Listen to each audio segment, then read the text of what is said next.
Head to Knoxville, don't be late. Baker's Live, it's gonna be great. June 5th and 6th, mark your date at Dollywood, we'll celebrate. Meet Baker and more cool friends. Live show magic that never ends. Come to Dollywood, feel the vibe. With great people there, it's gonna be a ride. Rides, fun, and meet and greet. Baker and pals, the crew's so sweet. Get ready for laughs, cheers, and thrills. Knoxville's the place, it's giving chills. Meet Baker and more cool friends. Live show magic that never ends. Come to Dollywood, feel the vibe. With great people there, it's gonna be a ride.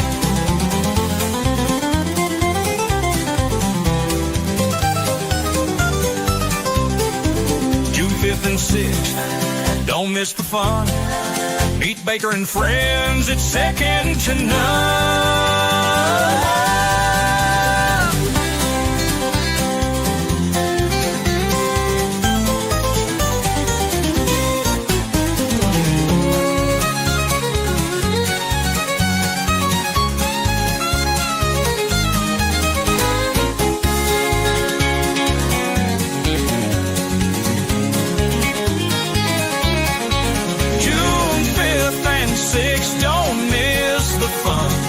Baker and friends, it's second to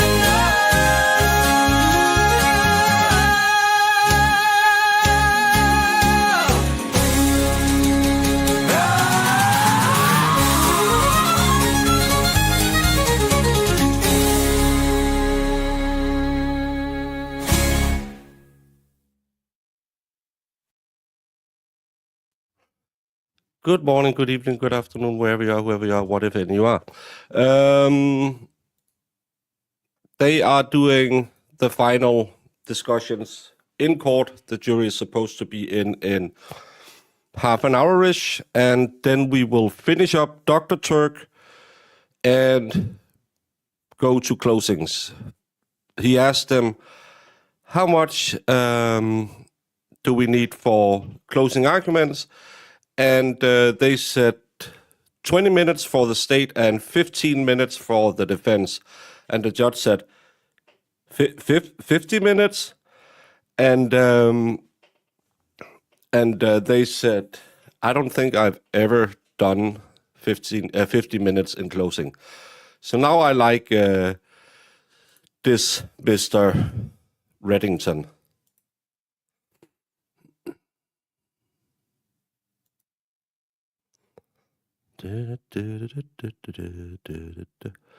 Ah,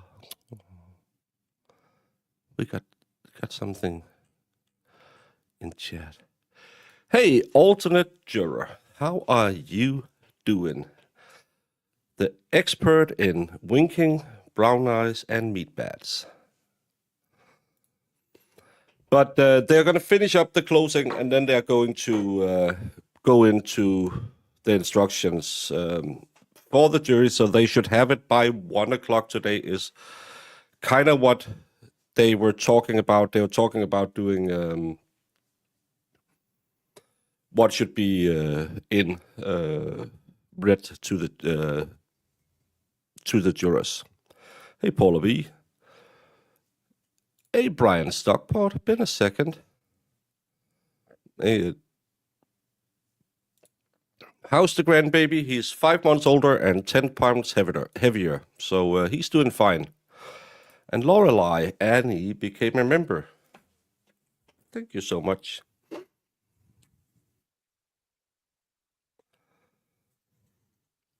And I was on The Expert this morning because apparently my new tutor and literary agent had made a video about how dumb I am. And I really liked it because he gave me a lot of good criticism that I will work on in the future, while I try to build my channel, I'm always open for suggestion, except from Zach. Never listen to Zach. Apparently my faces is weird, because I looked bewildered when he was telling me facts and he couldn't understand why, because it's facts. So I should just stand there.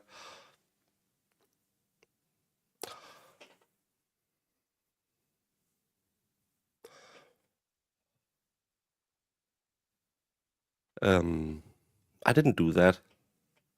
I looked more like I was constipated and wondering what the heck happened. But I love that the expert did.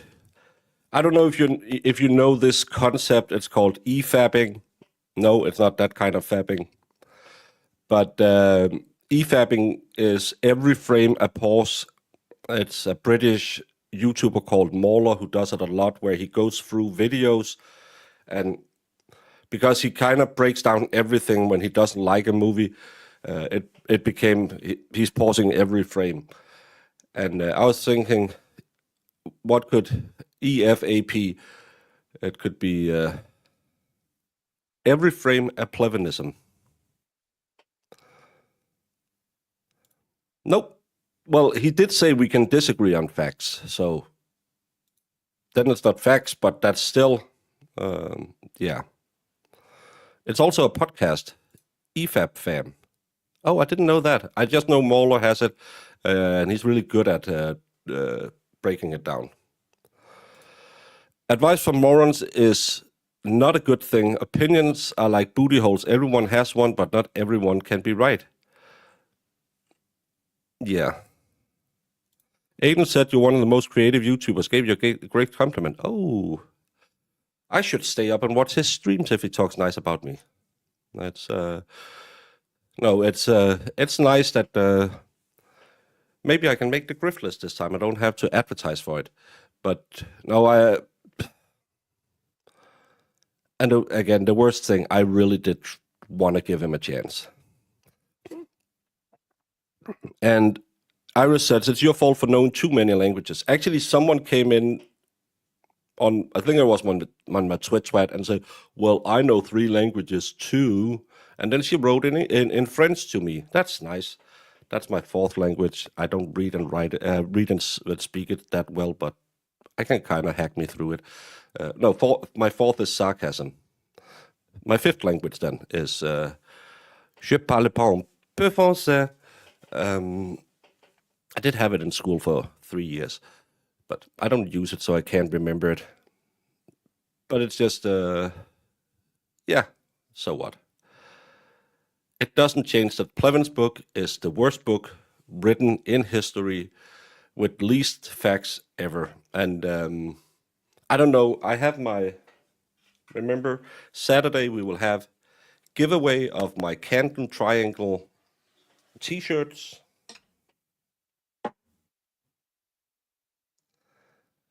I'm not happy with the color on this one, but maybe you're going to stealth it a little bit. I like the red color. And, of course, my Canton Triangle free can read mug that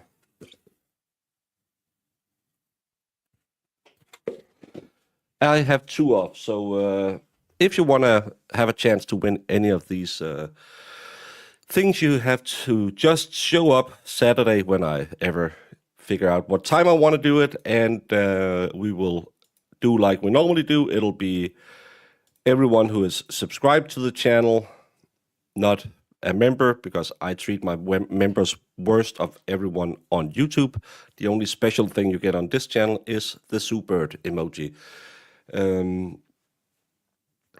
But I should just read chapter 11 of his book called Karen, and then anyone on his side who claims Plevin only handles facts will then come back and say, I'm so sorry, Mr. Dane, you were the right one. They need to get those cobwebs off the ceiling. OnlyFans shouldn't have cobwebs on it. No, we will continue cross-examination today. Yeah, it's when you don't use languages, you'll lose them.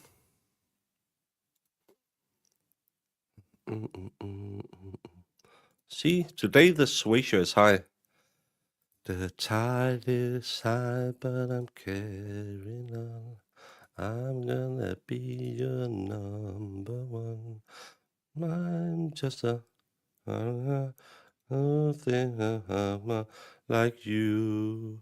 Whoa, whoa. Was that S Club 7? No, that wasn't S Club 7. It was some British girl.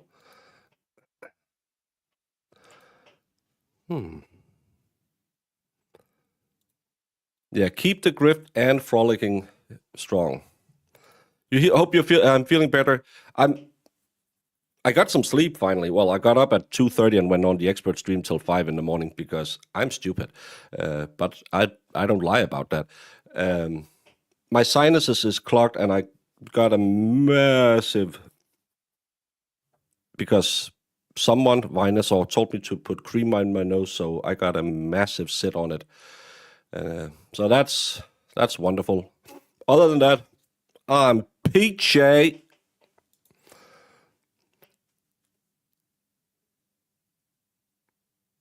Thank you, 20th Century Fox. Yeah, someone said that he enjoyed it, and I should have a talk with Aiden again soon, because apparently I'm getting paid by him, so I have to ask him when he's going to make it rain. But no, Aiden's good people, and I know some people don't like him, some people don't like me. You don't have to. It's kind of like my chat. Everyone's welcome, unless you're a buffoon who just sits and yell. Then you can go jump in a lake or whatever you want to jump in. But you don't have to agree with me. You don't have to find that I'm the most funniest person ever. You don't have to find that every case you can come back, you can go away, because some like the mother, some like the daughter, and that's how it is. Was it Blondie? Thank you, Sue. Is Harry understand? Yes, it's cross-examination. Him understand is actually quite interesting, because his cross-examination, I thought he just went out, bought a length of rope, and made himself a gallows. He claimed that he didn't know that the brain needed oxygen when he was drunk, even though he's been a physician for 40 years. He just came. I didn't like it. Some people liked him. And again, on my channel, hey, you can have whatever opinion as long as you are not a jerk. And if you're a jerk, like Zach, you just have to have that special tier that he is a member of. That's called the ADA special tier. It's government paid. He doesn't know about it, but I get a little moolah for entertaining him. That's good. Stay away from the reverse. Here's your daily payment from the Read Front.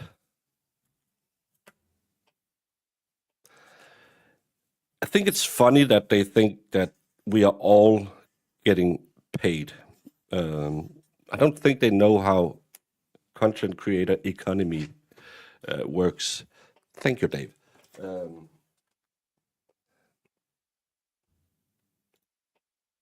And again, if someone want to sponsor my channel and give me a lot of money, it doesn't make me say stuff that I don't believe in. I am an online whore, but still, I do have principles. Ooh, it's a high swayshare day today. It was Atomic Kitten. Atomic Kitten is the one I was thinking about. They were pretty girls. Bewitched is that someone said I dance like me dad, or whatever it was. That was such a weird start to a song. Hey, hey. Swayze is still high. Yeah, because it clogged up my pores. I have very sensitive skin. As you know, I have a very tight skin routine. which is never ever put cream on this ugly mug. I didn't have any of the Elizabeth Arden. I didn't have any Arnica cream, so I used some Panthenol cream I have to put on my tattoos when they're fresh. Yeah. Guess why Jamie isn't here, Valhalla? Maybe if you just drop the RO, we can get the band back together.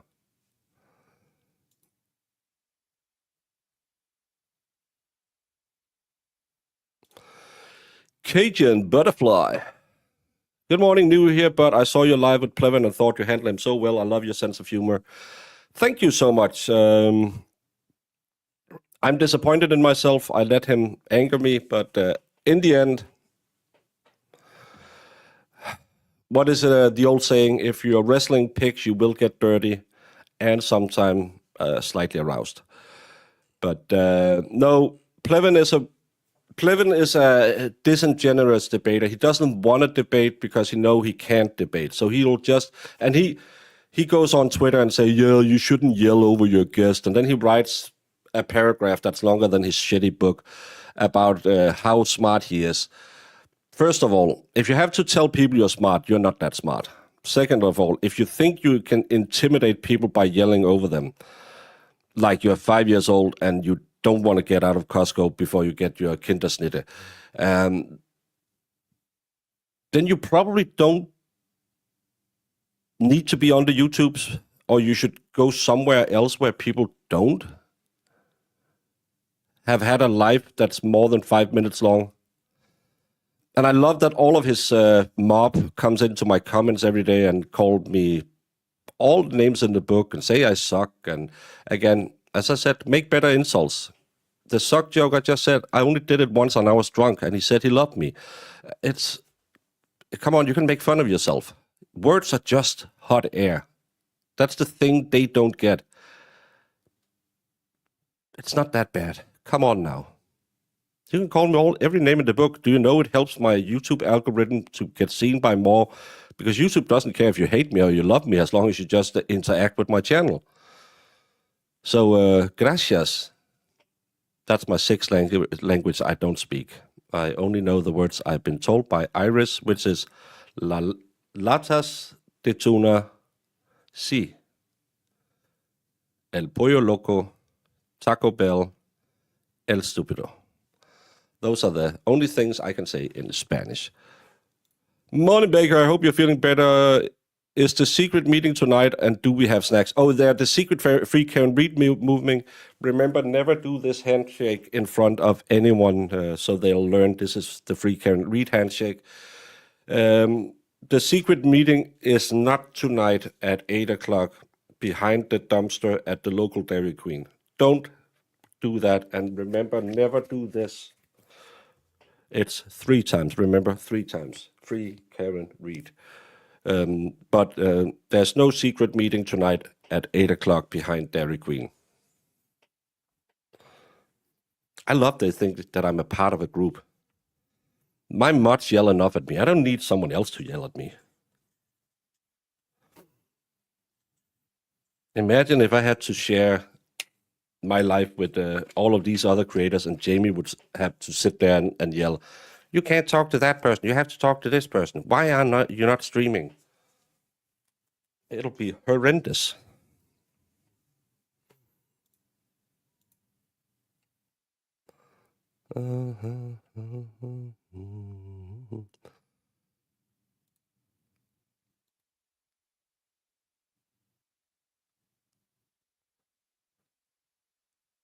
Why? What did that cat do?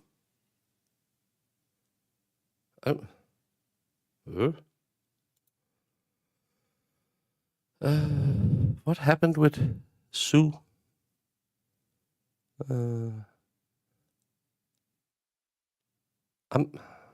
What the hell? Han ser så hyggelig ham lidt. Han har lidt... Han ligner lidt en skurk fra en film. Men velkommen, Simone.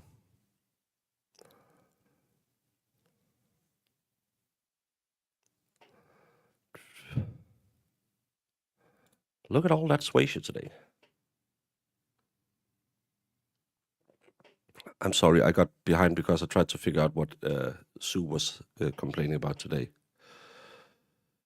You're so lucky to have me around. I sound amazing. Jamie, you are amazing, and I wish that Valhalla would drop that RO so you could be on the channel again. I heard Olive Garden is to Italian food what Taco Bell is to Mexican. I'm sure. I love the little white t-shirt. I hope I can make it for a chance to win. Well, so do I. And just make sure Donna T isn't there because she normally just cheats and steals all the gifts. Oh, by the way, I still have a box of chocolate that wasn't claimed from the last giveaway. It's 3 months since, so I'll give it away. And I have a book from my first giveaway, so that'll be in the pot as well. Maybe some guests will come on. Maybe Jamie, if she's not. Oh, I don't hang out on YouTube anymore. She's gotten a little diva-esque. Rainy day, new to my channel, but watched yesterday and thought your coverage was great. Where do we all stand here? Manslaughter or first degree? I think I have a hard time with manslaughter because we're talking 4 to 7 minutes to do it. It's not just a simple tap. It's not like he pushed him, she fell backwards, hit her head, and something bad happened. I could say, okay, that's heat of the moment. He pulled out a pew-pew. He did one stapulation. I could buy that. My problem is it takes 4 to 7 minutes of not just gentle pressure. And then he jumped in a car, drove him miles away, drove back, went in, got his phone, put his pants on, went home and tried to kill himself, unalive himself, stupid. So I have a hard time buying all of this. Oh, he was in fight and flight mode, and I think the jury has to, and him. I don't think he did a good job on the stand. Maybe he's better today. Olive Garden is more of a restaurant. Will you sit down and order? It's Class A. And they have breadsticks. Red Royal. Chris Foley's ex-wife was talking on Turtle Boy's channel. She had a lot to say about Katie. Yeah, Katie wasn't. She wasn't a saint. Most people aren't saints. But did she deserve this? No, I don't think she deserved this. And this is what we're here to. It's the same when we read. I read all the text messages between Karen Reed and John O'Keefe when we had those snippets. You know, that was in trial. And people said, because I said, oh, John comes off kind of like an asshole. Because he did. He was jealous and nagging her. But that doesn't, it's not because he then deserves to be unalive. That's not what I'm saying. I'm just saying that everyone is, oh, he was saintly and nothing happened. No. And she, yeah. She was testing her options, so was he. But is it the crime we're here to solve, or not to solve, but figure out if he's guilty of, is did he stand up, choke the life out of her, throw her in a pond? That's what this case is. It's the same with the Karen Reed case. It doesn't matter who did it. The only thing that matters is she couldn't have done it because there's no factual evidence. Did they have a rocky relationship? Was it rosy red? I don't think so. Was it probably more of a typical middle-aged relationship where I want some company on my time, but I don't want to be full-time living with someone because I have my own life. I'm kind of old and set in my own ways. Imagine if I could attract a female and she would have to live with my rhythm. I start these trial streams at 3 or 4 in the afternoon and go till 9, 10, 11 at night. So when are we supposed to hang out if she has a normal job? So yeah, well, you're always on that YouTube channel. There would be arguments as well. There's arguments in every relationship. But you are allowed to say, well, the person who isn't here anymore might have had some bad sides. But is it contributing to this? I don't see it. I see it more like, it could be that he got angry, but that's not what he's claiming. He's not claiming he attacked her because she was trying to hook up with someone else. He claims he attacked her because she attacked him.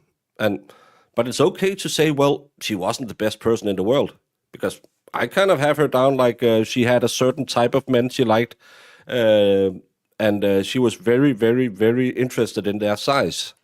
Not height or anything else, but the size of their wallet. And that's okay, but it doesn't make it okay to unalive her. And I think a lot of people have to remember that none of us are saints. That's the only person who had no flaws was, I think even the big book says Jesus had flaws. So we are all flawed people and we all have a history. That's why we have to say they can have this past and they can have been a big a-hole, but we're talking about what happened here.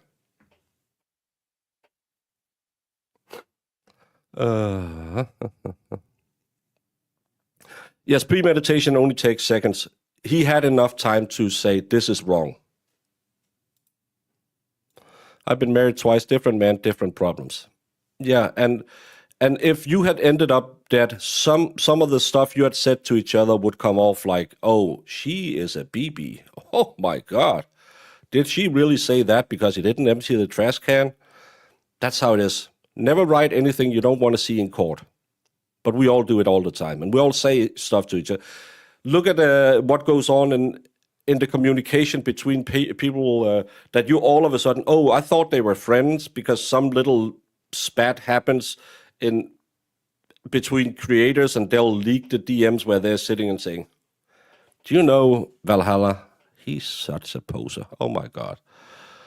Do you know he has that fake code cam and in reality he's living in New York and he's a trust fund baby and he claims, oh, I'm a Navy veteran. And all of a sudden that's leaked and there's a lot more beef. It happens all the time. It's natural. People are not saints. It's and you have to realize it's okay to say people have flaws, but it's not okay to unalive people.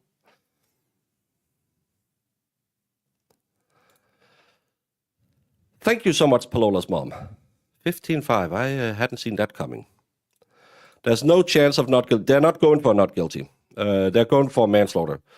He made fun of Tuerk to Clara. I hope he didn't do that, because no matter what dirtbag you are representing, you should never talk about your clients to anyone. That is a big no-no for a lawyer. He's only here fighting for lesser charges, making sure Harry's rights are protected. That's his job, yeah. But I really, really hope that he didn't talk about a client, because that's a big old no-no. No, and this is why I say I can't buy manslaughter. There's no attempts to remove his hands. There's no attempts to scratch his hands. So either she was out cold when he started, or she passed out almost instantly and didn't have time to try and fend for herself. That gives him ample time to regain a sound mind and say, this is wrong, I shouldn't be doing this, release the pressure, start CPR, and get her back to life. He also said that when he snapped out of his blackout, she was on the floor and he put her on the bed and started CPR. No medical trained professional or even anyone who has any CPR training, anything like that, would ever put someone on a bed to try and do CPR to them, because you need a stable surface. That's the first thing you learn. Get them on something stable. Then you go check airwaves, listen for, do the of the ears to try and see if you can get a response. If there's nothing, you have to apply pressure, and there will be cracks to the sternum or the rib cage. None of this was evident in this case. There would have been discoloration because he would have been in there, and you would never do it on a soft surface. So anyone who have had a CPR class knows this. And then claiming that he did it. It just sounds stupid to me.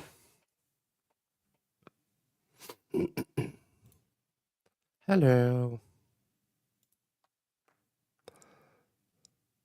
After hearing the ME and the details, he unalived her. Yeah, I think so. And I don't think his ME helped either. Exactly.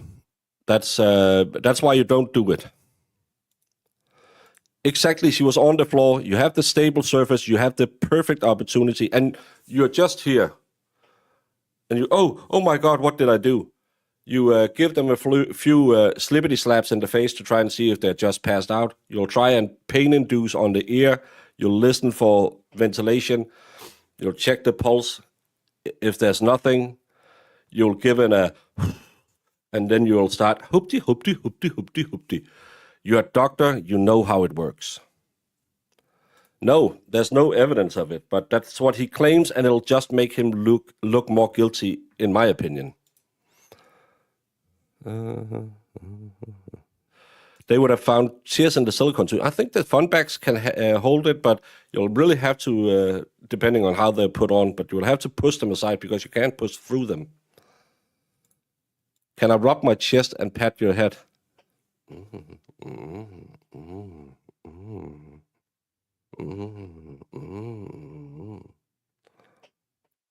Yes, I can. Don't make me do that. They never mentioned cracks. Well, did you get the old school? When I was in the military, you go 3 fingers up from the sternum, and the first one is a punch to try and break it, because the chest has a large shield of bones around it called the rib cage. The rib cage is actually flexible, so if you don't press hard enough, you're just moving the ribs, and you won't be able to get the heart pumping. That's why back in the day we were told to try and break the chest to start with. He said he was in the courthouse representing a crazy guy who weighed down his wife and threw it in the pond or something like that. This isn't the drug. I'm just hoping, because that could probably get him in trouble, and it could probably give him a chance on appeal. Because he can't discuss cases, and he can't. That would be easily identifiable who his client is. I think that's a big old no-no. He claimed he had a backpack. He has He has disc issues. Yeah, he had a backpack, but still, trust me, I have a bad back. If my kids got hurt, even though I had one of those days I could hardly move, I could move for that far. It'll probably F me up for weeks after, but I could move if anything happens to my kids. The adrenaline will make you Superman, and then you'll pay later.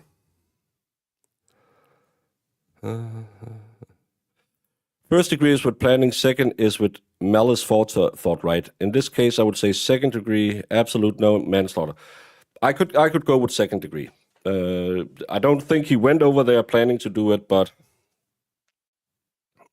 I also think that he had ample time to figure out this is wrong. How's that go again? Let's go. I think it could have been an accident, but I struggled with what happened afterwards. It was not good. I don't believe you can choke the life out of someone by accident, because it's a 4-minute, at minimum, a 4-minute forceful constriction of the arteries in your neck. You have to apply pressure. It's not just that you grab like this. I could probably pass out if I kept this pressure on, and then I would pass out, and hopefully blood will go back to my head. But you would have to keep the pressure for 4 minutes. You can't do the, I got my hands tied. Let's do it again. It's constant pressure. So I can't see an accident. An accident could be they had a little fun and wanted to try something new, and that went wrong. But I can't see doing this for 4 minutes is an accident. I can't see it.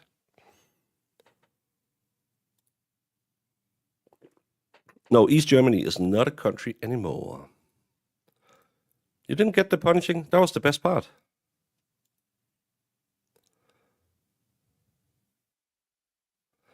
I don't think he's El Salvadorian. I think he's an American citizen. Hey, Noah. How are you doing this morning?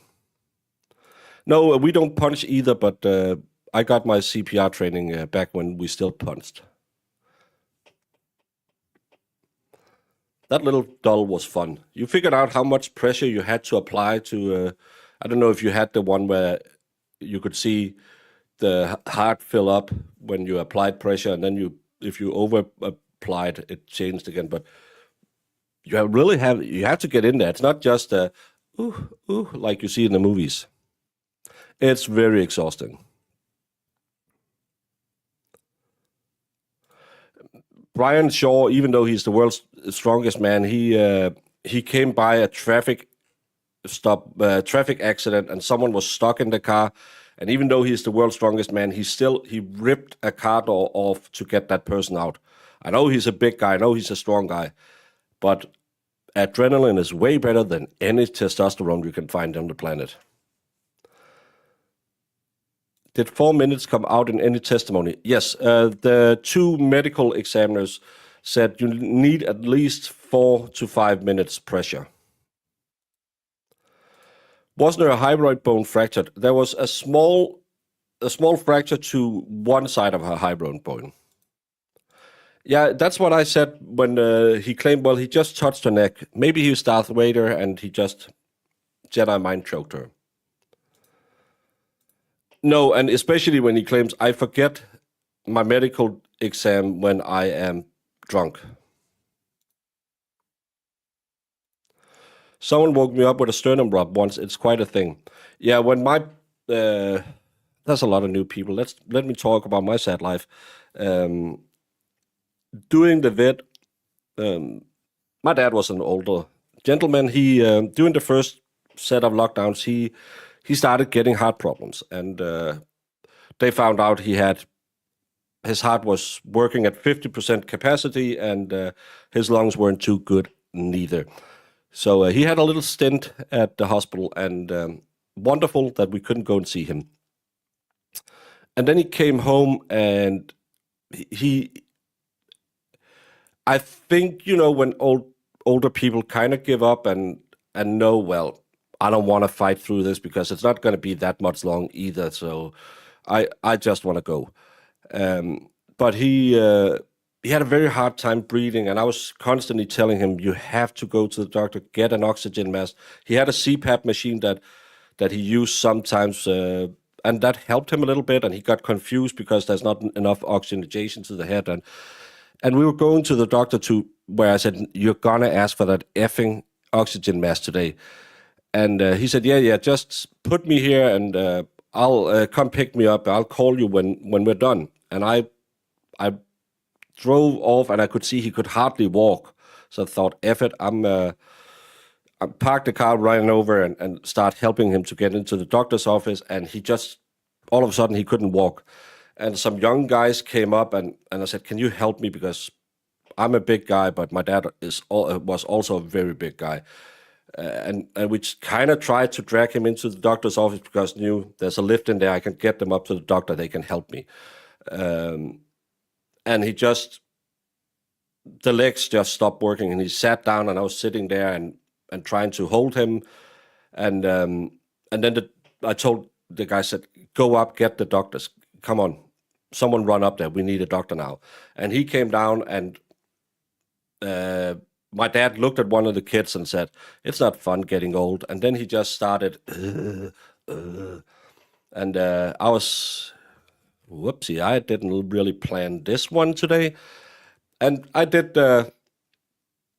what the hell do you do? Because I did get some CPR, but it's kind of different when it's your dad instead of someone else. So I did, you have to listen to me now. Come on now, snap out of it.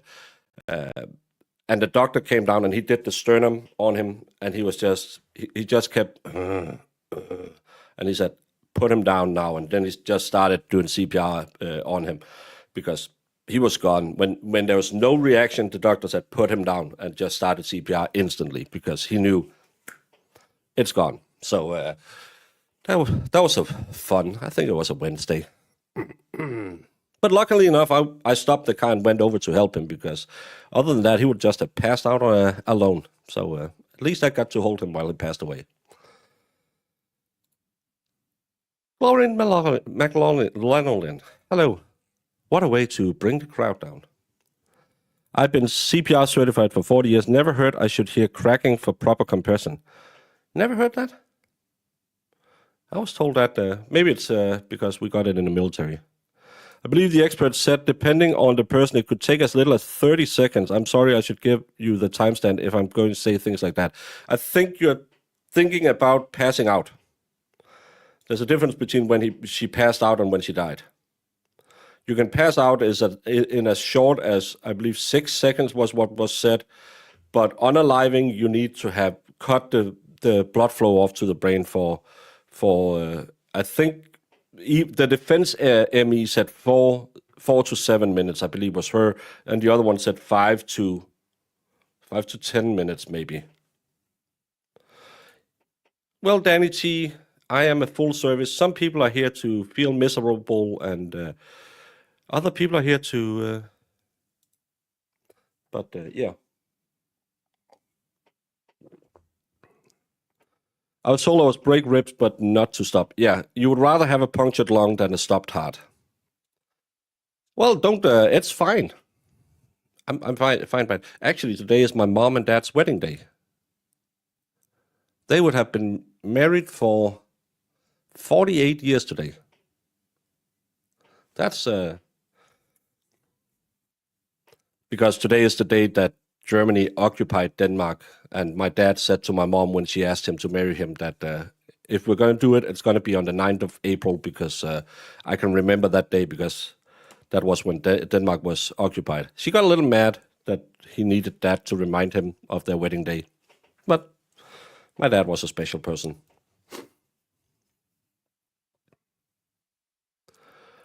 They didn't say we needed to hear cracking, but they did say to do it very roughly and don't care about the ribs, etc. Yeah, that's what we were taught.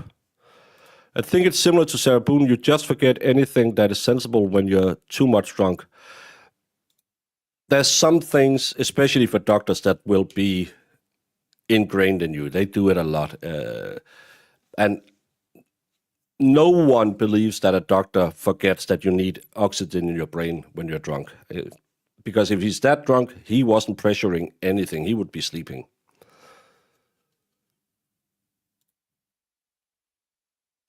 I heard it on Laurie Daybell the other day. Apparently the EMS said she didn't do CPR because they cracked ribs and not her. Never done it myself, thank goodness. Yeah, but you can say a lot of people don't know how much pressure you have to apply to do CPR. And that if you never done it or tried it on a dummy, so you feel that you really have to get in there and you've just seen it on movies and you think you have to do this, can you really say, well, she didn't do it? It's not like she's a trained professional who has to do courses in it every year or how much they have to do it. Yeah, it's hey, we don't cry about the people we lost. We remind them with joy. Remind us about them with joy. Like today, where I reminded my dad chose the worst day in modern Danish history to remind him when he got married. Yeah, it's not a fixer for everything.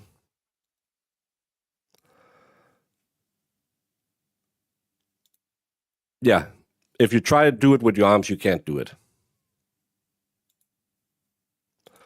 I have watched my sister-in-law do CPR on a really big guy, and it was hard. Can't do it for long if a smaller person to a big person.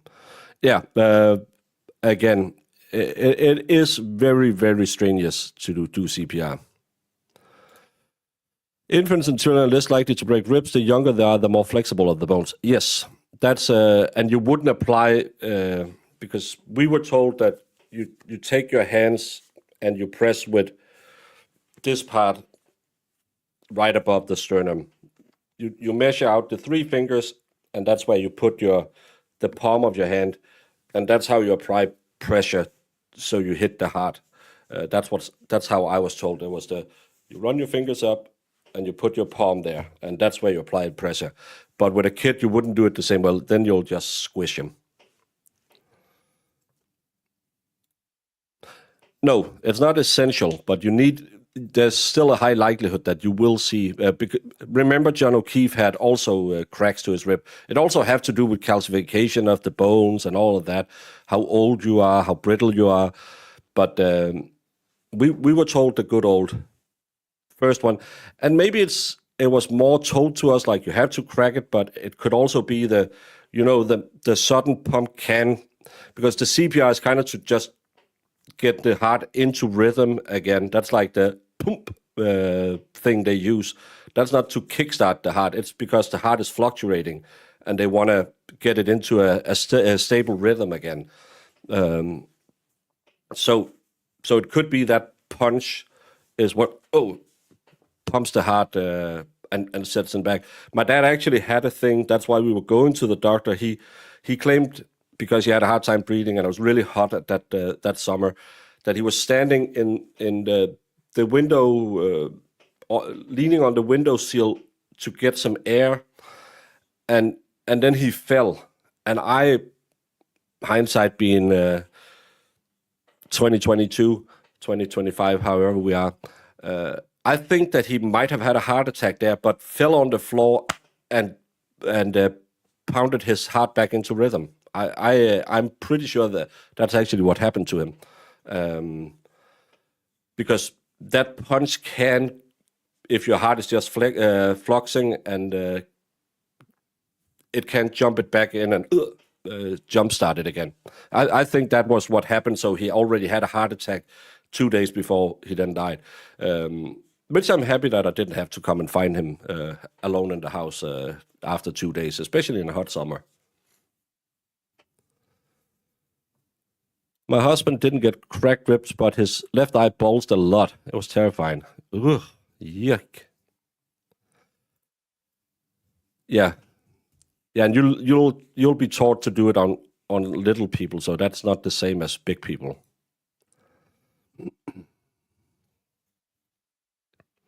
Yeah, because they are more calcified in the bones. Hey, crispy bacon.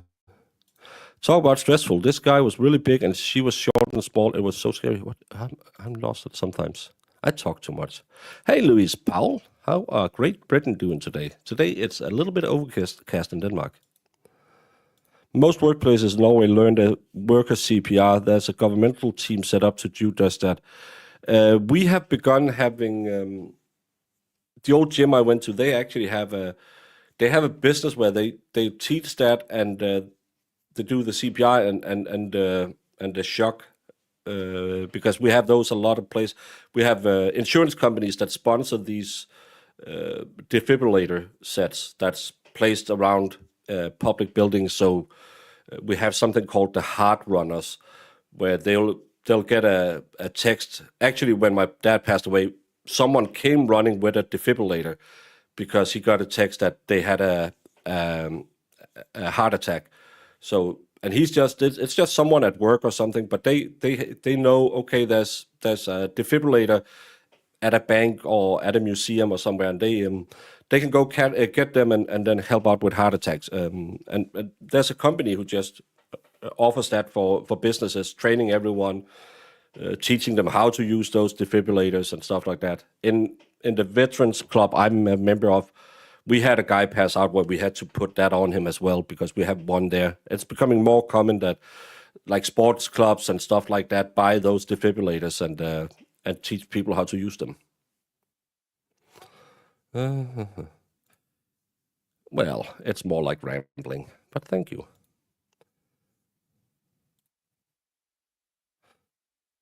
Oh, interesting.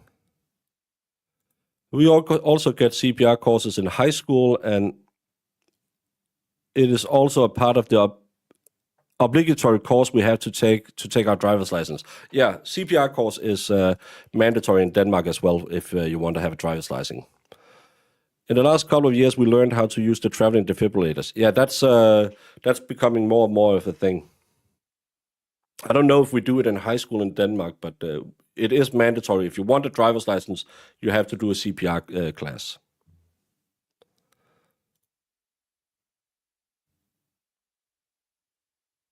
Can we talk about puppies and bunnies and stuff? Well, if you want to do CPR to a bunny, it's important that you keep it on its back and then you goes in between its little paws. And if it whimpers, you don't start CPR. You'll just say, "Oh, do you have something in your neck?" Tilt its head back so it clears its airwaves. And if there's fluctuating legs, you don't apply pressure to its little chest because that means it's still going. But if it's not, you get your straw out and don't blow too hard because it'll just turn into a balloon.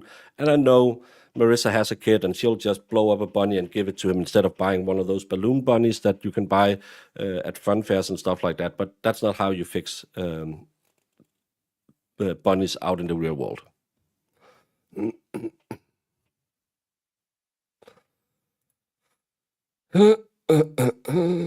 I think I need to go frolic for a bit. Don't frolic too much because they were supposed to have started 15 minutes ago. I have been rambling on for 51 minutes waiting for them to come back. They said 10:30, but this court is always 15 minutes late. Sarcasm, the language of love. I am also secretly a vet. No, I'm a hobby gynecologist. So that's my hobby. And for the right person, I will check for any knotting in the chest tissue. Just saying. I'm trying to find. Sadly, I've been looking around for it, but I can't buy the FBI T-shirt. The only stores that carry them in Denmark is some Chinese Temu knockoff store, and I don't like sending Chinese knockoff Temu stores my credit card, so I can't get my female body inspector.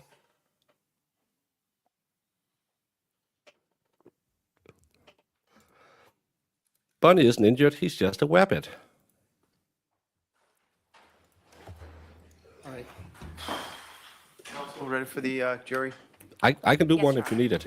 Okay. Jamie tried to give me CPR. Well, actually, she said it was mouth to mouth, but I just kept wondering why she was taking off my pants.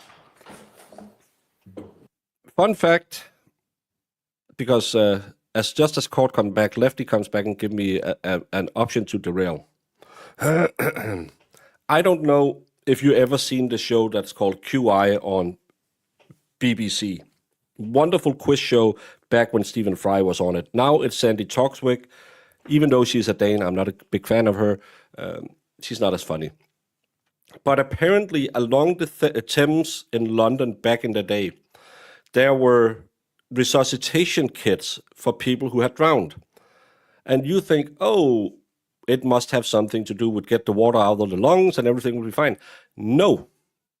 It was what do you call them, a bellows, one of those you used to put air into a fire, and a small compartment where you could burn tobacco in to be used anally to help people who had drowned. That was what they thought you had to do to people who had drowned. It's back in like 18 something.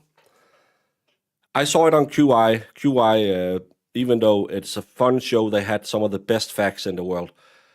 I'm just thinking, who is the first guy they found out? Oh, this helps because someone must have passed away or drowned, not passed fully away, and someone put a bellows up his behind while smoking tobacco, and they thought, seems to fix it. I'm just...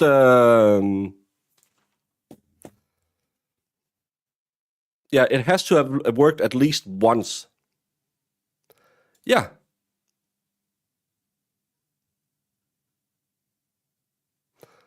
Yeah, we're talking about saving lives.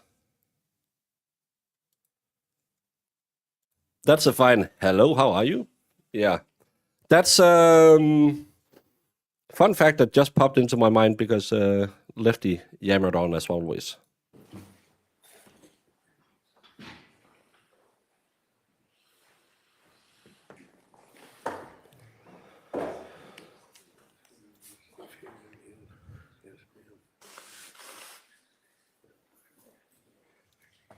Yeah, probably they weren't passed all the way away, and then this guy just whoop. But why did he do the whoop to begin with? And that guy was, oh my God, what's going on?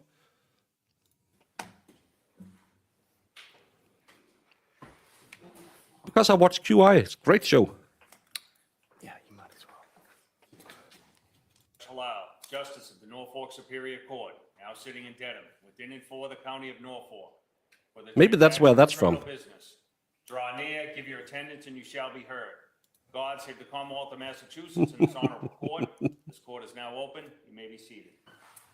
For the record, before the court is Commonwealth versus Ingolf Tuerk, 20 CR 138. The parties are present. Our 16 jurors are present. The matter is on for trial. Okay, all right, good morning, jurors. Good morning, jurors. Thank you for being prompt again. Was everybody able to follow the instructions that I gave you at the end of the day yesterday? Yes. All right, anybody who was not able, please raise your hand. Okay, no hands are being raised. We'll continue on with the trial. Does Mr. Tuerk want to come back up? Okay,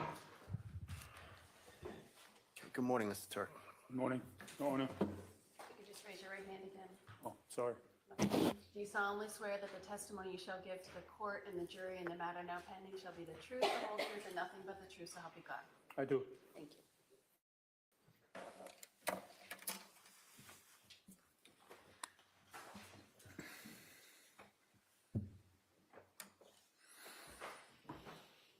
All right, yesterday when you testified on direct examination, did you testify? For those of you who claims I'm a liar, London's life-saving, publicly accessible enema kit. If you were unfortunate enough to drown in London during the mid to late 18th century, further indignities likely awaited you. A member of the public may have to attempt to revive you by furiously pumping tobacco smoke into your rectum. Guess what we are touching up next time Mo is on this channel. Initiated the reconciliation of your marriage? No, I did not. Okay, so you initiated the reconciliation of your marriage, right? I formulated them the letter after I was informed that there's interest on the other side to come back home. You were informed by whom? I believe by Kurt Pfannenstiel. All right, and did you say yesterday that there was a text message? No, I said it was a phone call. Out of the blue, a phone call, Kurt texted you out of the blue? Well, I don't know about out the blue. He called me. He called you and you weren't expecting the phone call? He was my friend, so I'm not sure if I'd expected or not. He called me at some point in time and mentioned that she is missing the family. She's missing you. And And that's what made you write the letter? that was one part. There was certainly another part in there involved. What's the common denominator between me and AJ's streams? It's you, Zach. When did Kurt call you? I believe on the same day or the day before. I'm not 100% sure. Same day or day before what? When I wrote that instruction to Attorney Hoffman to reach out to the other side. All right, but you're aware that Kurt sent you text messages in March that you didn't answer, correct? I do not recall that. Do you recall Kurt sending you a text message on March 19th? Harry, where are you? I hope you're doing well. Again, I do not remember specifically the message. I know that we were in touch from time to time. Okay, Kurt would check on you while you were at your various locations after you left 29 Valley Road. Occasionally he would check on me, yes. Okay. And then on April 17th, he texted, Harry, please let me know Again, I do not recall specifically all that messages, but we connected in April, as I mentioned, and I started the process of reconciliation. You may. All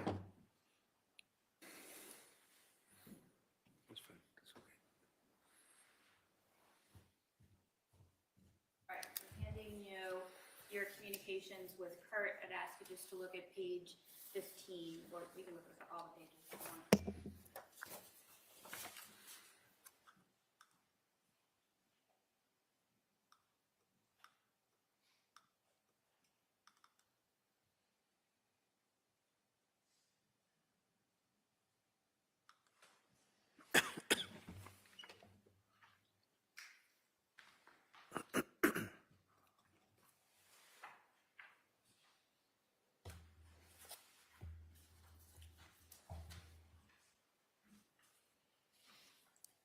Yes, Do you recall those text messages? I do. So I just take those back. So you texted Kurt on the 18th. I texted Kurt on the 18th at 8:14 a.m., correct? Can I show that back? And that was in response to his text message to you on the 7th.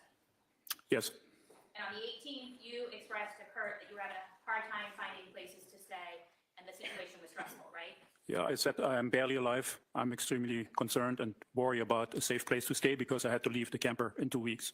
All right. But you had already had your attorney send a letter to Kate, right? At that point in time. I'm not sure what exact time frame that was or day. The letter that Attorney Hoffman sent to Katie's lawyer was on April 17th, right? If you would show me that letter, please, I would recall that. Again, I don't recall exact dates. It was somewhere in the middle of April.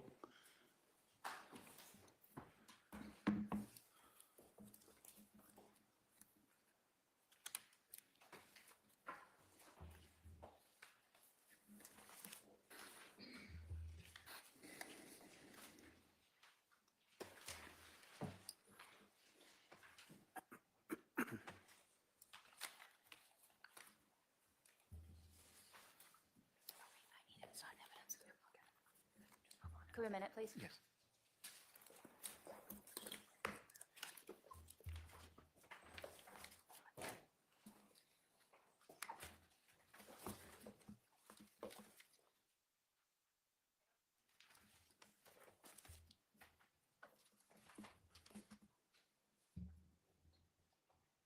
Yes, Give the date on that. yes, Friday, April 17th, 2020.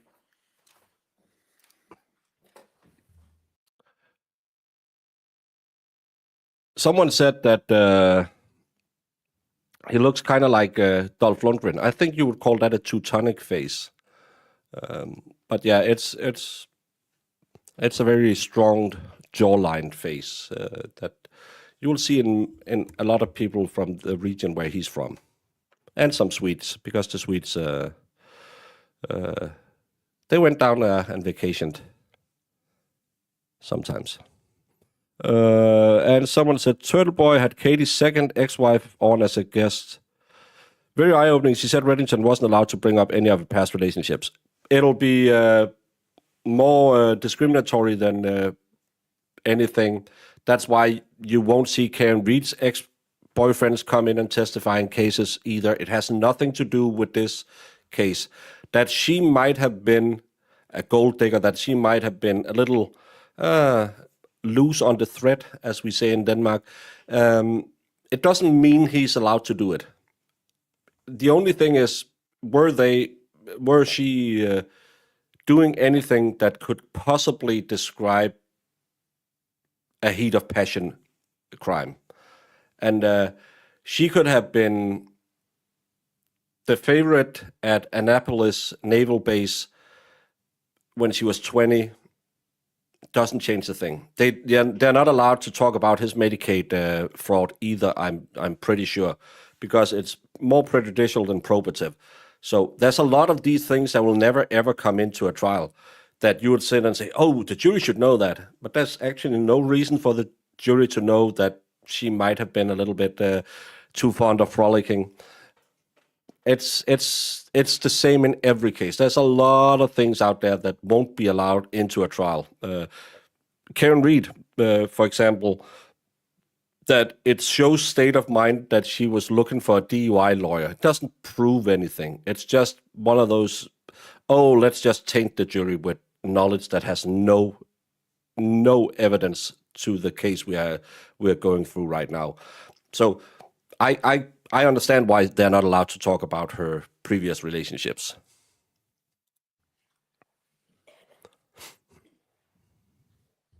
And you resumed texting Katie at the end of April, is that fair to say? She started texting me. And then we started texting back and forth. But she initially. Yeah, that's always the possibility of one side opening the door. And that's one of the things, if you remember back, we all have the familiar court frame of the Karen Read case. When Jen McCabe's daughter was testifying and said, oh, the harassment, that was only to open the door so they could talk about Turtle Boy, because no one have ever mentioned any of that harassment. And then Bev said, well, the door is opened. No, because it was so inorganic the way she got there. So you can open the door and then you can cheat the way open, but they won't open the door to his Medicaid fraud. I don't think so. Initiated. She initiated. What?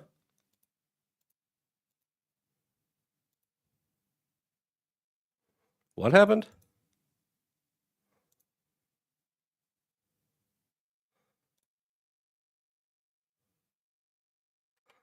They put this video in private mode. What the hell? What the hell? Why did they do that?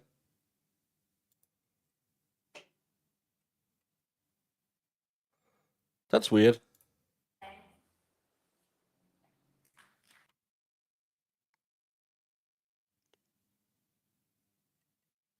What the hell?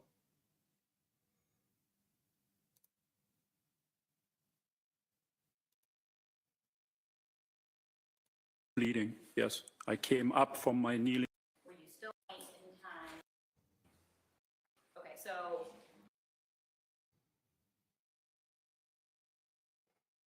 That was weird. Well, they got a new feed up. 4 or 5 days. Correct. And certainly you have a washing machine and a dryer in your house, right? Yes. And,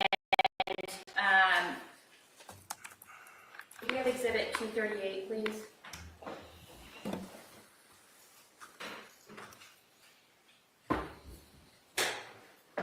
You can see the washing machine and the dryer in this picture, right?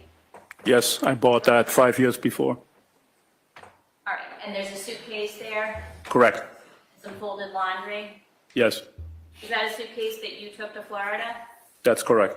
And that's your laundry that you were doing? Doing? Not necessarily. Okay. You can take that down, please.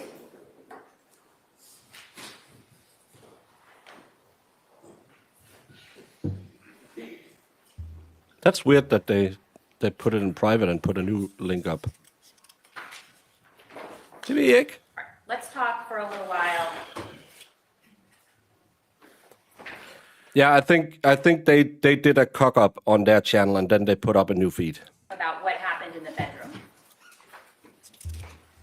When you grabbed Katie's neck with one hand, you were on the floor, right? That's what you're saying? At the time that she struck me, I was kneeling on the floor and begging her to stop. So I'm asking about a point in time when you put your hand on her neck. Were you still on the ground at that point in time? I was coming up from my knee, grabbed her with one hand and used the other hand to protect to check on the bleeding. Yes, I came up from my kneeling position, reacted to the threat of being struck. So you were standing at that point in time? I would say I was half standing toward the standing, probably. I don't really recall all that. I was pretty drunk. All right, and we can talk about how drunk you were later, but I'm just trying to understand what you remember now about your position. I You were could. half standing, half kneeling. Katie was on the bed. How was she positioned? She was sitting on the bed edge, as far as I remember.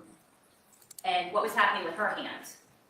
She had, as far as I remember, a phone in one hand and a glass on the other hand.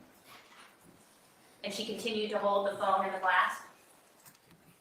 At what time? As you were strangling her, she continued to hold those items? No, she struck me with the glass.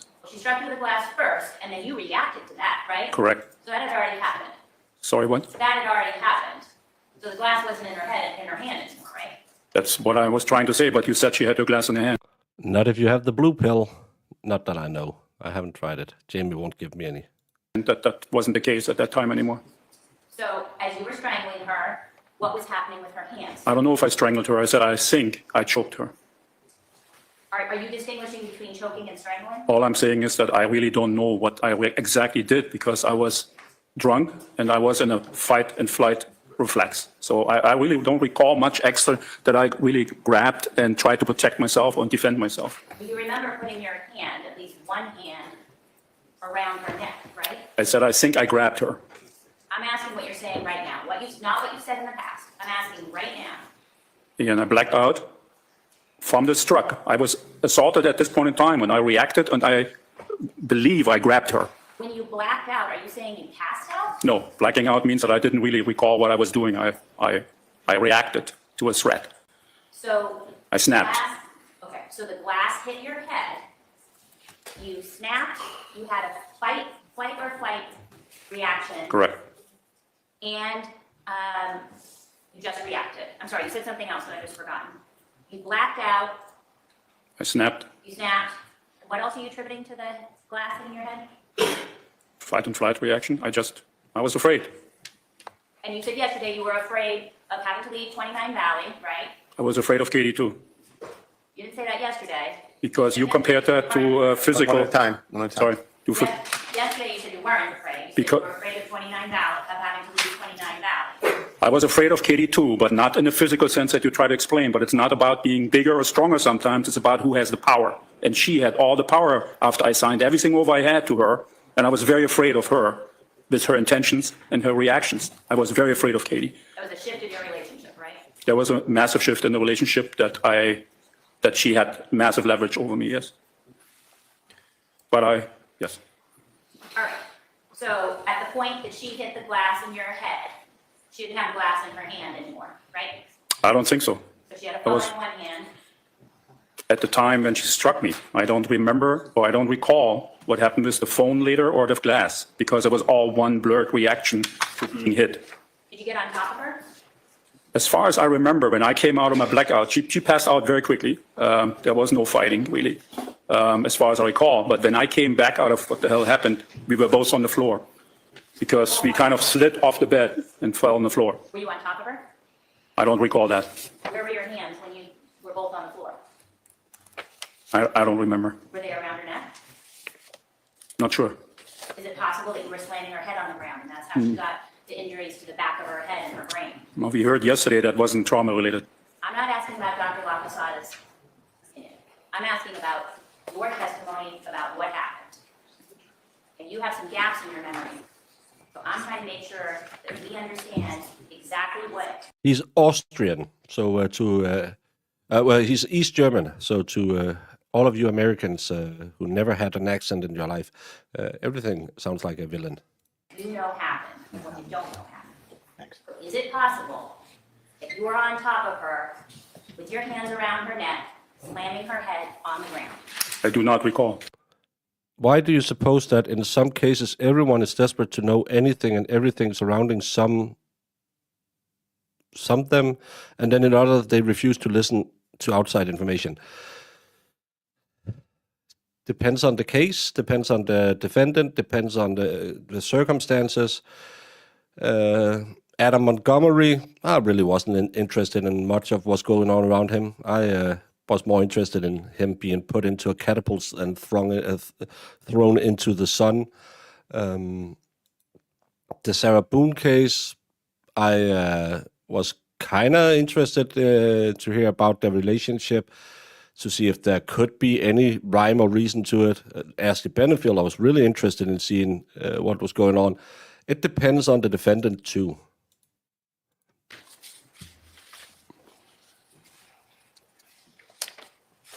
is it possible that she put her hands on your hands in an effort to remove them from her neck? There were no I think they're going full board from first degree till involuntary, so anywhere between 15 and life. defensive wounds on Katie or no defensive wounds on me, so no. I'm asking what you know about what happened. Not that I think it is. Carl Rittenhouse was a good example.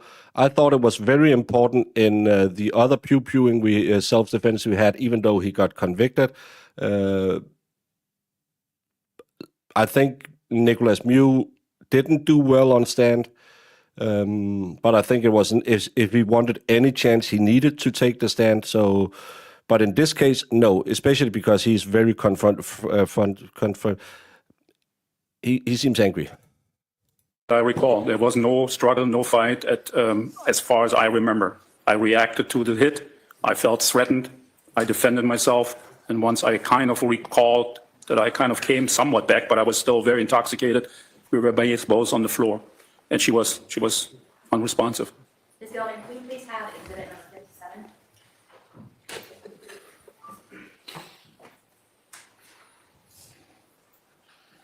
Could you zoom in, please? Dr. Tuerk, I'm going to put exhibit 57 in front of you. Please.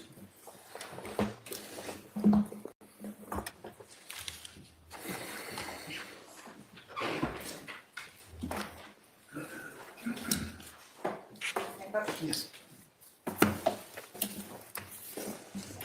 And again, a good lawyer can help you a lot, but it's always down to the defendant, because there's no one better to talk yourself into a jail cell than a defendant who thinks that I can fix this. As I said yesterday, I hate smart people because they think they can talk their way out of everything. And this guy just, he seems like seems like someone else I know who just want to talk her down.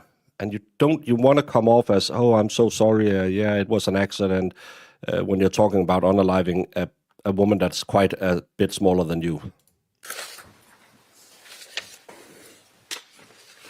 Do you see this mark right here on your hand? On your finger? On the middle finger, you mean? Yep. I see that mark, yes. Isn't it possible that that's from Katie's fingernails? No. Because there were no skin cells under her nails in the I'm asking forensics. about your memory, sir, not about the forensic evidence. It's not possible. Could you turn to 59, please? 59. I have it. Please. Can you see these injuries right above your thumb? Yes. Isn't that possible? That's from Katie's fingernails? They were from the bushes I walked through, not from Katie.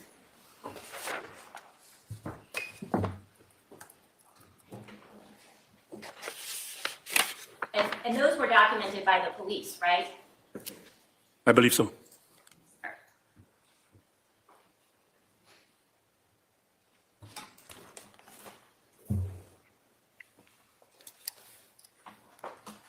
And that cut on your head, the police took efforts to document that, right? Correct.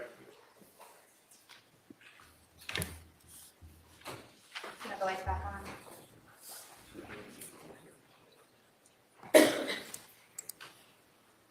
All right, let's talk about what you did after you killed Katie.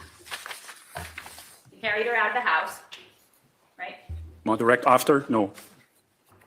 I didn't say direct. Just said after you killed Katie, you carried her out of the house. After a while, I carried her out of the house. Correct. Past the children in the bedrooms, right? I carried her in my hands in the hallway, downstairs, into the garage. Past the children in their bedrooms. They were in the bedrooms. Correct. Down the stairs, Yes. into the kitchen, Yes. into the mudroom, Yes. into the garage. Yes. And you put her in the Jeep. I put her on the passenger seat of the Jeep. And then you drove to the pond at 1 Francis Street. Correct. We have exhibit 133. You drove her there, right?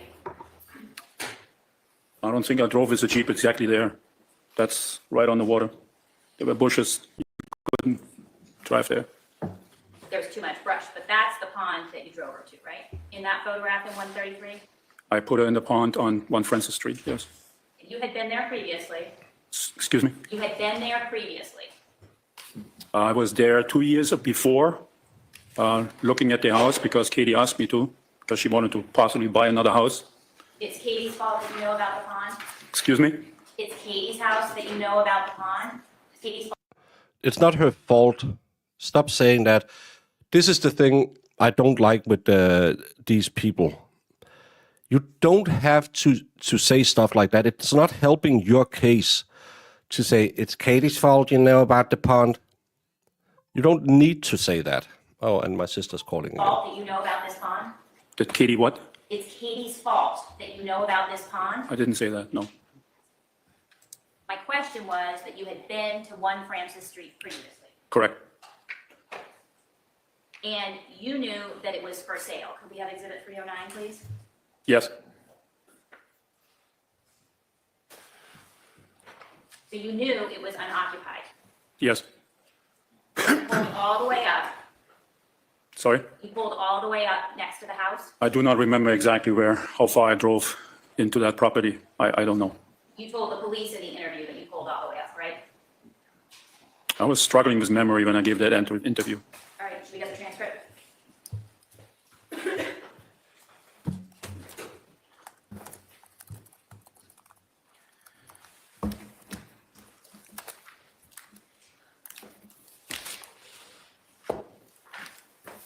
Thank you.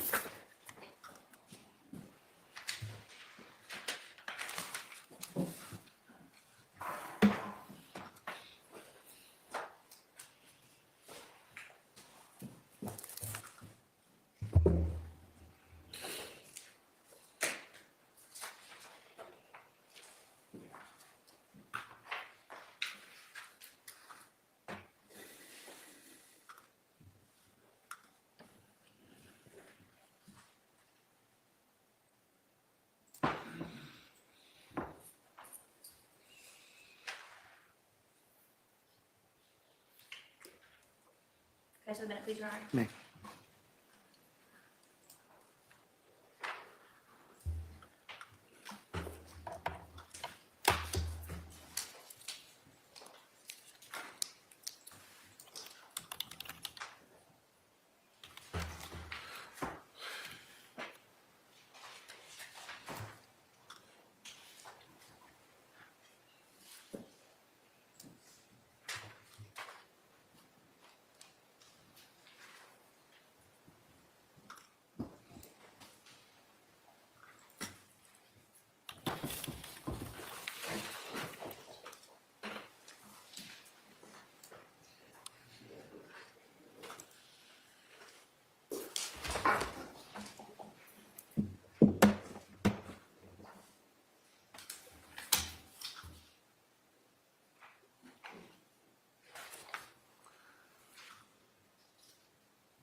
One more minute, please. Yes.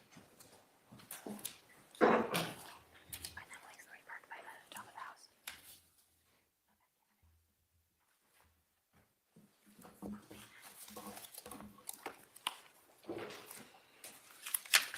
right, let's come back to that.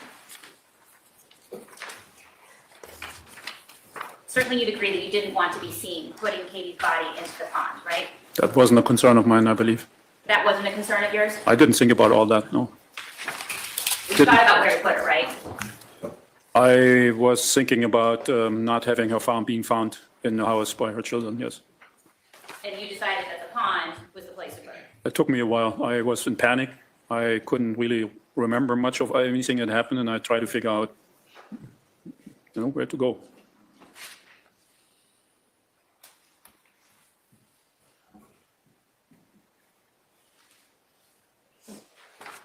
if you look at page 75,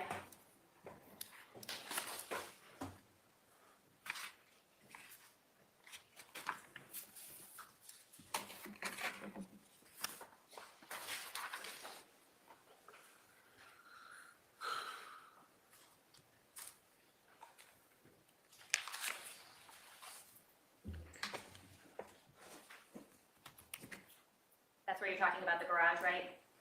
Yes. Did you park up by the garage or did you park down closer to the pond? Here, I'm saying right there, and then that's the garage. I don't know what I mean with that, Okay, because I was confused. you were confused. Okay, but you were able to give accurate directions to the pond, to the police, right? I had no recollection of the street names at that time, again, showing that I was confused. I just told them right, left, because I couldn't remember the street names. But you knew the names of the street ordinarily? I did, used to, but not at that time. I was completely out and confused. You were completely confused when you were speaking to the police? Well, there was a lot of confusion, a lot of shock, a lot of grief. I just went through a trauma myself. I mean, it was a very traumatic event. I just wasn't shocked. The event was traumatic to you. Yeah, I didn't like to cause death of another human being. I spent all my life to save lives. So I was pretty much in shock myself of what happened. Yes, I was extremely sorry and guilty and shameful about what happened. Yes, I struggled with that throughout the whole interview. That's why you see all this. I don't know. I'm sorry. I don't know. I was struggling. So let's go back to what happened on after you killed Katie, all right? You took her out of the car regardless of where you parked. And you traveled through all of the brush and the greenery around the pond, right? I do not recall the botanical stuff, but I walked through brush to the pond. Yes, Well, you just said the marks on your hands were from the brush. yes, yes. You're talking about this in 315, right? No, there were also bushes a little higher. I remember that there was a lot of resistance as I walked through. And certainly the police documented that in their pictures as well, right? That's where my scratches likely came from, yes. Okay. And you had boxer shorts on. Yes, we had sex, and I put the boxer short on, is all I had on at the time of the event, the tragic event, and later on, correct. All right. And you're saying that you didn't take Katie's shirt off. I do not recall, no, I didn't take it off. I don't even remember that it was off.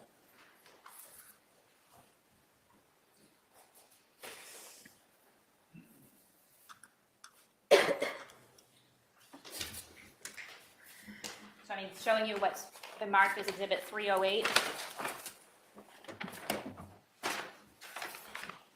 Is this her tank top? I believe so. Is this what she was wearing when you killed her? I think so, yes.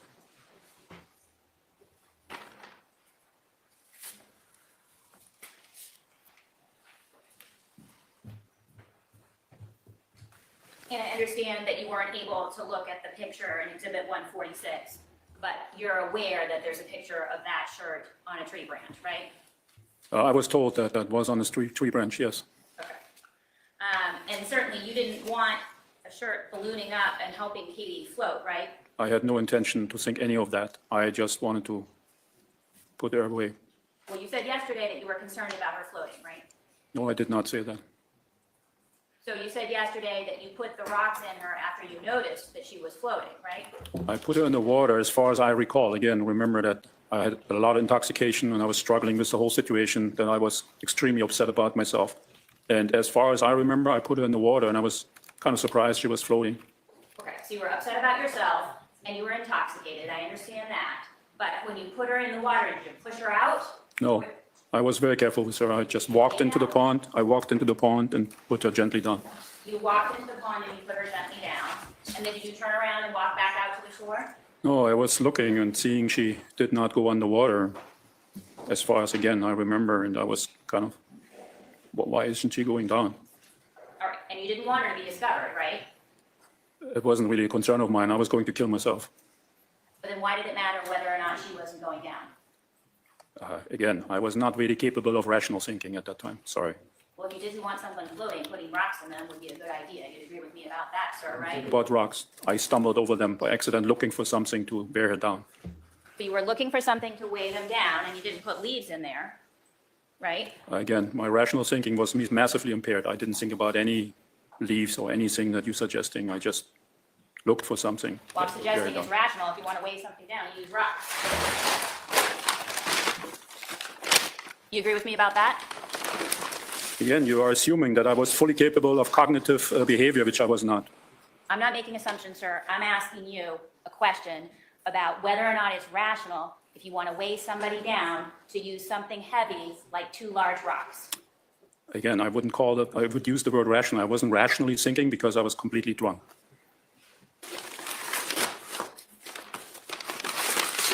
Just reacted. I reacted to what I saw, There's not a question for you, sir. so I just wanted to, sorry.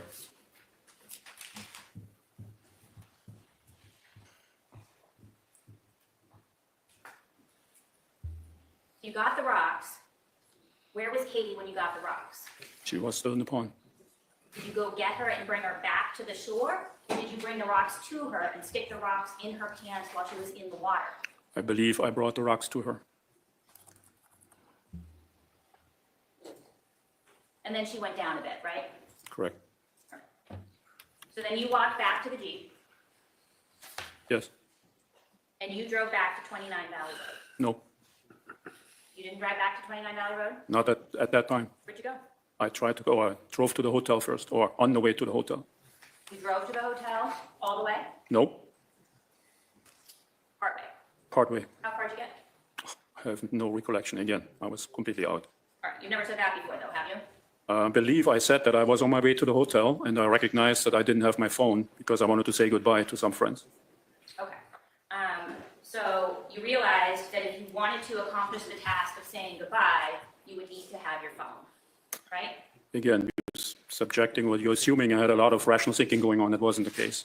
I just saw I didn't have any communication device, and I thought, let's go back and get my phone. Because you understood that you could use the phone to communicate with people. I'm not sure if I understood that, but I wanted to say goodbye, and I didn't have any tool for it. Okay. And you understood that your phone was at your house, I assumed. right? It seemed like a logical place to look. That's correct. And you changed into your jeans, right? Well, I didn't change. I didn't have much clothes on except my boxers. You put your jeans on. Correct. That made sense. When you were walking into the hotel, it would make sense to wear jeans. I didn't think about that. Okay. And you also picked up your wallet, right? Was coincidentally that I walked by it and grabbed it as well, yes? Okay. And you picked up a bottle of whiskey. I don't recall that. Well, when you were in the Jeep, you had a bottle of whiskey next to you, right? I don't know how often I have to repeat that. I wasn't really thinking clear. I'm asking whether or not you had a bottle of whiskey. I'm sorry my questions seem repetitive, but if you listen to the question, you'll understand that they're different questions. So was there a bottle of whiskey next to you in the Jeep? I don't know. Do you want to see a picture? If you have one, please.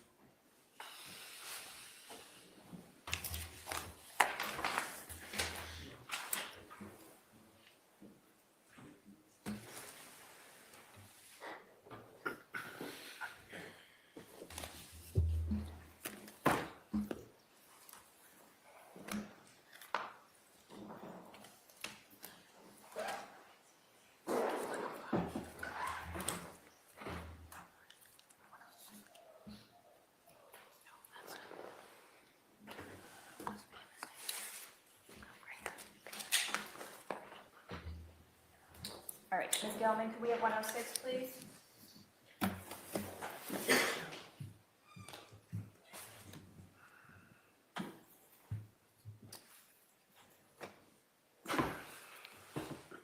That's a bottle of whiskey in the Jeep, right? That's what the picture shows, yes. All right, was there always or routinely a bottle of whiskey in the Jeep? No, All right.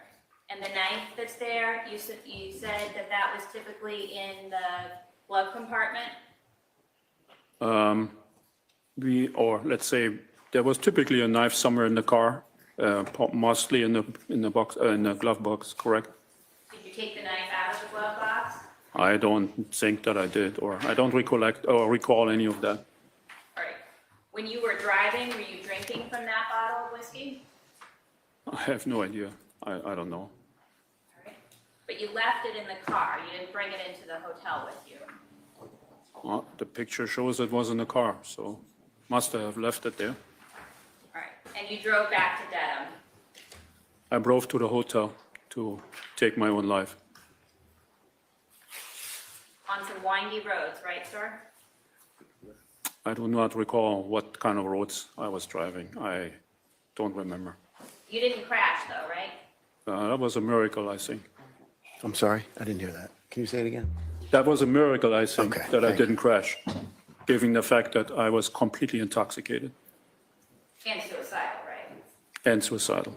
But you didn't crash into anything. I don't think so. Okay.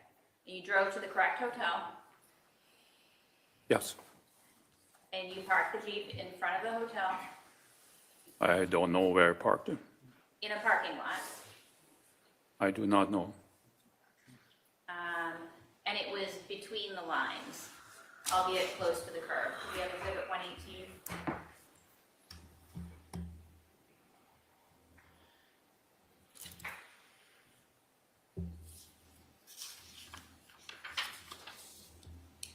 That's the Jeep parked in front of the hotel, right?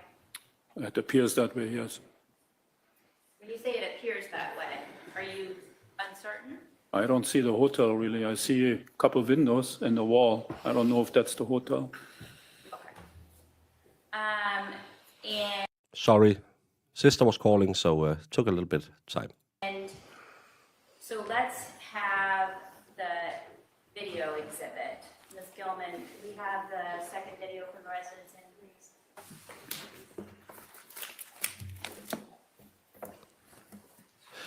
If she's like, I couldn't hear it because I was talking on the phone, but if she's like yesterday, I think it's a tactic they have in that DA's office, because Lally did the same thing. It's that antagonistic style, and I don't think it works, especially if you have an antagonistic witness on cross-exam. Let him do all the stupid talking instead of, because you're giving him sympathy.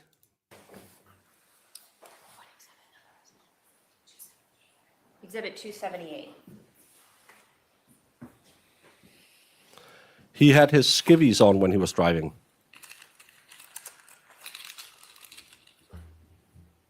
Pause it, please. That's you, right? Yes. You have something on your face? I don't know. Go back a little. Show us the evidence.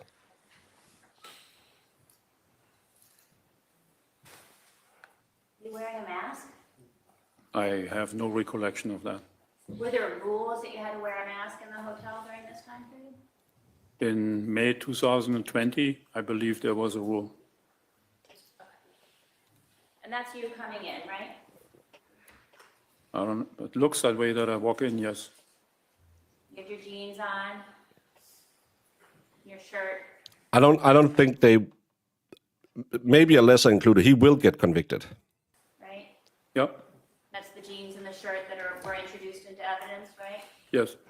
Your belt, I don't see a bell. breastplate.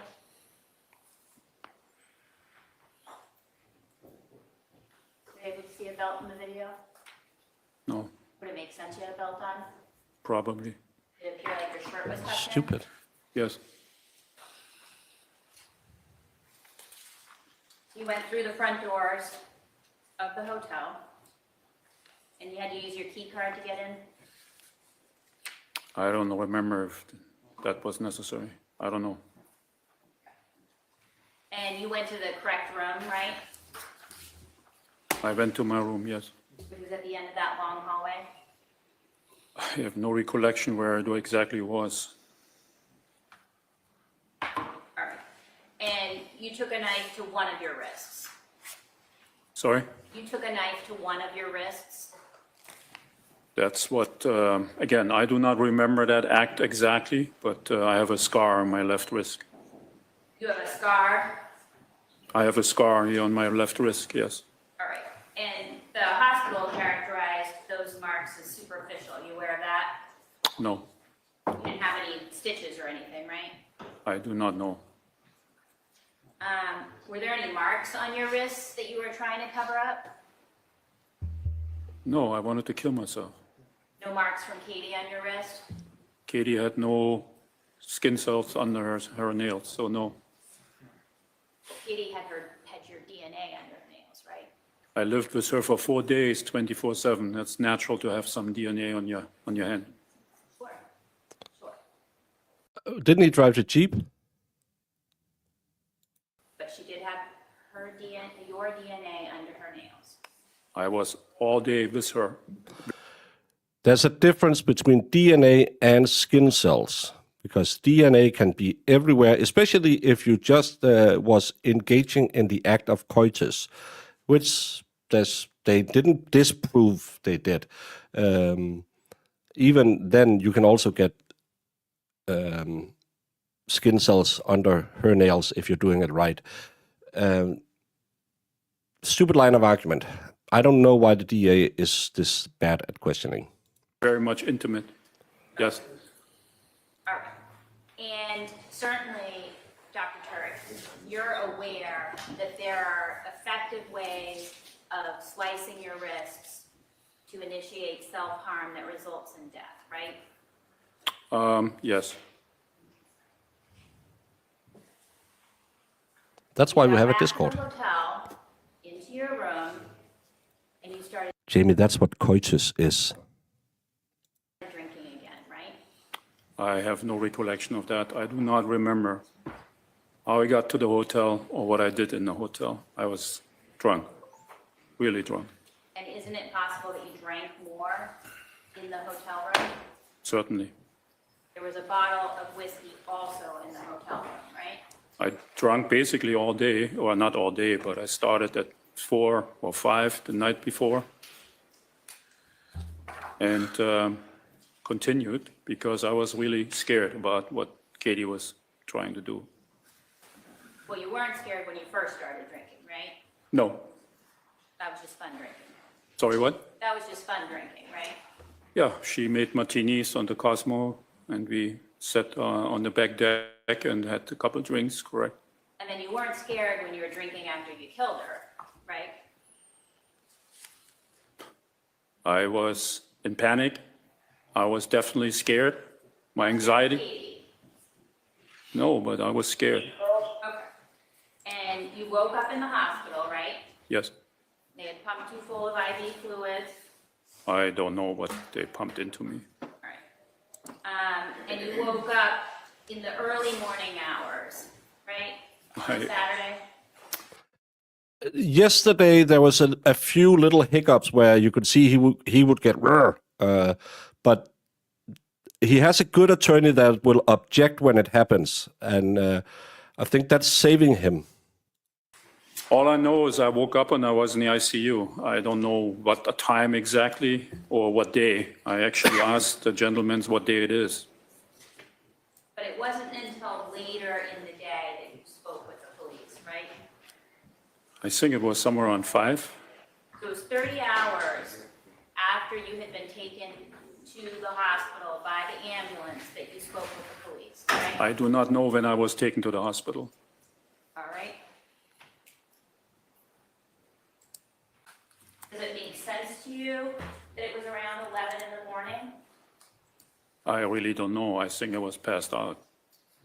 All right, let's look at the medical records. May I approach?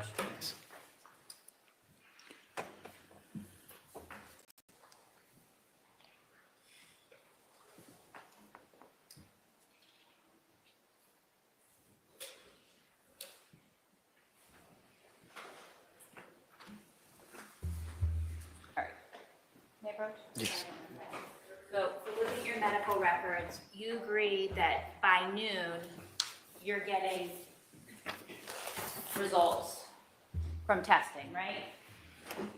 Results or Texting? orders? What is it? Texting? Results from testing Test, I'm sorry, thanks. by noon. Was on May 15, 2020 at 12 noon. Okay. Actually, it says 12. It doesn't say AM or PM. Well, but usually hospitals document things in military time, right? Well, they're doing tests 24/7. So it could be AM It could be AM or it could be PM. because there is no specification of afternoon or morning. Do hospitals normally do test results in military time? I don't think so. You don't think so? No. How should he know how this specific hospital does? He can testify to what he has experienced. Then you call in someone from that hospital, testify, this was taken and processed at this hour. I don't like her. Okay. Well, certainly you're aware that the police arrived at sometime after 10 in the morning. Are you aware of that? I think it was the afternoon when they arrived. You think it was the afternoon when they arrived? I believe so. Okay. Let's just do one thing at a time. First of all, just so we're on the military time, you see this test indication on the 16th. Sue, don't send anyone to go disagree with anyone anywhere. Please don't. We are a happy place. We don't disagree with anyone. 16th at 16:25. Yes. All right. So Norwood Hospital is using military time, right? To that, yes. Yeah. Okay. Is that the weird one with the son and the mother? That they were Egyptian gods or something? That was a weird movie.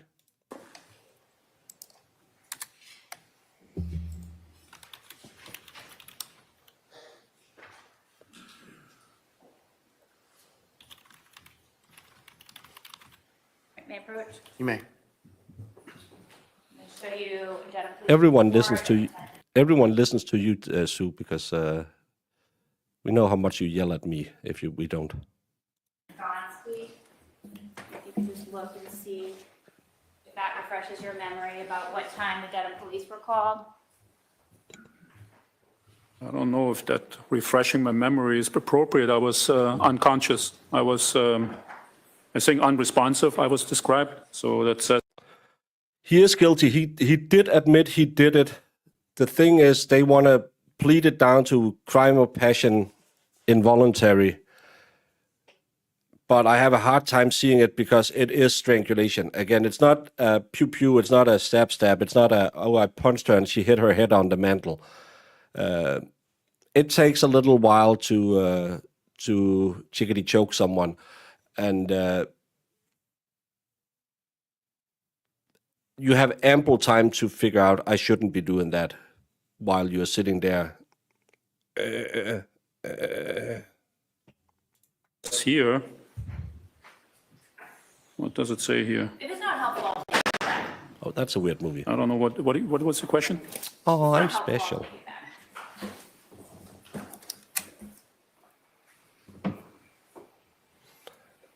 Yeah, and disposing of the body also kind of shows that.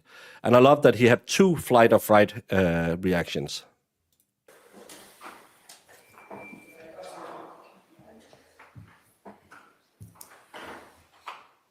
But you agree at least that you were speaking to the police after 5 o'clock I think it was around 5 o'clock, yes. on Saturday.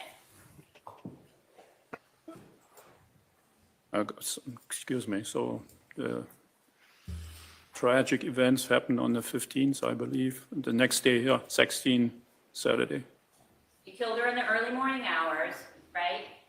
I didn't intend to cause that. That's not what she asked. You went back to the hotel. You were transported to the hospital sometime late morning on that I don't know. Friday. I don't know what time. Again, I wasn't conscious at that time. You agree you were transported to the hospital on Friday. You're not challenging that, are you? If you're asking me what I remember is that I woke up in the hospital, so I must have been transported to the hospital, yes? On Friday. Yes. And then you're speaking to the police after 5 o'clock on Saturday. That's what it appears to be. Again, I asked them even what day it was. And certainly you felt better after you told the police what you'd done, right? No, You I didn't felt- feel better after you told the police no. what you'd done? I feel today terrible. Never really changed. I'm so sorry about all that shit. Sorry. I'm not feeling better. I never felt better about what happened. didn't feel better to say where she was?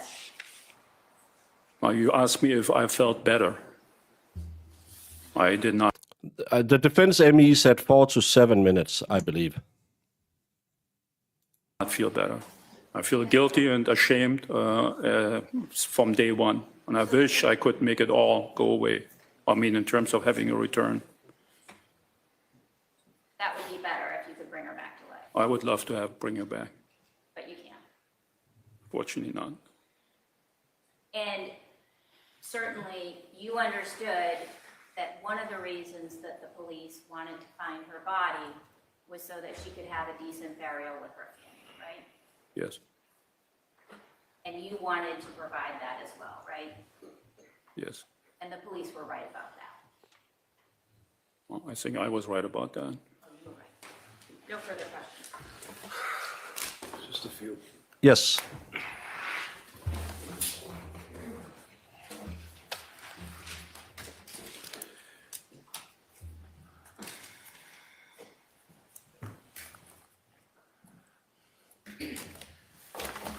Counsel was asking you about the circumstances of the blow to your head, the crashing glass on your skin, and then your reaction with your hand. You recall those questions? Yes. Question as to any statements or whether or not there's any conversations. Did she say anything to you at that point? Yes. What did she say? So get the fuck out of my house. This is after the deed was signed, right? Correct. Did she say anything else about the car or the hotel? Yes, she said a lot of things. She was yelling at me for What did she over say an about hour. the car in the hotel? About the car in the hotel. She said, get the fuck out of my house and you can walk to the hotel because the car is mine. The judge said so.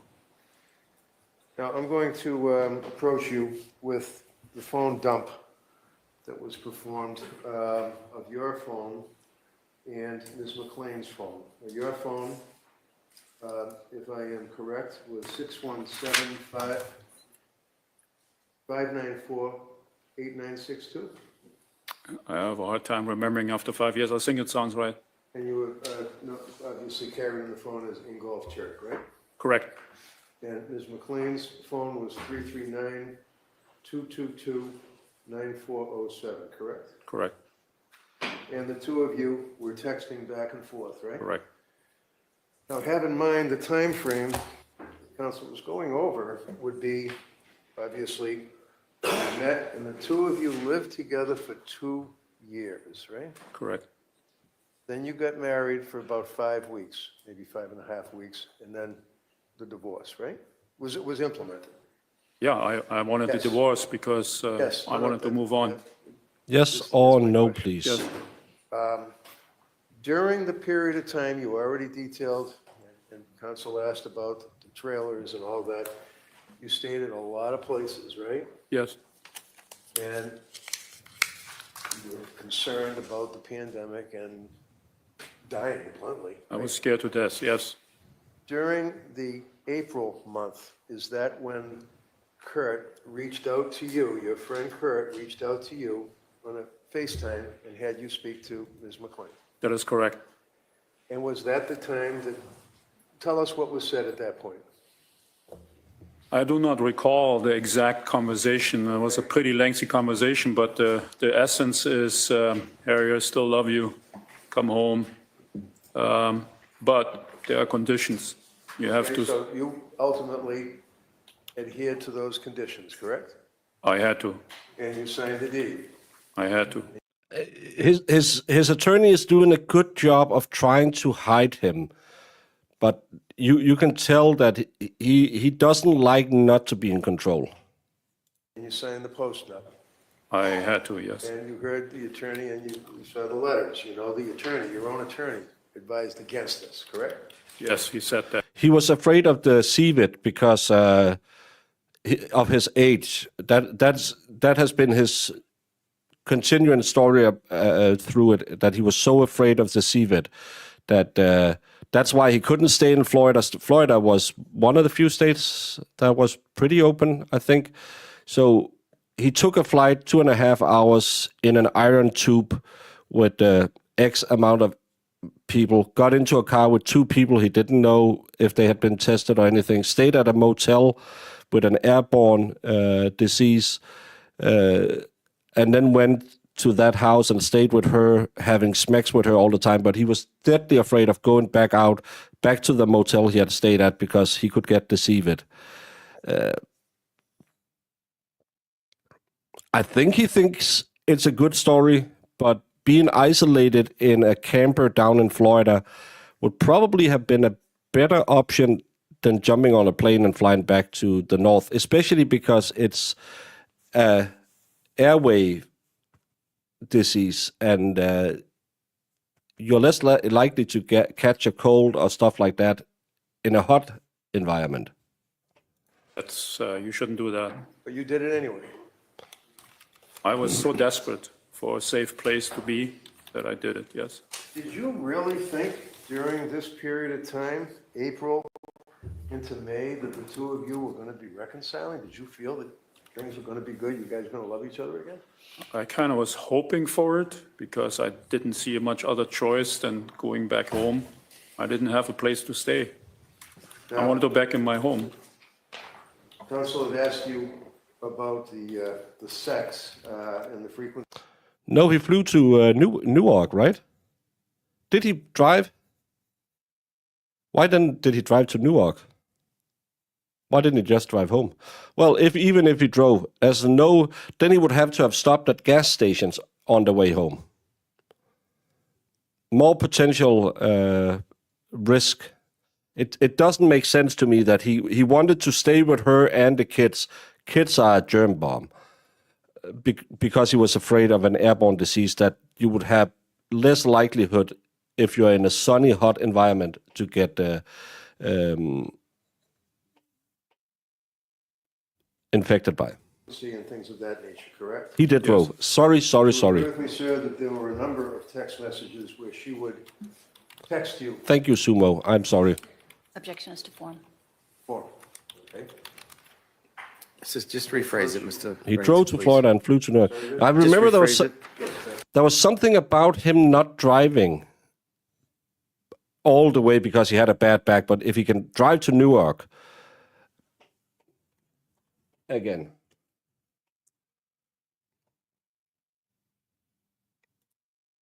If you can drive all the way from Florida to Newark, which is up here by New York, but why could look, Massachusetts is this far away. It couldn't.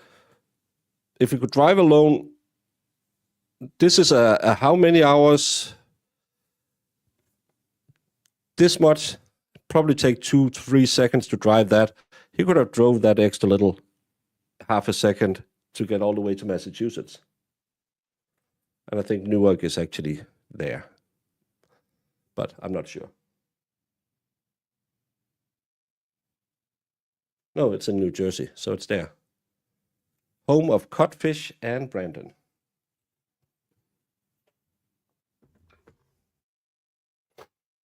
I don't know. It's not important. It's just, I don't buy that I was so deadly afraid. I'm going to approach you with... The trailer was sold. You can get a new trailer. This is a text from, let's abbreviate it, 9407 to Ingolf Tuerk, 8962. So I have a bad back, and sometimes just when I had to pick up my kids, I would be busted up for days. And that's like an hour and 45 minutes each way. So a 3-hour round trip would kill me. Can I just have a minute, please? Yes. Yeah, numbness is indicative of pressure on the spinal cord. It's over 20 hours.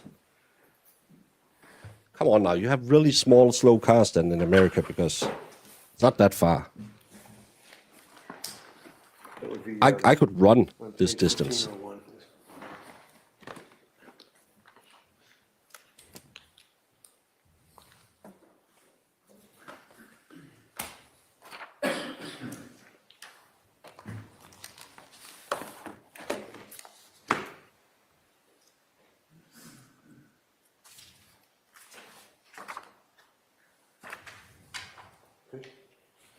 Yeah, it's Approaching you, sir, and handing you what appears to be a list get a better car. Text messages from a Celebrate phone dump. Does that appear to be text between you and Ms. McLean? Yes. All right. And what's the date of the text messages? Representative, just read that. Here on this page? I'm not joking. I have a map of America. I got this. Thank you, FD Food Fairy, for giving me a demonstrative so people can see how small America really is. I got the whole country in my hand. I got the whole country in my hand. Jemima. May 5. So this is May 5. Correct. Now, on May 5, had you actually started living back with her again? Are you still in the hotel, but you were And May 5, I was in Florida still. still in Florida? Yes, sir. Okay. At that point, you're telling the jury that she had indicated that she wanted you home, right? Correct. You guys are going to love each other again, right? Yes? We tried. Look on that text and see. This one here? There's an indication. Yeah, this was really early. That was right after, so that hadn't come out yet. May 5, 2020. Your Honor, with the foundation of text from Bernie Hill, can that be brought up on the screen? Could we approach? Yes.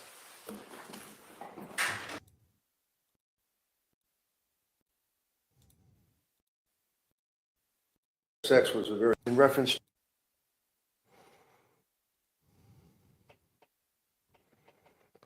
Yeah, anything above an hour is a travel in Denmark. Recall your testimony, sir, indicating that there 2020. were, on a number of occasions, that sex was a very important aspect of this relationship, correct? Correct. And That's only because I'm drunk. in reference to text messages between yourself and Ms. McLean, I'm going to Bless you. All right. ask that you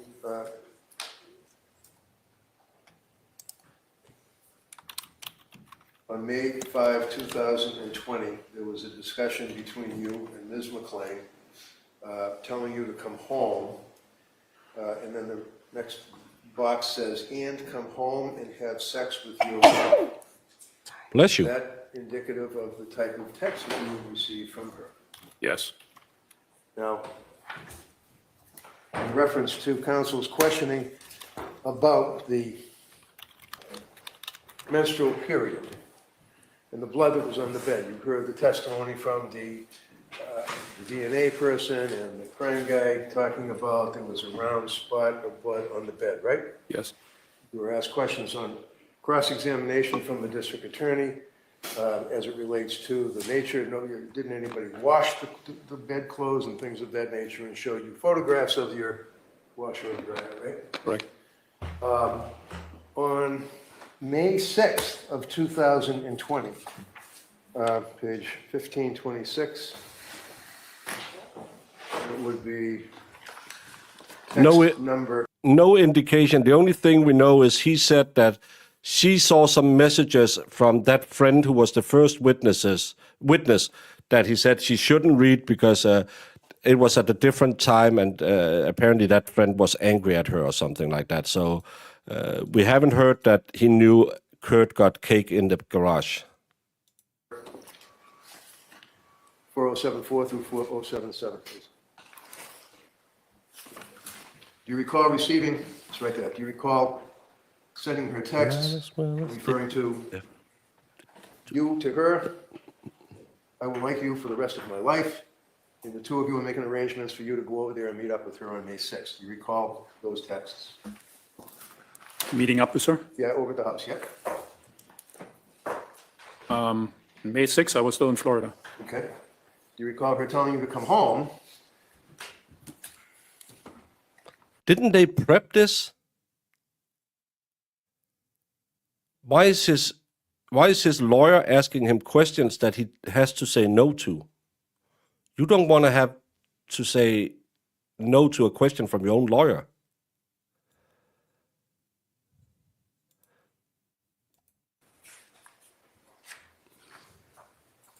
It seems really weird.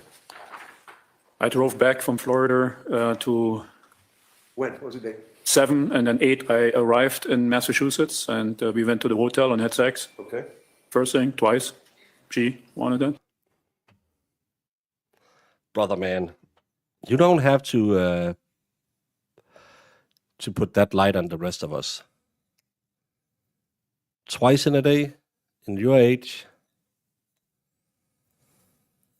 after you've driven from Florida to Massachusetts, and you had back problems, and you felt numbness in your arms and the legs, and you still said, hey, I might be a retired captain, but I can still rock the boat.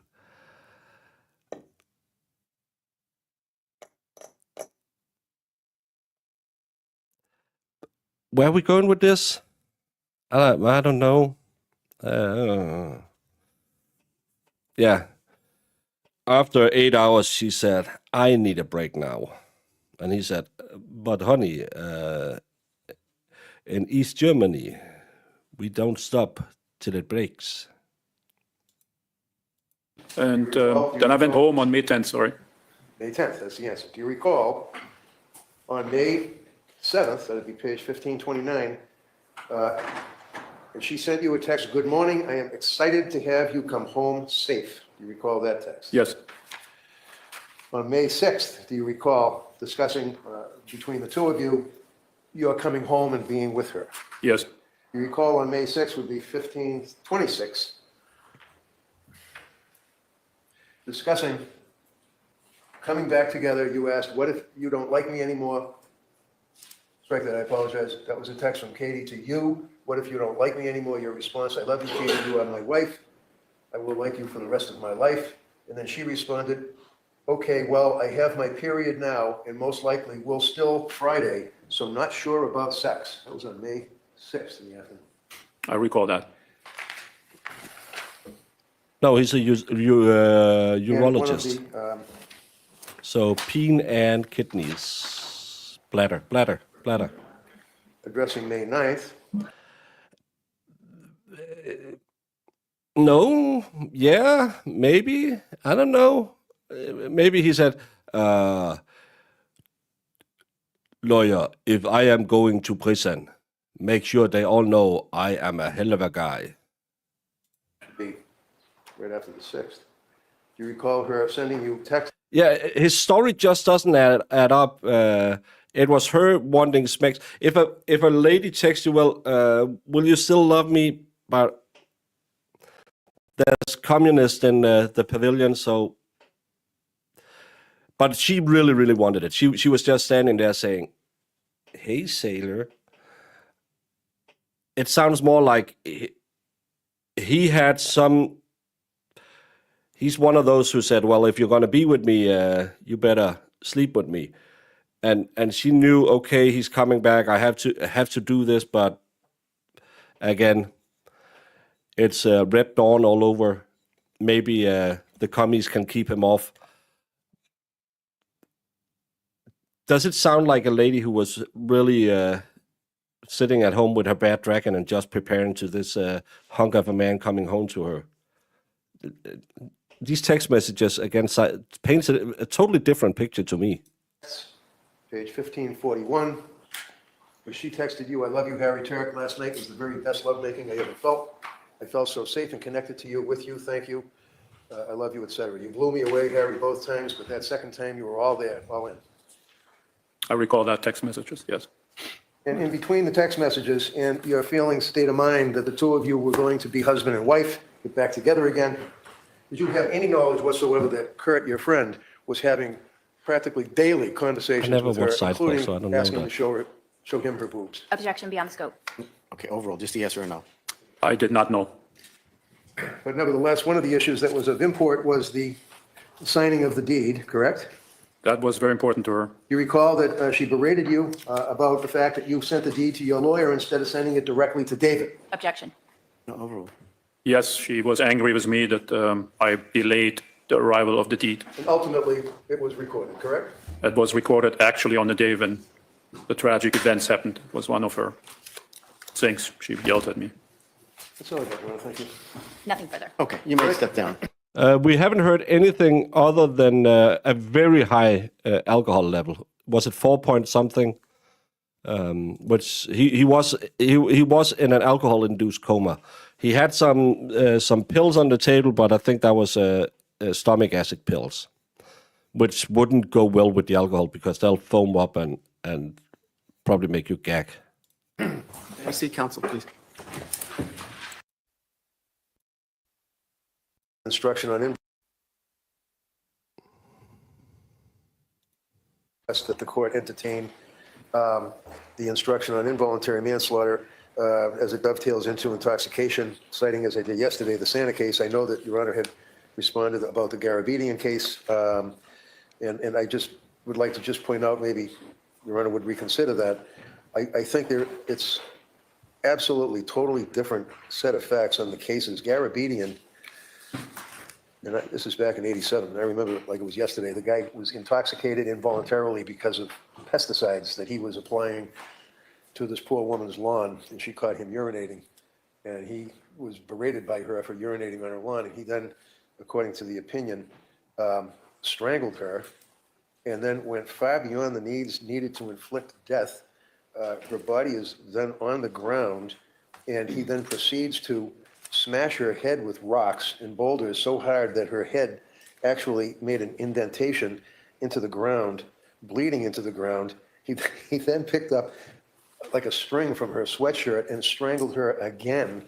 And of course, the SJC indicated that in that set of facts, the issue of voluntary intoxication, would not justify the doing of an act in a sudden sense that carries with it, unfortunately, the death of the person as a result, but where the defendant is intoxicated and his judgment is significantly impaired in that very brief act, that I go back to Santa, and I think that there should be an instruction on involuntary intoxication. So I just wanted to put that on the record.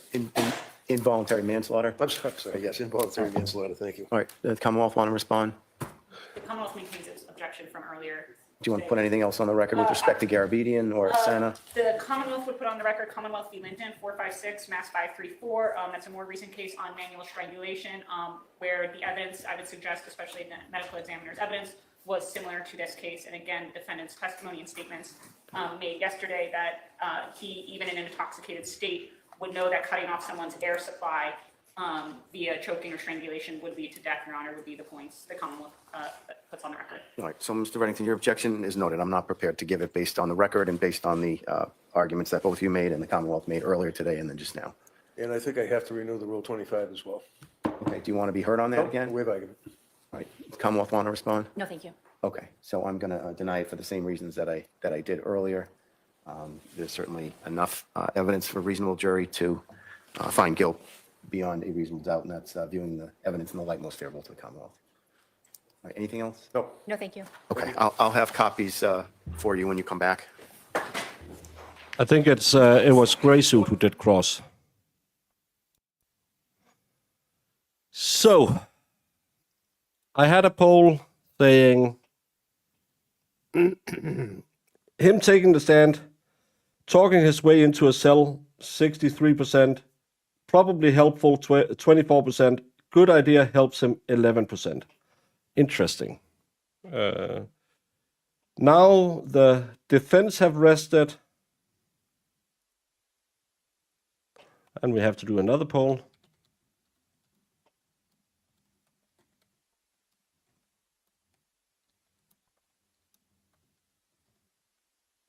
And I'm not going to do, well, I can I do that? Yeah, I can do.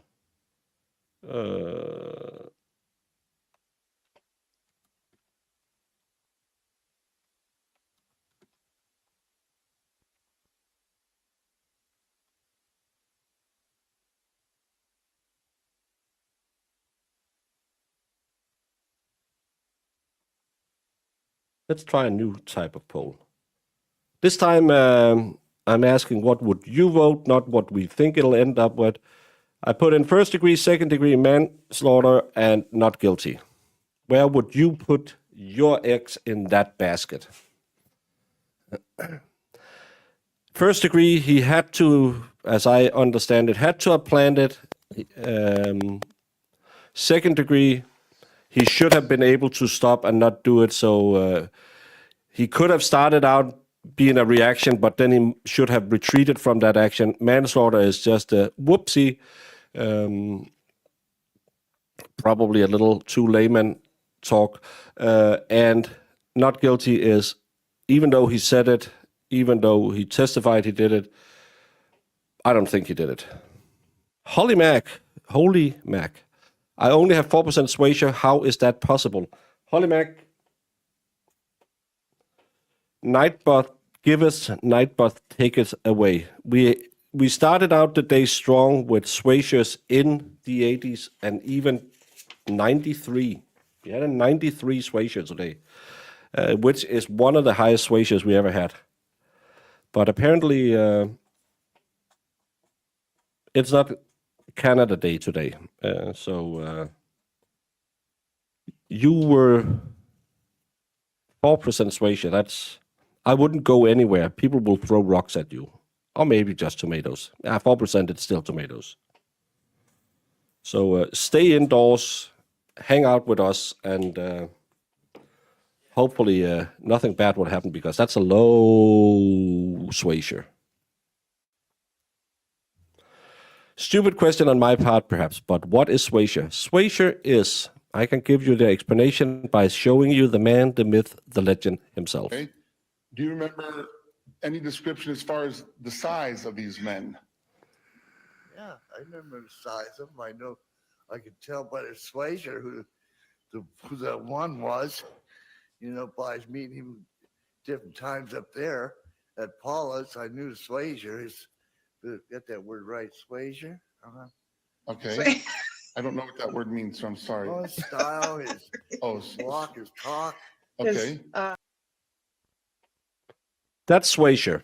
His style, his walk, his talk. Suasion. The suasion has dropped right off. I don't think he really helped himself understand, but maybe some of the jurors have the crazy ex and can feel some sympathy. I think he should get second degree. Yeah, I'm sorry for those of you who are over on Rumble. You can't participate in it because StreamYard, or only YouTube, allows us to make polls. Another feature Rumble could fix. And maybe work together with StreamYard so I don't have to set up streams constantly.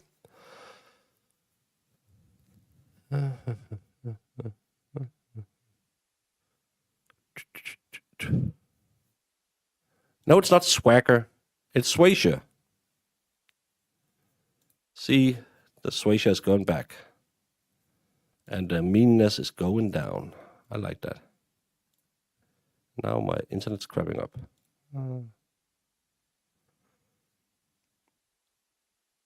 Well, if you have it, you have it, and you don't need to know what it is.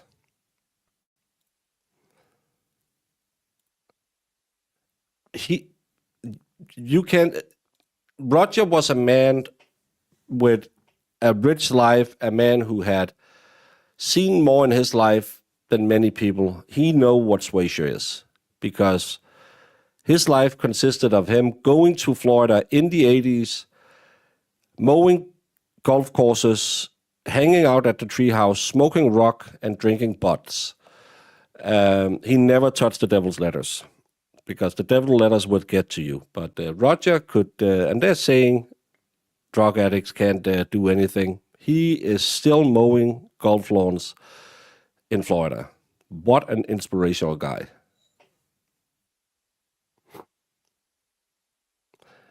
Yeah, it got that certain je ne sais quoi. You can't really say it's this or it's that. It's just that, suasion. Oh.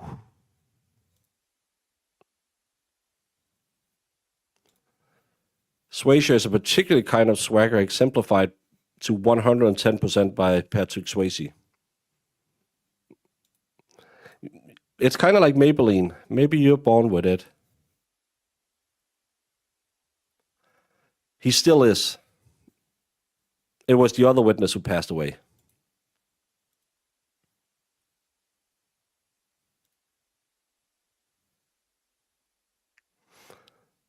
Yeah, I'll teach you stuff like suasion and All of these things. Yeah, you better go.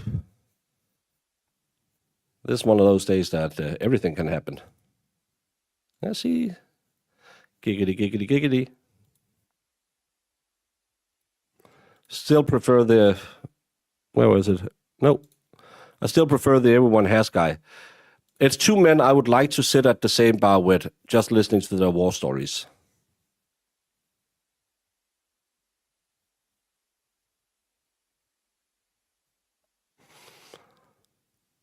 This is your first time popping into this trial. Seems guilty to me, but I don't know everything y'all do. Greg, he is guilty because he admitted he did it. But it's just, was there a reason to it? Did she punch him in the face and that he's not claiming self-defense, he's claiming manslaughter, which would be a maximum of 20 years, which would still be a life sentence to a man in his age. But there is a difference. And I'm probably going to say second degree in my book is where I would put him.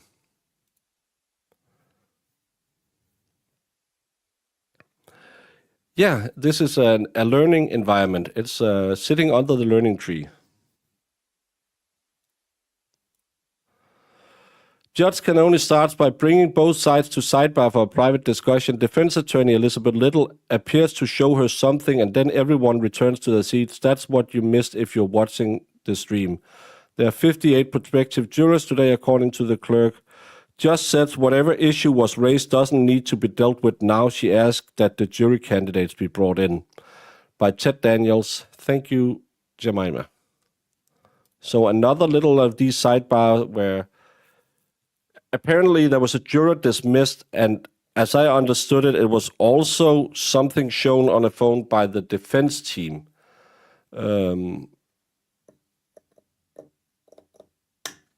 So I think there's been a lot of talk about why are they demanding these juror lists every night. I think they are spending a whole heck of a lot of time looking into them and making sure that everything is A-okay, probably trawling through their social media and making sure that there's no signs there that could be used against any of them. Because it would also be bad, let's say someone is very pro Karen Reed and open about it on their Twitter, and they get on the jury and then the state finds out and they get them kicked off. It'll also be a little... it wouldn't help the defense, so they don't really want to have those people on the stand either, or on the jury either, I think. But it seems like there's been a lot of due diligence done this time by the defense team with the jurors.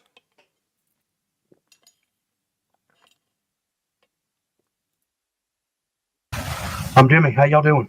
Yes. When did you first meet Maureen?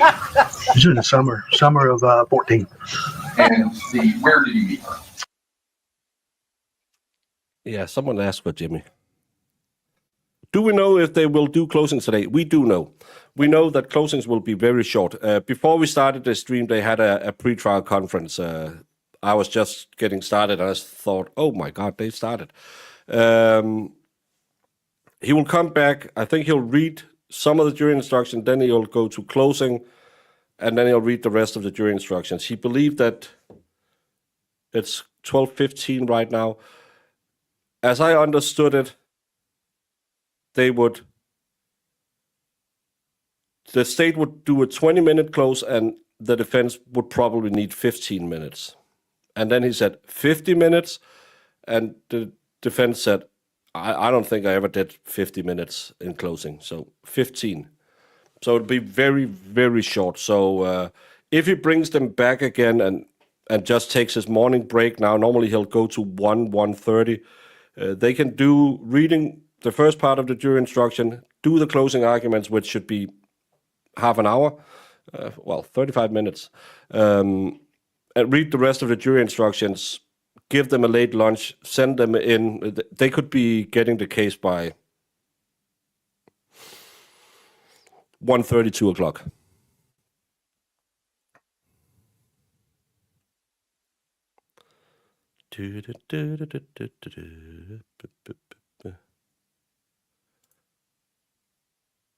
No, second degree doesn't mean a crime of passion. It just means that he didn't plan it when he went to the house that day. See? Swaysher. And Vanilla is Swedish.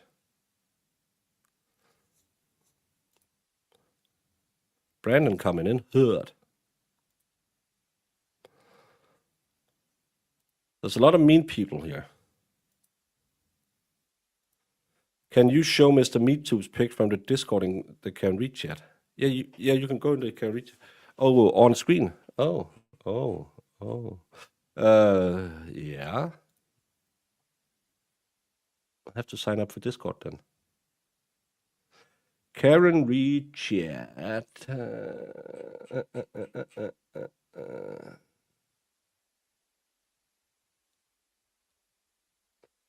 And put it there. And then de-size it. I think these are AI renditions. This isn't an AI rendition. This is Jamie. Go Bucks. Oh my God. You can't wait till I send it to you, I know. If it falls in my fire pit, are you going to be disappointed? Yeah. When I finally makes it to the middle of the US, I'm going to come out and see that it's proudly presented over your mantelpiece. Yeah. I can't wait. Tom Gillis, even in the dentist chair, he is watching the trial. So good to see you. Hope you're doing great. Hey, Tom.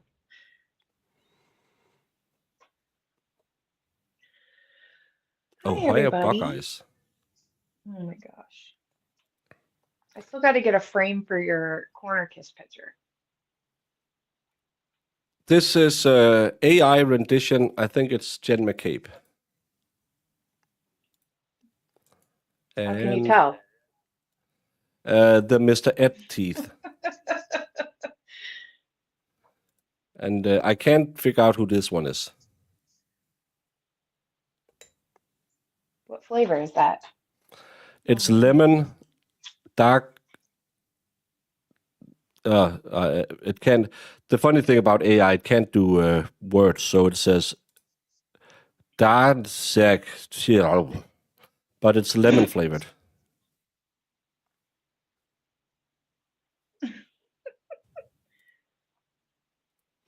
I like this one. It could have been a little more equestrian, horse-like.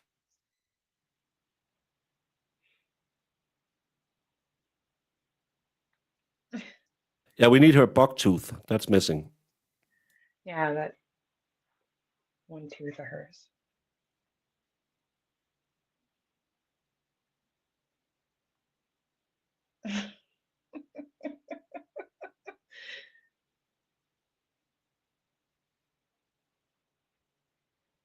And Kilo Tango, Charlie Tango is going to the Masters.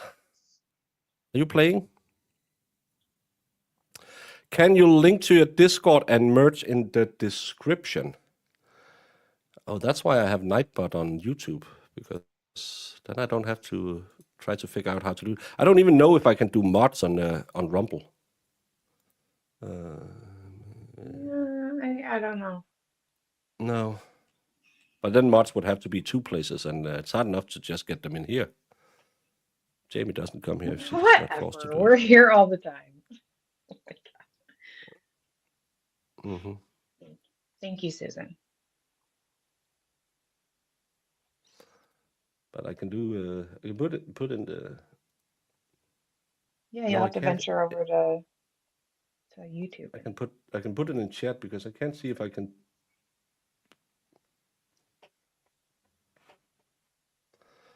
Oh, I love these. Hey, the Broken Baker. I came across your content and I must say it's truly impressive. Thank you. It's surprising Ooh. that more people aren't following channels like yours. It is. As it absolutely deserves more recognition. It does. However, I noticed that your channel doesn't appear in some search results. most likely if you're on Cornhub, because on this channel we don't support the corn dogs, which could be limiting your reach, views, and subscriber growth. Yeah. As a certified Rumble channel strategist, I specialized in optimizing visibility and audience growth. Oh, that's interesting. I love to help you enhance your channel's discoverability and attract the audience you deserve. Oh, if you're interested, feel free to reach out and we can discuss the best strategies for your channel. I will do that. What a nice person. That's so nice.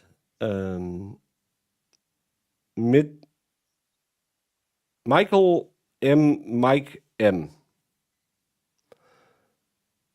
And I love that his name is Michael M. Mike M. and his username is Mark.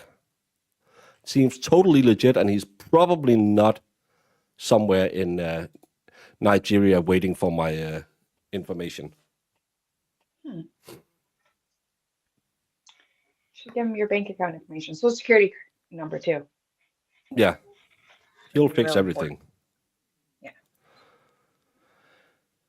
Nightburn has been touched by a priest more times than Plevin. Why would you want an even dumber version on Rumble? Jamie is tricking you. Well, it is. My problem is the ladies, I have been told. No tricks detected, Brandon. Well, I did have someone tell me that my channel is suffering from all you biatches. It is suffering. Look at you. Yeah. Jamie, what are you doing Saturday?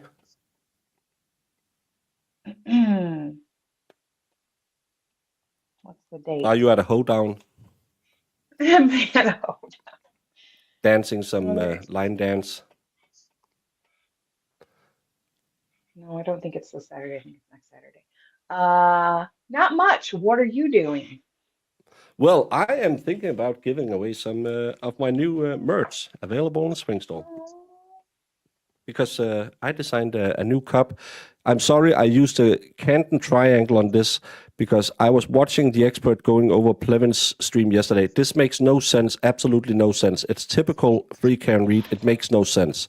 And it says no sense right there. And I also have some clothings. The pink isn't the best color for shirts, I found out. But it's there if you want it.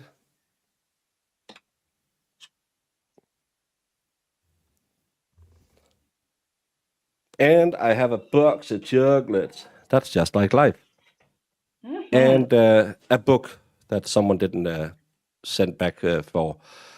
So I'm thinking about giving those away.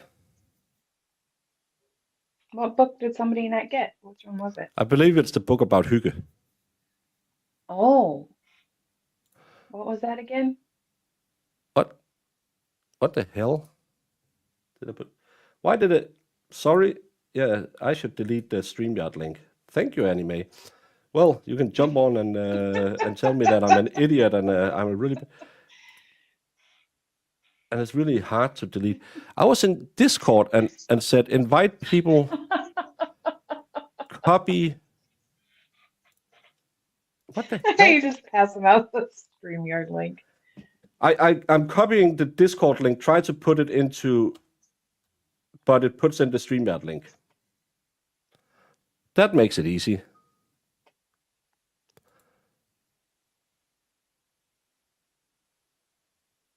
Copy. Can I do it this way? Copy. I think this works. I love it when things works. Thank you, Anime, for saving me for having someone pop on and say, what? What? What?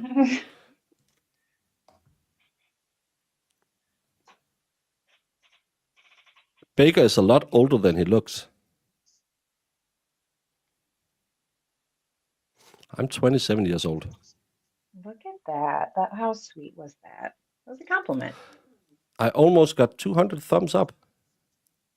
I got 204 thumbs up. Thank you so much, everyone. That's a good day at the office for most women. Stop complaining, Baker.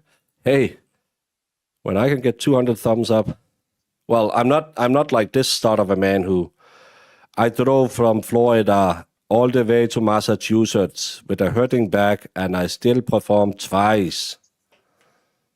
Yes, that's my Arnold accent. And that was spectacular. I don't have any people backstage. People, I only think once or twice I put the StreamYard out by an accident, and someone tried to jump on. I put out the link sometimes to do call-in shows. And not a lot of people, but we got to meet a few of our new friends. Turtleboy got a kick out of your interview with Plevin. Yeah, I heard that he liked it, and that's nice. I love that I got.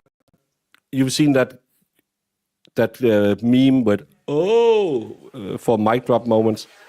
I didn't think about that. Yeah, it's my third language, and I still speak it better than you. And imagine this is my big YouTube moment that I said that to a guy who is a blabbling idiot. He is an idiot. If you can remember, what's the name of the case where the guy says everyone has? It's the Black Widower case. Thomas Randolph. Thomas Randolph, he's the Black Widow. Yeah, but it's a pre-trial hearing because they were doing a voir dire of Glenn, and Glenn wasn't allowed to testify in court. Yeah, it was. It wasn't in the actual trial. It was from the pre-trial, which was, it was beautiful.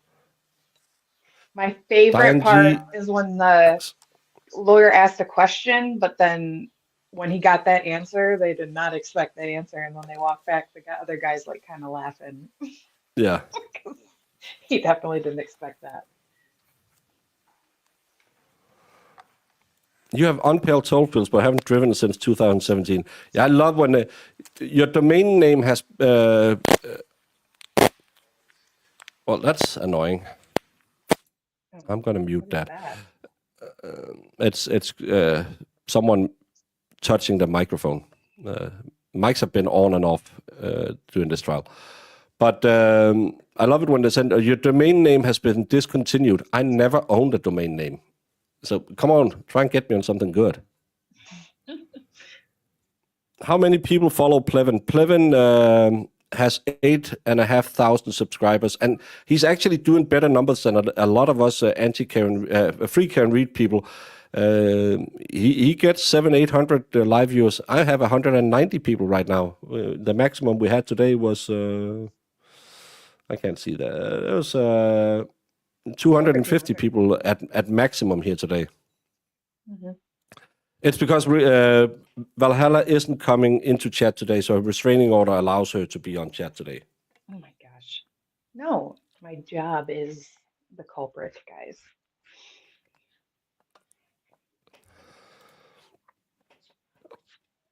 Well, as I said yesterday, I don't hate you enough that I would ever buy any of his books and give them away, because I don't think... No, it's too easy to just keep making fun of the guy, because he is... Jamie, can I be mean? I know it's your role. Yes. I actually think I'll allow it. I'll allow it. I actually think he's not a smart person. I think he, and it can be if we know if he has the big C in his brain, it could be why his demeanor is like that.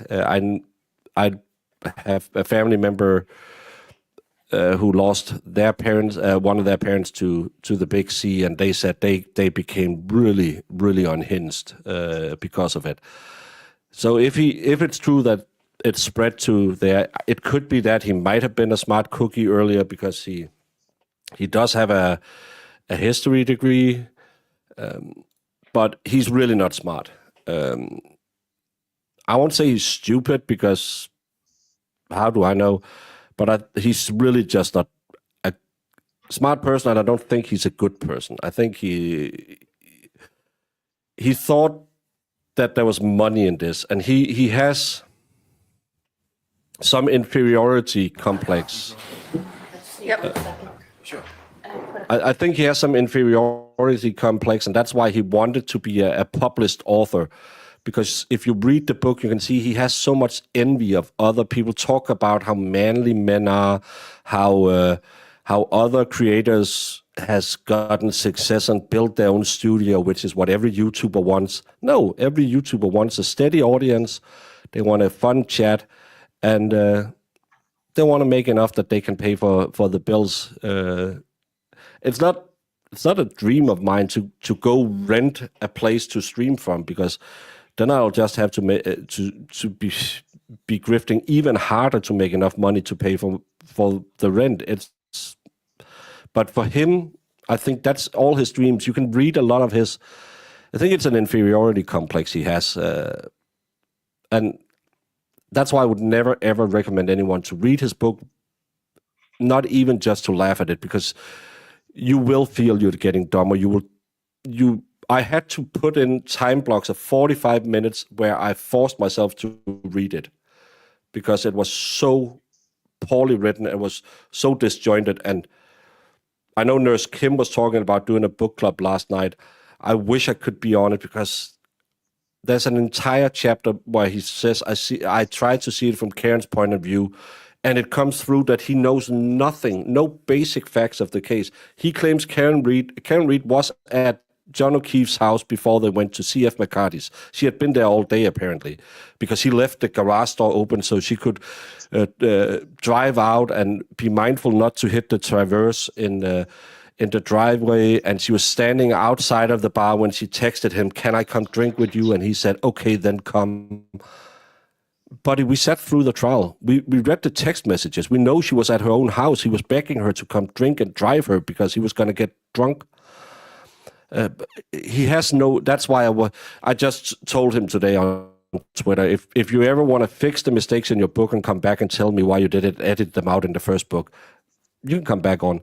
But I really think he's a stupid person. Not stupid, because he's smart enough to con 700-800 people to watch his stream and make okay YouTube money off of it, if you can trust what the number says out there. So, hey, he's a better grifter than I am. I think a lot of people watch him, to be honest. Yeah, but again, all these people who are hate Watching commenting on makes me. you money too, though. Yeah, a view's a view, and I need 1,000 views to get $5. So, hey, if you want to hate watch me and give me 10,000 views and I get $50, I am more than okay with you hating me whenever I'm opening a mouth. He has a superiority complex. He has a vocabulary but doesn't comprehend the words. How can a fact be open to interpretations? It's either a fact or it's not. I actually think he has an inferiority complex. He is so jealous of Aiden's success, of Mike's success, of LTL's success. That's why he mentions them in his book. Yes. I know, yeah. Coffee Daffy, she's a has-been who wants to be a something, and she gets paid. Yes. Juror number right.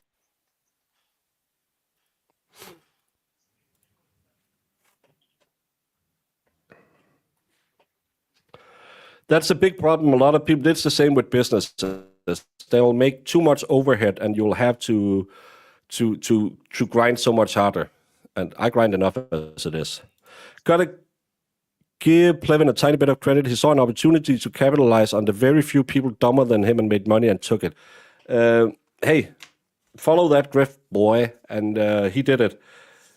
Because he started out being pro Karen Reed and then the facts led him another way. No, the big old space that didn't have an Aiden face on it was there. And he's thought, okay, there's enough drama, I can make money.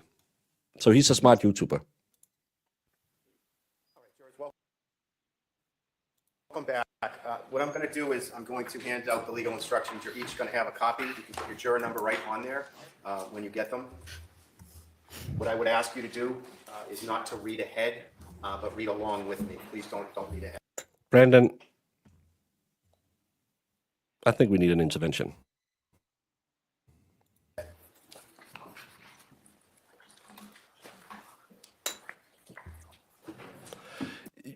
And again, do I know Nick Rocco? No. Do I know who he is? Yeah, I've heard about him.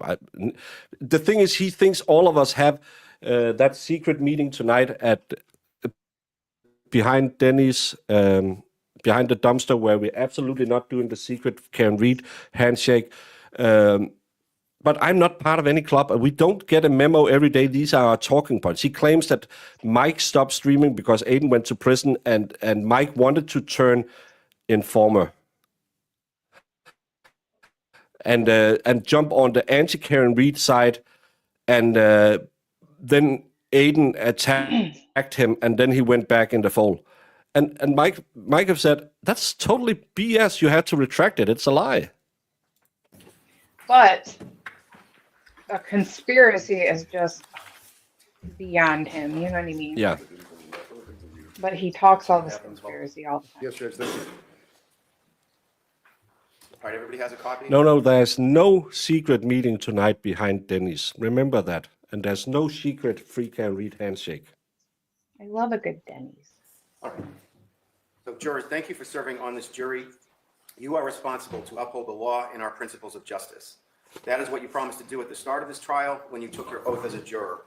Don't be influenced by any personal likes or dislikes or opinions, prejudices, biases, or sympathy. You must carefully consider all of the evidence, decide who and what to believe, and decide whether the prosecution has proved beyond a reasonable doubt that the defendant is guilty of the crime charged in this case. The final part of this trial will take place in 3 steps. I'll give you instructions about the law for the specific charge in this case. Then the attorneys will make their closing arguments, where they will highlight the evidence that they think is important and will argue in favor of the conclusions that they ask you to reach. The defense attorney will argue first, and the prosecutor will argue last. Again, that is because the burden of proof is always on the prosecution. After the closing arguments, I'll give you general instructions that apply in every case. You'll then work together to reach a verdict. Please pay close attention to my instructions, which you must follow, even if you do not agree with them. To make sure that I give you the instructions accurately, I'll read them to you. You'll also get written copies so you can refer to them in the jury room during your deliberations. So let's talk about the prosecution's burden of proof and the presumption of innocence. There's a fundamental rule that applies in all criminal cases. Every person who is accused of a crime is presumed to be innocent of that crime. All of us are entitled to that presumption under our Constitution. The defendant, Ingolf Tuerk, is presumed innocent of the charge in this case. That means you must consider the defendant to be innocent unless the prosecution has proved beyond a reasonable doubt through evidence presented during the trial that the defendant committed the crime charged. I will explain what I mean by reasonable doubt in just a moment. The defendant does not have to do anything to convince you he is innocent. He does not have to explain anything. He does not have to testify, call or question witnesses, or provide any evidence at all, because you must presume that he is innocent. Instead, it is up to the Commonwealth to prove the charge. That's totally normal. It wouldn't get in any other case. It's the same. They couldn't say that Karen Reed was guilty because of her searching for a DUI lawyer. It's more prejudicial than it's probative. That's why it won't come in, and there's no reason it should enter that she had a habit of taking out ROs. He was allowed, well, according to the RO, he wasn't allowed, but he's not being charged with breaking the RO. He's being charged with unaliving her. That's why it doesn't mean anything. And again, she might be the worst person in the world, but it's still illegal to unalive people unless it's legal, because some states you can do stuff. Charge against the defendant beyond a reasonable doubt. Prison. This burden of proof never shifts to the defendant. After you've considered all of the evidence carefully and fairly, if you have a reasonable doubt about the defendant's guilt, then your verdict must be not guilty. You may find the defendant guilty of a charge only if all 12 deliberating jurors agree that the Commonwealth has proved the charge beyond a reasonable doubt. So the burden is on the Commonwealth to prove beyond a reasonable doubt that the defendant is guilty of the charge made against him. What is proof beyond a reasonable doubt? The term is often used and probably pretty well understood though it is not easily defined. Proof beyond a reasonable doubt does not mean proof beyond all possible doubt, for everything in the lives of human beings is open to some possible or imaginary doubt. A charge is proved beyond a reasonable doubt if, after you've compared and considered all of the evidence, you have in your minds an abiding conviction to a moral certainty that the charge is true. When we refer to moral certainty, we mean the highest degree of certainty possible in matters relating to human affairs based solely on the evidence that has been put before you in this case. I've told you that every person is presumed to be innocent until he or she is proved guilty, and that the burden of proof is on the prosecutor. If you evaluate all of the evidence and you still have a reasonable doubt remaining, the defendant is entitled to the benefit of that doubt and must be acquitted. It is not enough for the Commonwealth to establish a probability, even a strong probability, that the defendant is more likely to be guilty than not guilty. That is not enough. Instead, the evidence must convince you of the defendant's guilt to a reasonable and moral certainty, a certainty that convinces your understanding and satisfies your reason and judgment as jurors who are sworn to act. But what is all facts?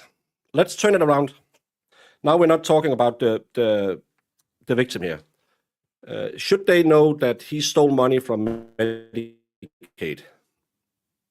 Should they know how his previous relationship, should his ex-wife be on the stand testifying if he had a temper? Should a colleague he blew up on 20 years ago be able to come in and say, yeah, he was angry all the time, he grabbed me by the neck. There was no police report filed, there was nothing, but he's really dangerous. This is to protect the rights of the defendant. Remember, again, we like Karen Read. The defense wants, the state wants to prove she's guilty because she contacted a lawyer. Is it all the facts? Because you could say that. Should her ex-boyfriends be able to come in and testify about her previous behavior? We would all agree that that has nothing to do with this case. So this is actually in the name of justice, that he should have, it should only be about this. And again, she might be the worst person in the world, but she's still dead, and you're not allowed to kill people just because they are bad people, because then Jamie would have a hit list longer than most people, because everyone's bad in her book. Conscientiously on the evidence. That is what we mean by proof beyond a reasonable doubt. What? Now, since this case raises a question as to whether the defendant properly used force to defend himself from attack, I'll provide you with instructions concerning the law governing the use of deadly force in self-defense. But again, it's not the truth. It's not the truth what happened that night. You have to. I know we all love a good backstory, but it has nothing to do what happened that night. This case is only what happened between Dr. Tuerk and the victim. It's not about what happened to the victim and her many other male acquaintances.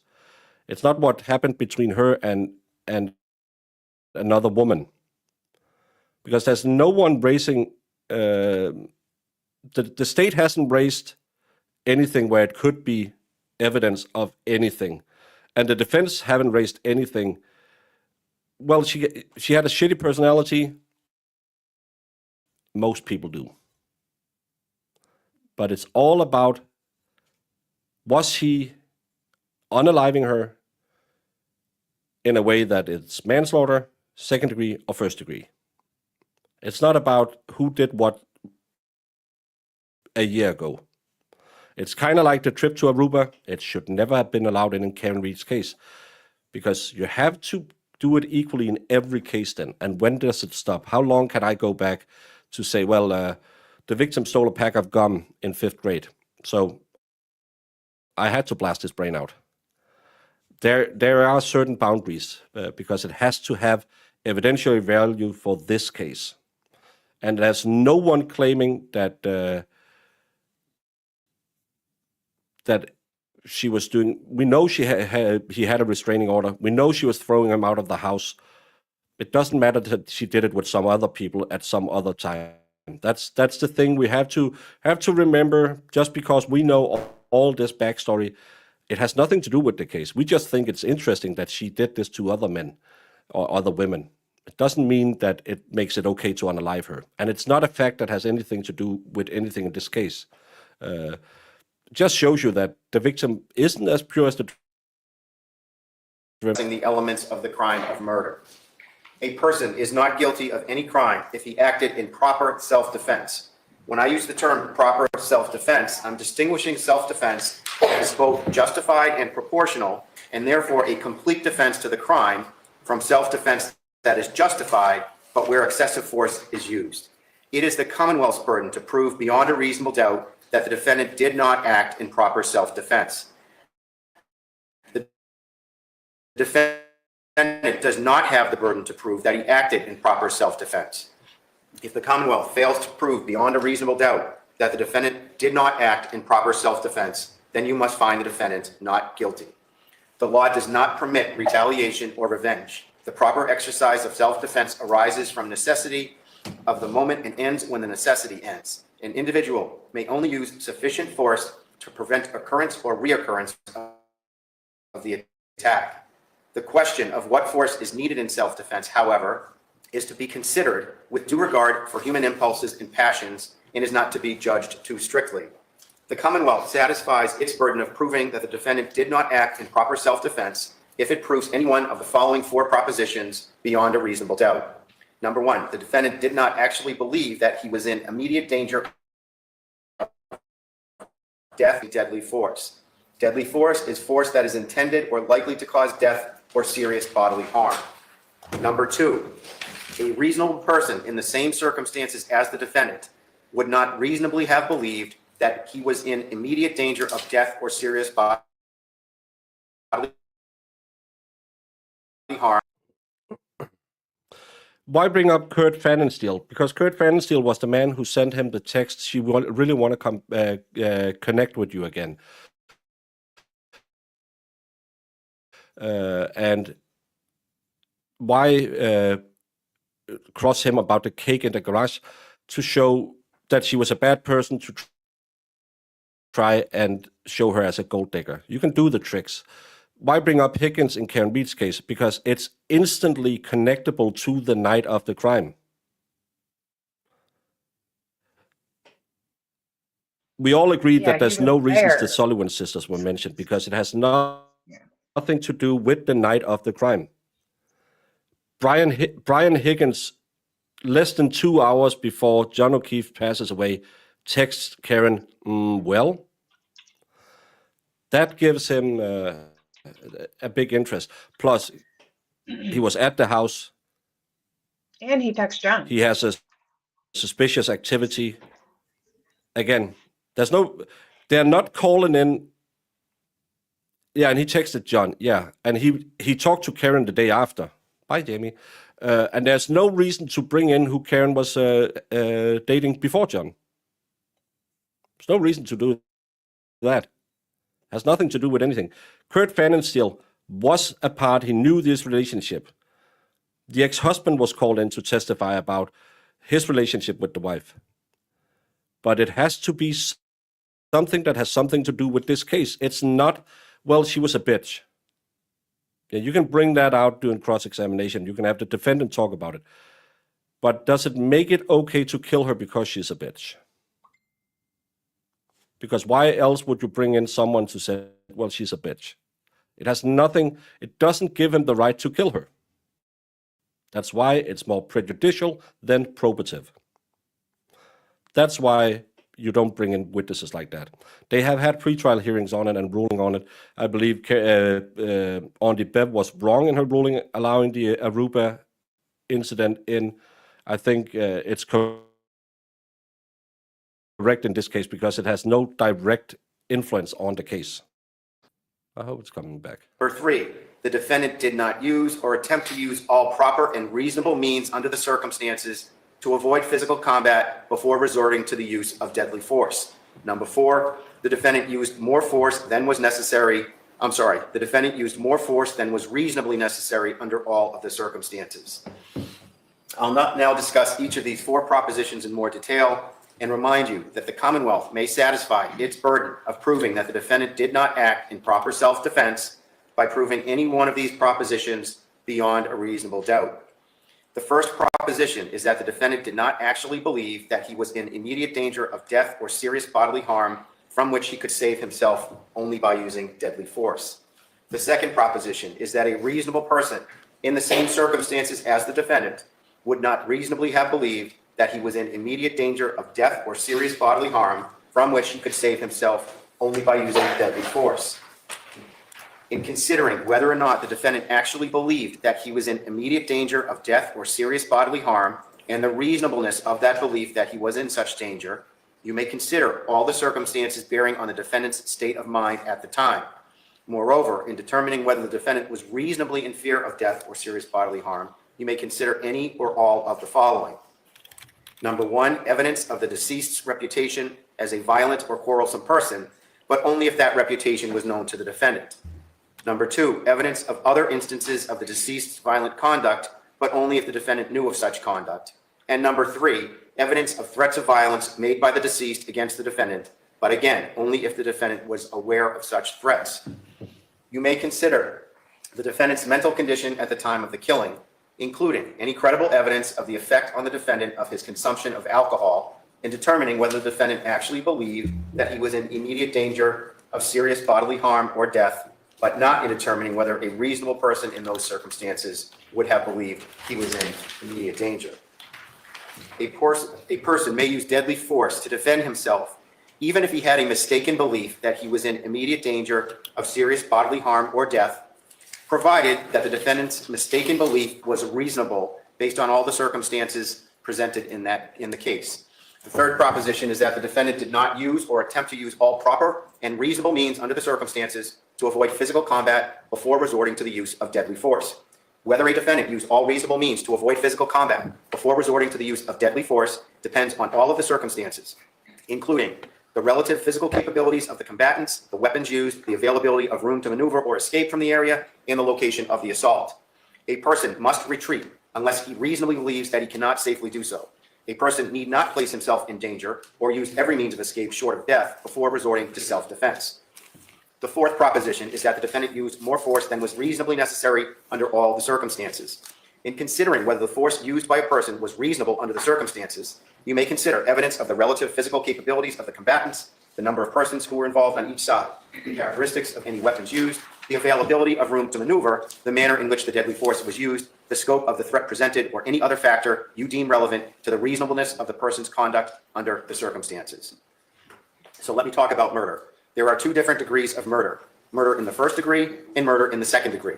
If you find the defendant guilty of murder, you shall decide the degree of murder.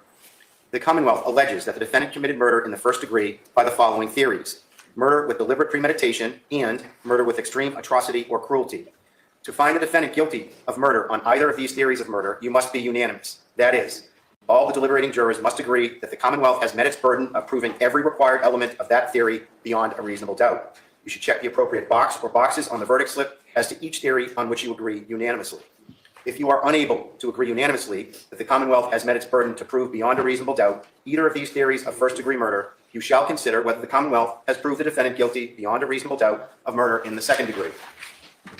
If you are unable to agree unanimously that the Commonwealth has met its burden to prove beyond a reasonable doubt that the defendant is guilty of murder in the first degree or murder in the second degree, you shall consider whether the Commonwealth has proved the defendant guilty beyond a reasonable doubt of the lesser offense of voluntary manslaughter. So I will begin by instructing you on the elements for murder in the first degree. I'll next instruct you on murder in the second degree. I'll then instruct you on voluntary manslaughter. Murder in the first degree with deliberate premeditation. I'll first define the elements of murder in the first degree with deliberate premeditation. To prove the defendant guilty of murder in the first degree with deliberate premeditation, the Commonwealth must prove beyond a reasonable doubt the following elements. First, the defendant caused the death of Kathleen McLean. Second, the defendant intended to kill, that is, the defendant consciously and purposely intended to cause the death of Kathleen McLean. 3, the defendant committed the killing with deliberate premeditation, that is, he decided to kill after a period of reflection. 4, the defendant did not act in proper self-defense. And 5, in addition to these elements, the Commonwealth must also prove that there were no mitigating circumstances. I'll now discuss each of these requirements in more detail. The first element is that the defendant caused the death of Kathleen McLean. A defendant's Actually, it was the Americans saying that every American should return home now that made him go home. It wasn't that Germany shut down. act is the cause of death where the act, in a natural and continuous sequence, results in death and without which death would not have occurred. The second element is that the defendant intended to kill Kathleen McLean. That is, the defendant consciously and purposefully intended to cause her death. The third element is that the defendant committed the killing with deliberate premeditation. That is, he decided to kill after a period of reflection. Deliberate premeditation does not require any particular length of time of reflection. A decision to kill may be formed over a period of days, hours, or even a few seconds. The key is the sequence of the thought process. First, the consideration whether to kill. Second, the decision to kill. And third, the killing arising from the decision. There is no deliberate premeditation where the action is taken so quickly that a defendant takes no time to reflect on the action and then decides to do it. In deciding whether the defendant intended to kill Kathleen McLean and whether he formed that intent with deliberate premeditation, you may consider any credible evidence that the defendant was affected by his consumption of alcohol. A defendant may form the required intent and act with deliberate premeditation even if he consumed alcohol, but you may consider such evidence in determining whether the Commonwealth has proved these elements. The next element is that the defendant did not act in proper self-defense. I have already instructed you as to the circumstances under which a person may properly act in self-defense. Finally, the Commonwealth is also required to prove beyond a reasonable doubt that there were no mitigating circumstances. The law recognizes that in certain circumstances, which we refer to as mitigating circumstances, the crime is a lesser offense than it would have been in the absence of a mitigating circumstance. A killing that would otherwise be murder in the first or second degree is reduced to the lesser offense of voluntary manslaughter if the defendant killed someone under mitigating circumstances.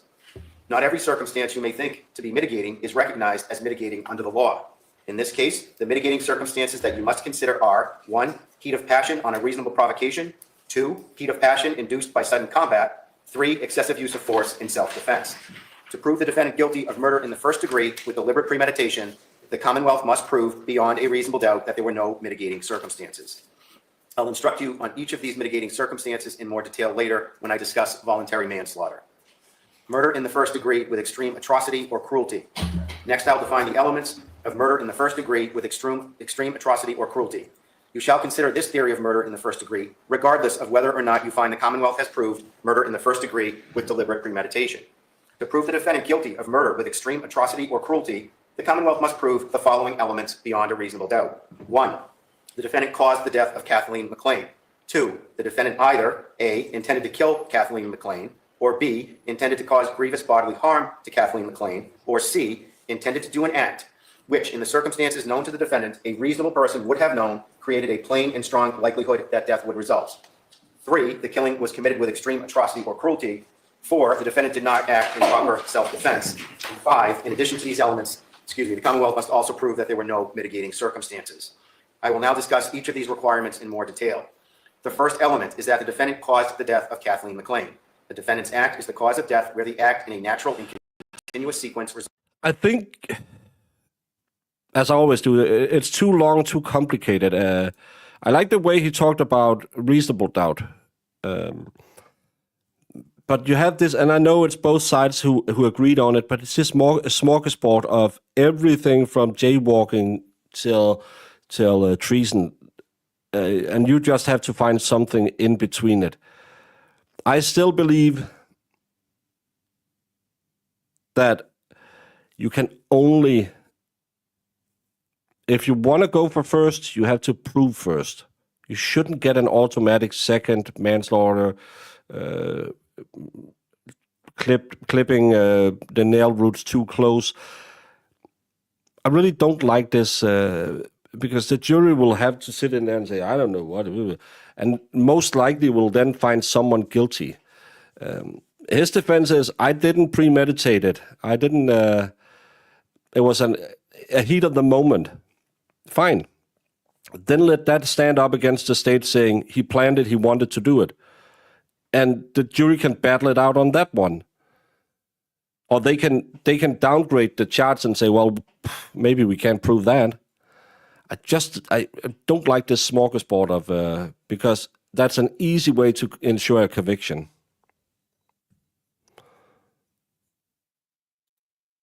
I don't know. I'm gonna go get a computer so I can really express myself. Oh. Oh my. Yeah, I like the way he's saying that.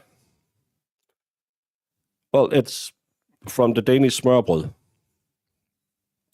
I think it's a Swedish word that Americans butcher.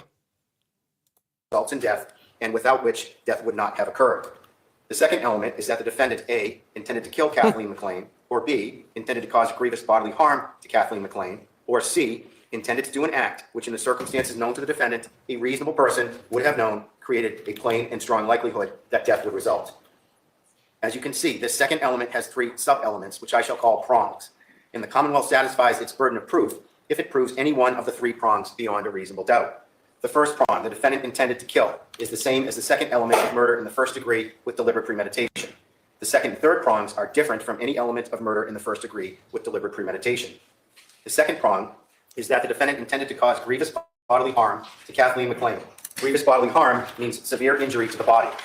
The third prong is that the defendant intended to do an act which in the circumstances known to the defendant, a reasonable person would have known created a plain and strong likelihood that death would result. Let me help you understand how to analyze this third prong. You must first determine whether the defendant intended to perform the act that caused the decedent's death. If you find that he intended to perform the act, you must then determine what the defendant himself actually knew about the relevant circumstances at the time he acted. Then you must determine whether under the circumstances known to the defendant, a reasonable person would have known that the act intended by the defendant created a plain and strong likelihood that death would result. In deciding whether the defendant intended to kill, intended to cause grievous bodily harm, or intended to do an act which in the circumstances known to the defendant, a reasonable person would have known created a plain and strong likelihood that death would result, you may consider any credible evidence that the defendant, it should say defendant there, was affected by his consumption of alcohol. The third element is that the killing was committed with extreme atrocity or cruelty. Extreme atrocity means an act that is extremely wicked or brutal, appalling, horrifying, or utterly revolting. Extreme cruelty means that the defendant caused the person's death by a method that surpassed the cruelty inherent in any taking of human life. You must determine whether the method or mode of a killing is so shocking as to amount to murder with extreme atrocity or cruelty. The inquiry focuses on the defendant's action in terms of the manner and means of inflicting. If you don't take a deal, then you leave it up to the court. That's why you can get off with a lesser, and it saves the people money. And so we don't have that in Denmark. You can't take a plea deal. You're either guilty or not guilty. So that's. I can't really speak to that. That's an American thing. Isn't smørrebrød just a wide selection of stuff dumped on a plate like a poo-poo platter? It's smørrebrød is open-faced sandwiches, which is nothing. Yeah, if you go into the Discord, Fedorowski put up, it's normally where you have a big spread put out for Christmas. A lot of cold cuts and meats. They really need to fix the jury instruction. It renders all of the pre-trial discovery, testimony, lawyering entirely moot when you handle the jury 100 pages and no choice but to freeball it. You're telling me I'm the guy who says they should just tell him, first of all, they can only charge him with one thing, not 45 things. If they can't land on 1, 2, of course you can have different crimes, but under the same thing. This is what first degree is. And you just read that part.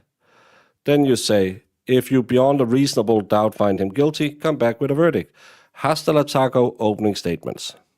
Closing statements. Death and on the resulting effect on the victim.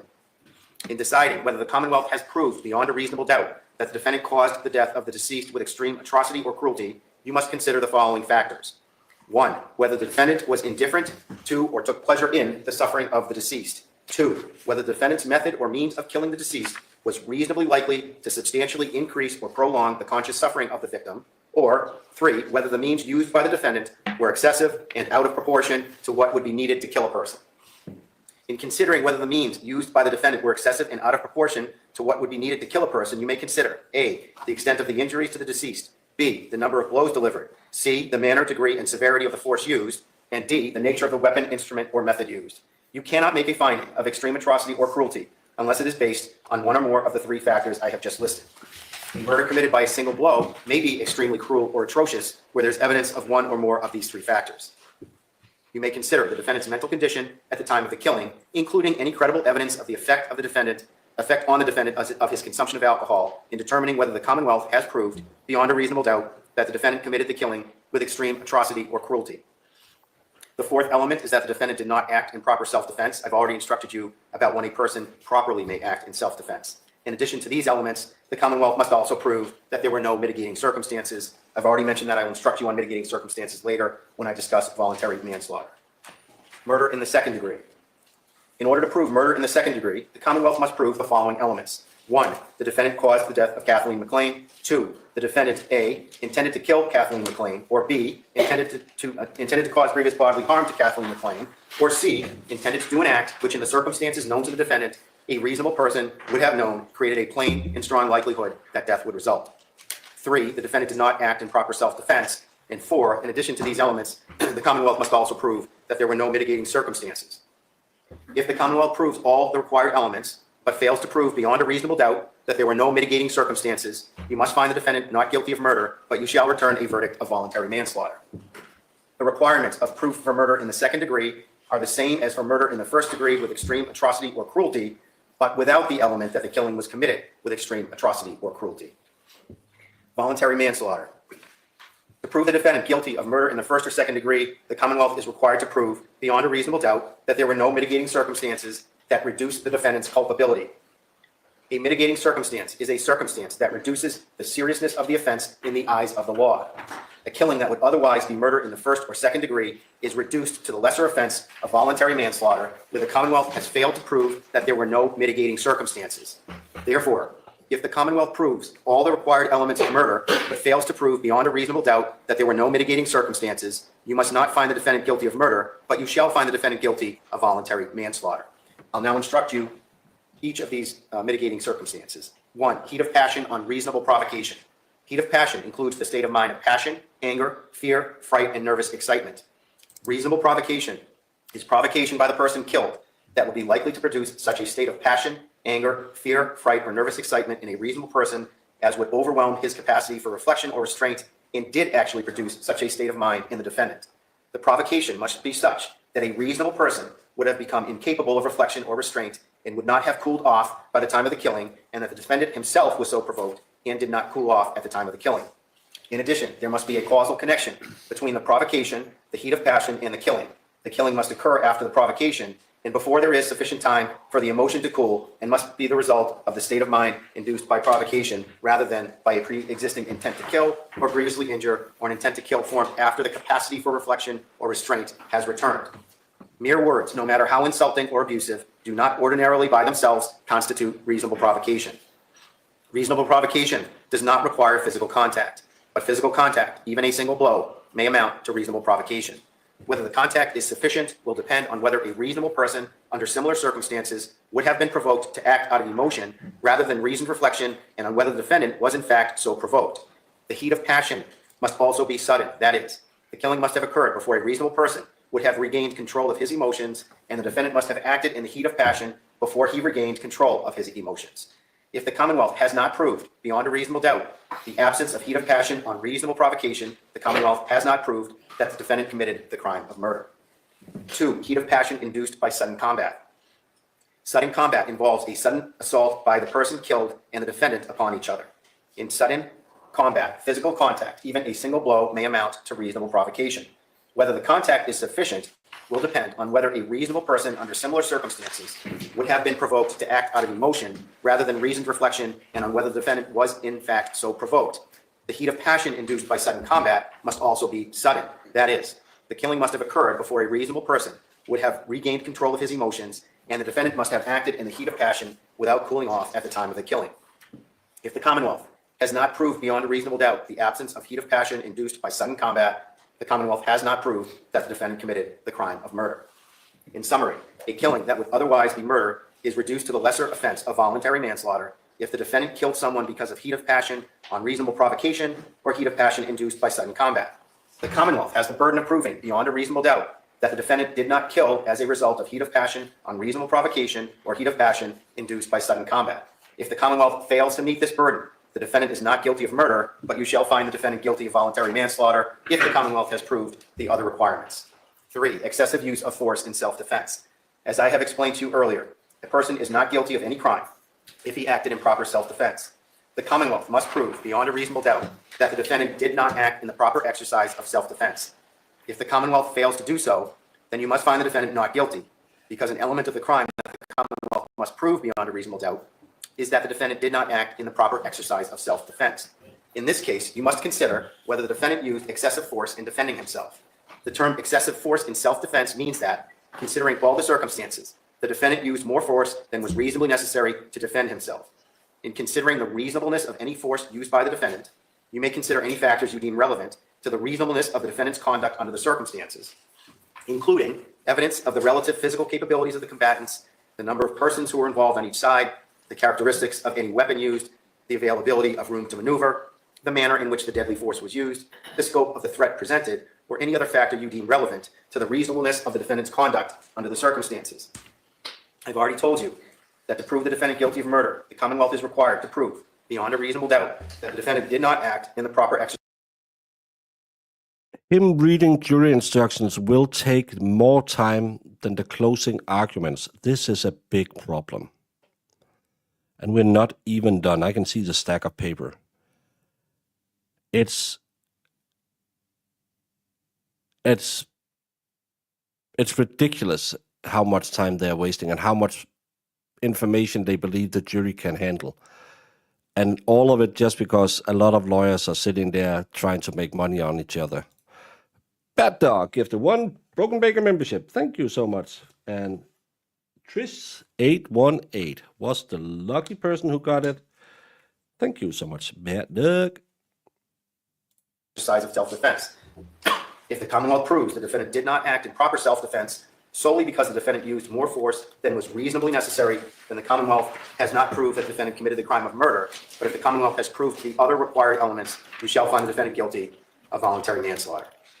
If the evidence convinces you, beyond a reasonable doubt, that the defendant is guilty of a criminal offense, you have a duty to find the defendant guilty of the most serious offense that the Commonwealth has proved beyond a reasonable doubt. Marissa. If the evidence does not prove beyond a reasonable doubt that the defendant is guilty of any offense charged, you must find him not guilty. All right, so jurors, that concludes the first part of my instructions. What I'm going to ask you to do is you're going to leave your instructions on your chairs with your notebooks. Please do not take the instructions into the deliberation room with you at this time. And we'll come back at 2 o'clock.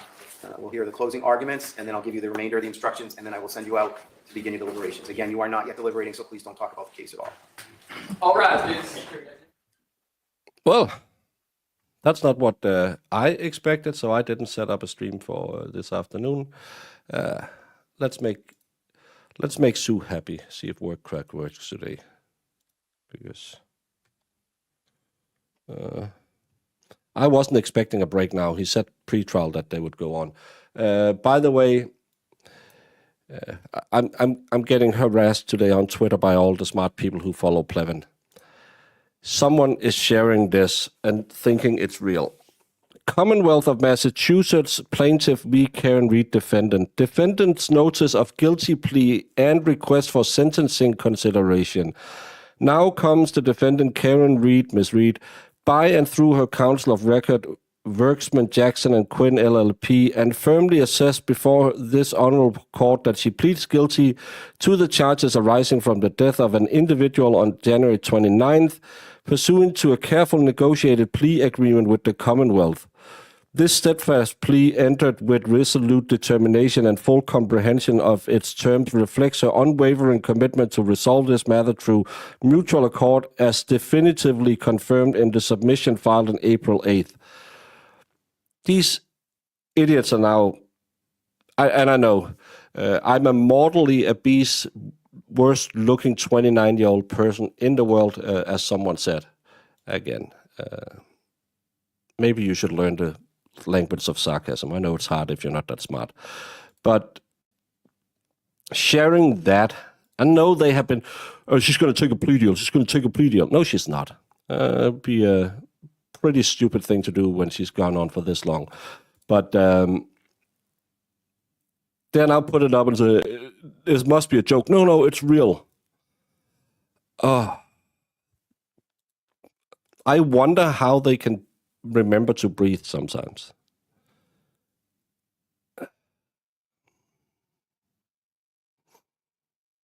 Does it work today? Let's put tune in. Woohoo, it works. If you saw any court documents in this case, you know that's fake. They don't know anything. Have you hung out with them? And Plevin keeps going on about, well, that non-human hair. That was from a filing from the state's lab. He's such an idiot. I don't want to waste more time on him today. I'm going to go make my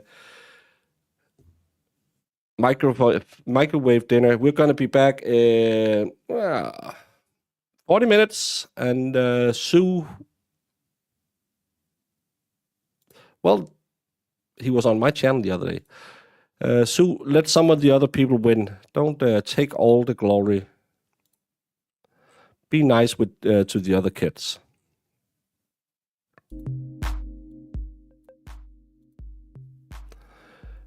And the banner. Oh, I changed that to the red roller coaster.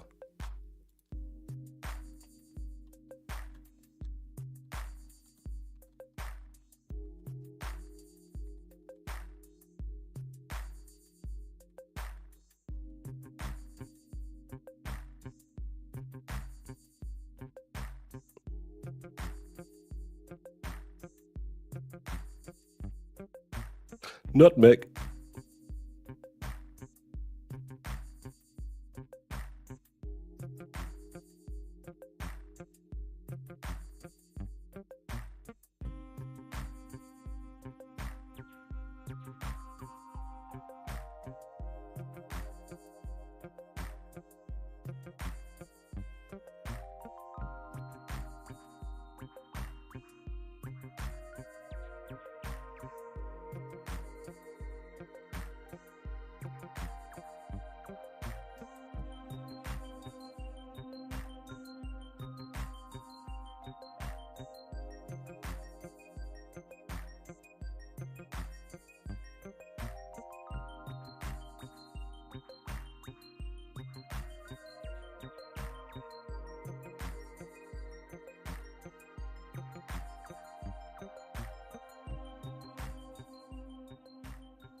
Welcome back, everyone.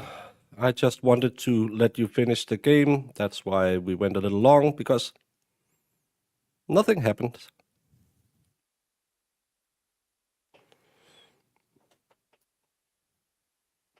The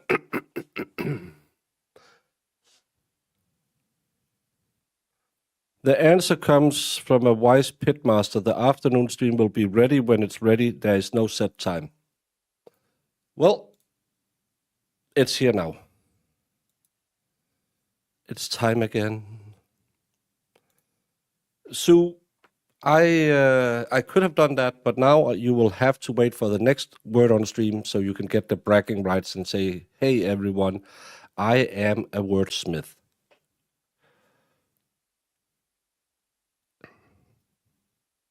Think that's a song. Baby, come back.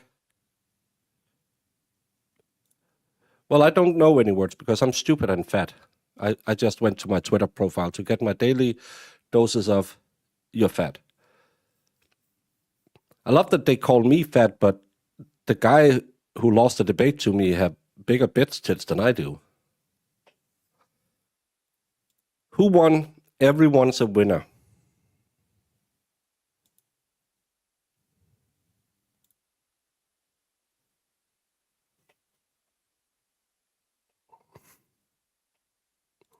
Yeah, but it's fun. I like getting on there and say, oh, I didn't know they made short buses that long. Because there's a lot of you who has to write on it. Why the hell is my computer making so much noise all of a sudden? By angering, no, she won't do it until I get to Tennessee, but she will be laying in wait when I leave the airport and blame it on Valhalla.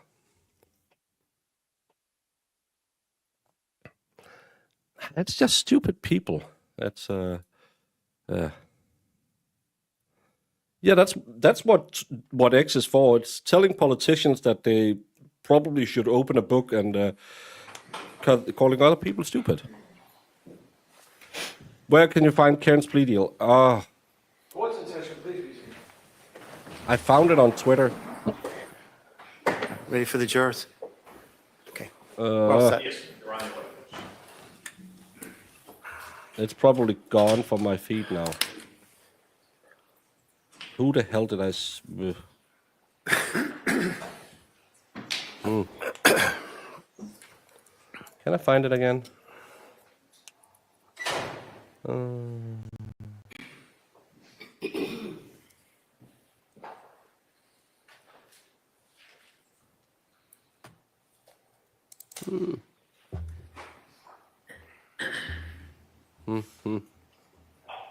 No, maybe, but I...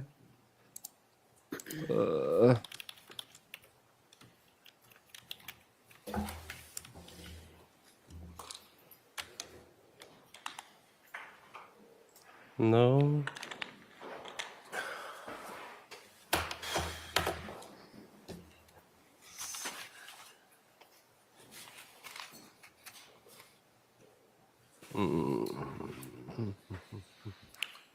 That's not that one.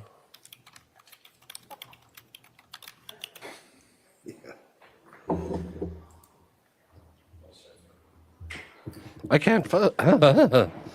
Yay, finally. I hit puberty. I can't find it right now. I'm sorry.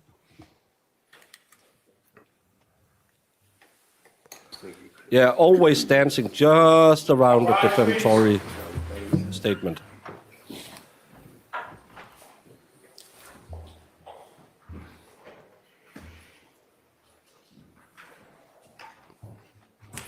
I wish I understood what any of this means, but it's a non-essential sport, so I don't know anything about baseball.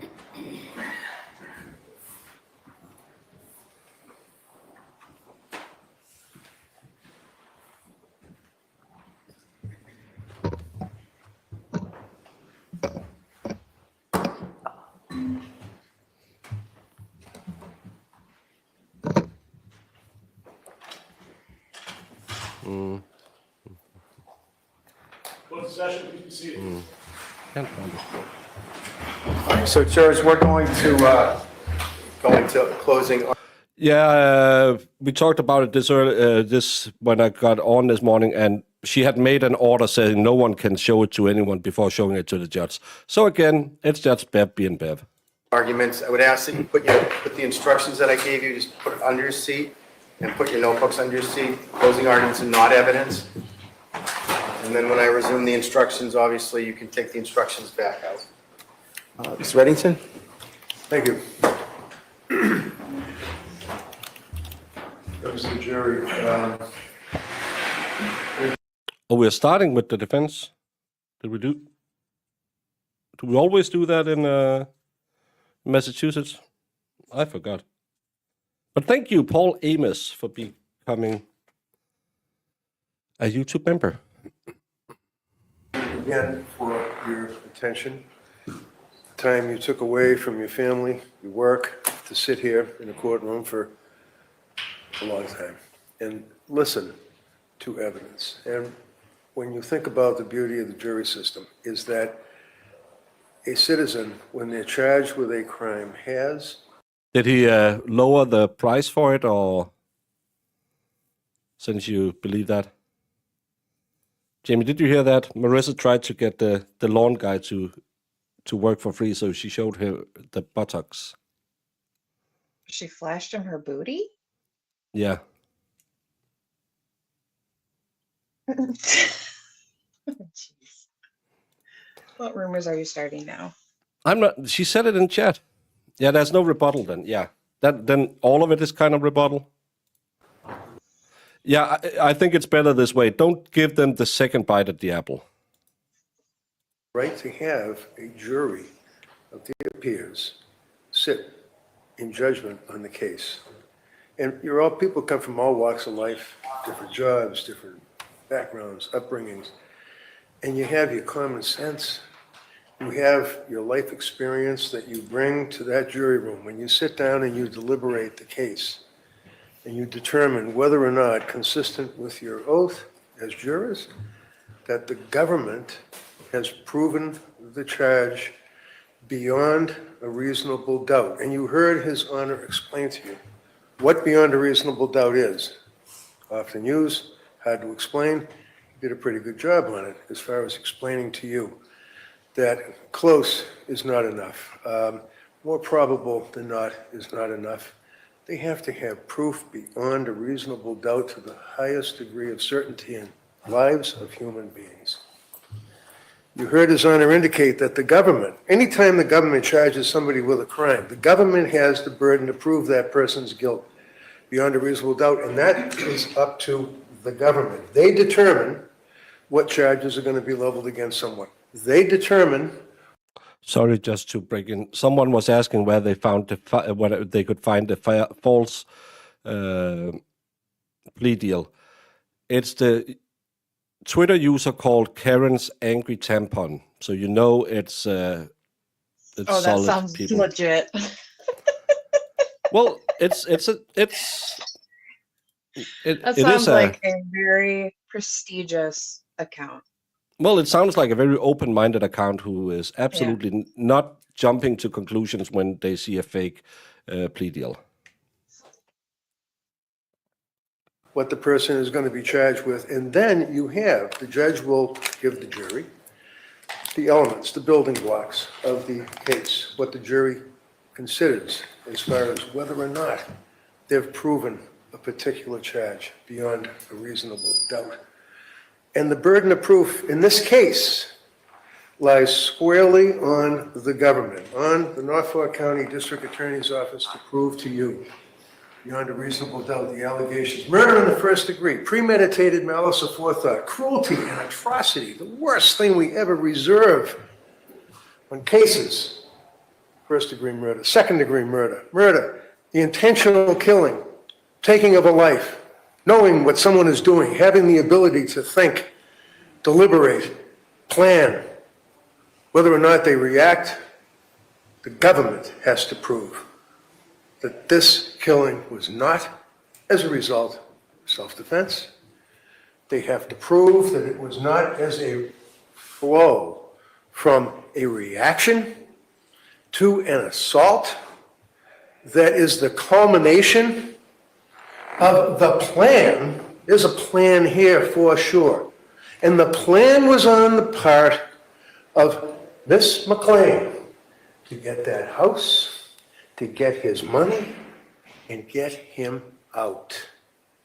You can see a lot of these issues. You can see by evidence, not what someone says to you here in the courtroom, but what was in existence at the time. Text messages speak volumes because they show what's in someone's mind at the time that they send the text message. Photographs showing the scene is important because they show, for example, the shattered glass all over the bedroom floor in the front of the bed by the end board. The glass that's broken, that's up on the piece of furniture. The other glass that's broken, that's underneath the other piece of furniture. All of those items speak volumes as to what happened that night. That night, which was the culmination of the McLean plan. And again, you look to the texts and the evidence that was in existence. If he dies, do I get the house? If he dies, do I get the house? You saw that from the text twice that she sent to Mr. Keighton about the deed. Get on the house, get on the property, you own it. If he dies, you get it. Height of the pandemic, get out. You heard, get out. Get out, go walk to your hotel. Leave the car's mine. No, it's not. Well, the judge says it is, as is the house. This is all about money. All about money. And she played him pretty darn good. Smart guy, obviously, in an operating room. Not a smart guy when it comes to real life. You heard the background. You heard his life story. You heard he learned. Hey, there's a First Amendment. There's a free speech. You can say whatever you will. It won't work on these idiots because they're close-minded, but you can have fun with them. But they will just come back and say you're fat or something because they can't do anything else. Just before we continue this, defense has rested. What would you vote? Manslaughter 39%, second degree 37%. So let's see if he can swing him with this. It's about the money. English, taught himself English, rose to the pinnacle of his profession, specialized for a while dealing with pediatric oncology surgery, robotic surgery, all of that, wonderful. Doesn't mean anything. It's ashes blown in the wind because he had the pleasure of meeting Kate McLean on Bumble. And they went out on a date. A lot of people do. Many people get together as a result of that. God bless them, that's awesome. If they have a good relationship, wonderful. You think about it. He's living life large. He's got his Harley Davidsons. He's got his house. He's got his job. He's got his money. He can go out on dates. He can stay at home. He can go do whatever he wants to do. 2 years. 2 years they live together. She comes in with her 3 children after a number of weeks, brings the 3 children into his house, welcomes them in. They live together for 2, apparently, uneventful years. He's paying the bills, taking care of the house. She's got the 3 kids there. You heard evidence that during that period of time, Mr. Rocca, saw the man with the beard, his father, he's trying to visit with his kids. Couldn't visit with his kids. Had to park his car out in the street. You heard all that. This is Katie McLean. Katie McLean's life. Then, all of a sudden, she applies for a wedding license or whatever, marriage license. Applies for the marriage license. Gets the marriage license. He's going out to Las Vegas to do a thing. We're talking about elderly medicine at the Bellagio. And he takes her along. Next thing you know, they're going through, and again, I don't have to hold up pictures and I don't have to have visual aids, you're intelligent people, you sat here through this trial, you know what the photographs show, you know what evidence has been presented to you, you know that they went through the Elvis who does Elvis drive-through wedding?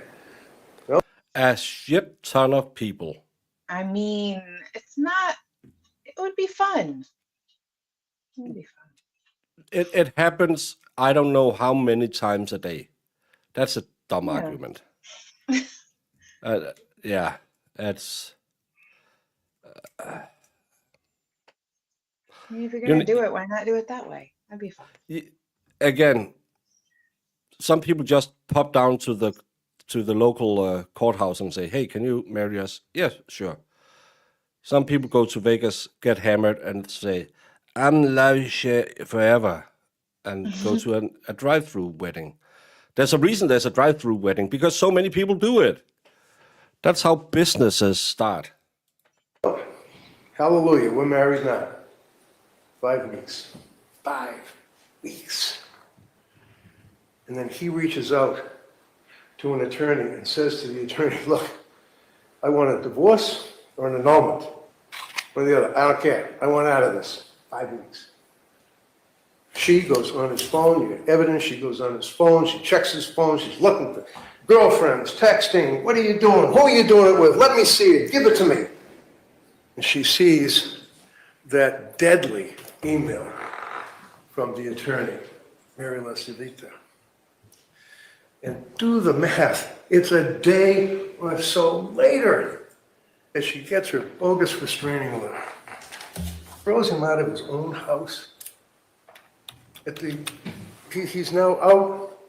You heard the officer testify. He was a gentleman. He wasn't some crazy ranting person, angry, upset. Had his hands on his knees. What happens when you report someone's chat? YouTube takes a look at it. I don't know. I don't see it. I think it goes to YouTube. Yeah, YouTube probably, and then they'll send you a notice at some point saying, "Yeah, you're right. Zach really shouldn't be allowed to say anything." And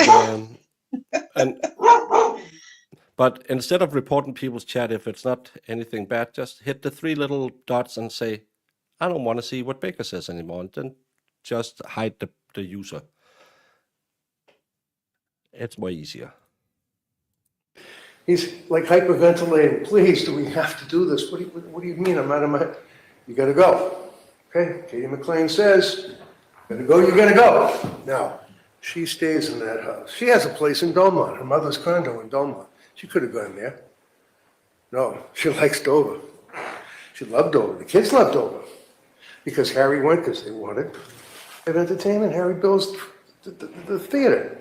He builds the swimming pool. You heard about the waterfalls and the TVs and the entertainment thing because she liked to entertain. He didn't say that like, oh, she liked to. He said just like, Katie loved to entertain. He had an affinity. He had a respect for her. He had a love for her. He wanted her to be happy.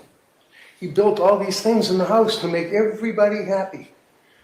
Want everybody, no problem, take care of everybody, not a problem. Well, once the passage of time goes by, into, what is it, February of 20, he's with Charlie Lax, friend who allowed him to come in, no problem.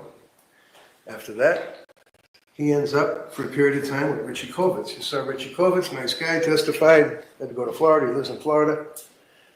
He let Harry come in to his condo with his girlfriend, fiance, Carla, for months. Harry stayed there for months. Pandemic hit. We all know that. We all lived it. We all know how horrible. Many times people were drinking wine at 11 o'clock in the morning. You don't know if you're going to die the next day. You don't know. When in supermarkets, you get arrows telling you, go this way, go that way. Wear masks. What? How many people were drinking wine at 9 in the morning and then was gone the next day? I know a lot of people were drinking wine at 9 in the morning, but didn't it took a little while. It wasn't just I got the weird. Oh. can't eat, can't go to a restaurant. He, meanwhile, doesn't have a, what did the police officers say, shelter in place? He doesn't have a shelter in place. Because now, after he went to Germany, again, he has. Well, a very nice chatter by mistake. Are you sure you were in my chat with a very nice chatter? There can only be 1 or 2 people. His life back on track. He's got a job in Germany with robotic surgery. Katie McLean and her 3 kids are in the rear view mirror. He's moving on. He's getting a divorce. He's moving to Germany. And he's going to have a darn good job working at that hospital. Not to happen. Because at the height of the pandemic, he has to come back. He's back because of the presidential decree. He's back to Massachusetts. What's he going to do? Goes to a hotel. Okay, fairly expensive. If you recall, maybe you have life experience during that period. You can't do anything in a hotel. You can't eat. You can't go to a restaurant. You can't do anything. So he's living in a hotel. He's communicating as time goes by with friends or family, and during that period of time, he ends up with Kurt Pfannenstiel. Good old Kurt. His best friend. Kurt backed up on that like a poodle on the linoleum floor when I asked him, you're his best friend? Well, no, I'm not his best friend. I know the guy. I was friendly with Katie. I guess you were. Do you really think that Kate McLean had the intent to take this guy back into her life? Do you really think that Kate McLean wanted to have this old man back in her life and she loved him? She has her goals. She reaches out to him. You heard the government jump up and down and ask him if he wanted. You're the one that wanted to reconcile. Katie McLean has just had many friends. Wonderful, wonderful woman. You wanted to reconcile with her. And I suggest to you that his testimony was consistent because it's the truth. And he testified and told you under oath that it was Kurt Pfannenstiel that reached out to him 15 minutes coming up on a FaceTime call with Katie McLean. Come back. Now, meanwhile, he's in Florida, right? He's living in. It was an accident, Lolita. It happens to all of us. We're looking and say, oh, I like that person. They are always so smart. And I would like to see if they have their channel with some videos on. And then you branded it and your finger slipped and you delete it instead. It's happening. In a trailer in Florida. How the mighty tumble. He's living in a trailer. Got to get out of the trailer. You can't fall much lower than that when you got to get out of the trailer. So he's got to leave the trailer, and now he's got his problem with his head and his back. What do you have a problem with trailers? He's got to leave the trailer. Apparently, someone said that it's because it was being sold. So that's why. Well, no, he said it like trailers are just the most disgusting thing ever. I don't Nice get trailers.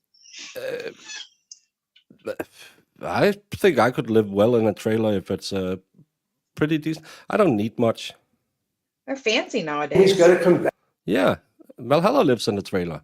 Well, it's a double wide put on the ground, but still, it's just a tiny home. Tiny homes is a thing. We have people who buy these shipping containers built into small houses because tiny housing is cool.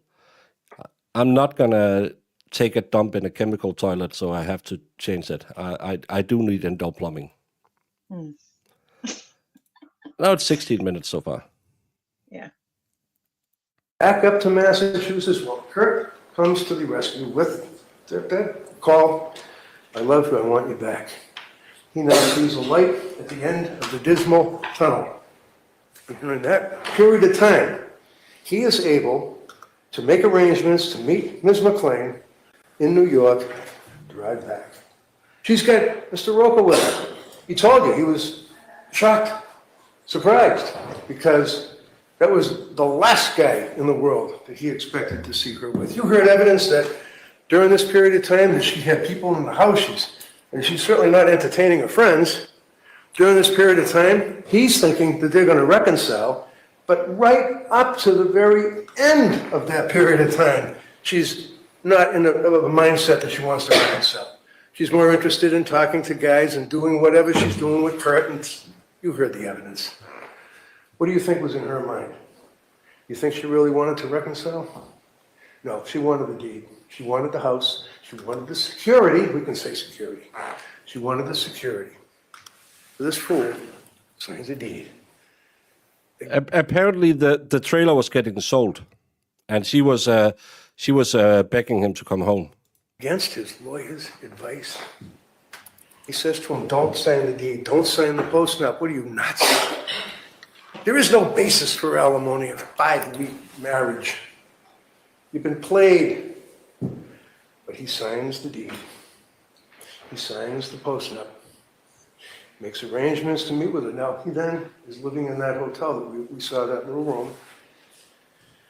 There's a restraining order. She drops a restraining order. Of course, it's part of the plan. Drop the restraining order.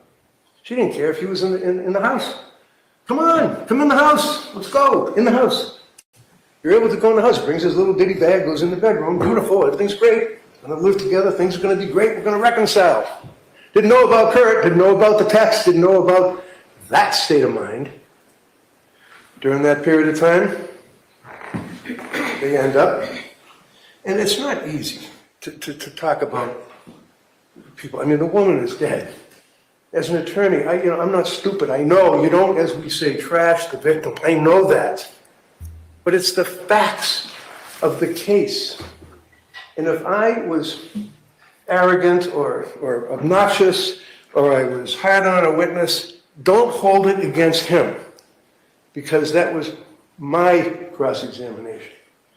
But in my opinion, I did what I believed that had to be done to show you what the truth is and was at that time.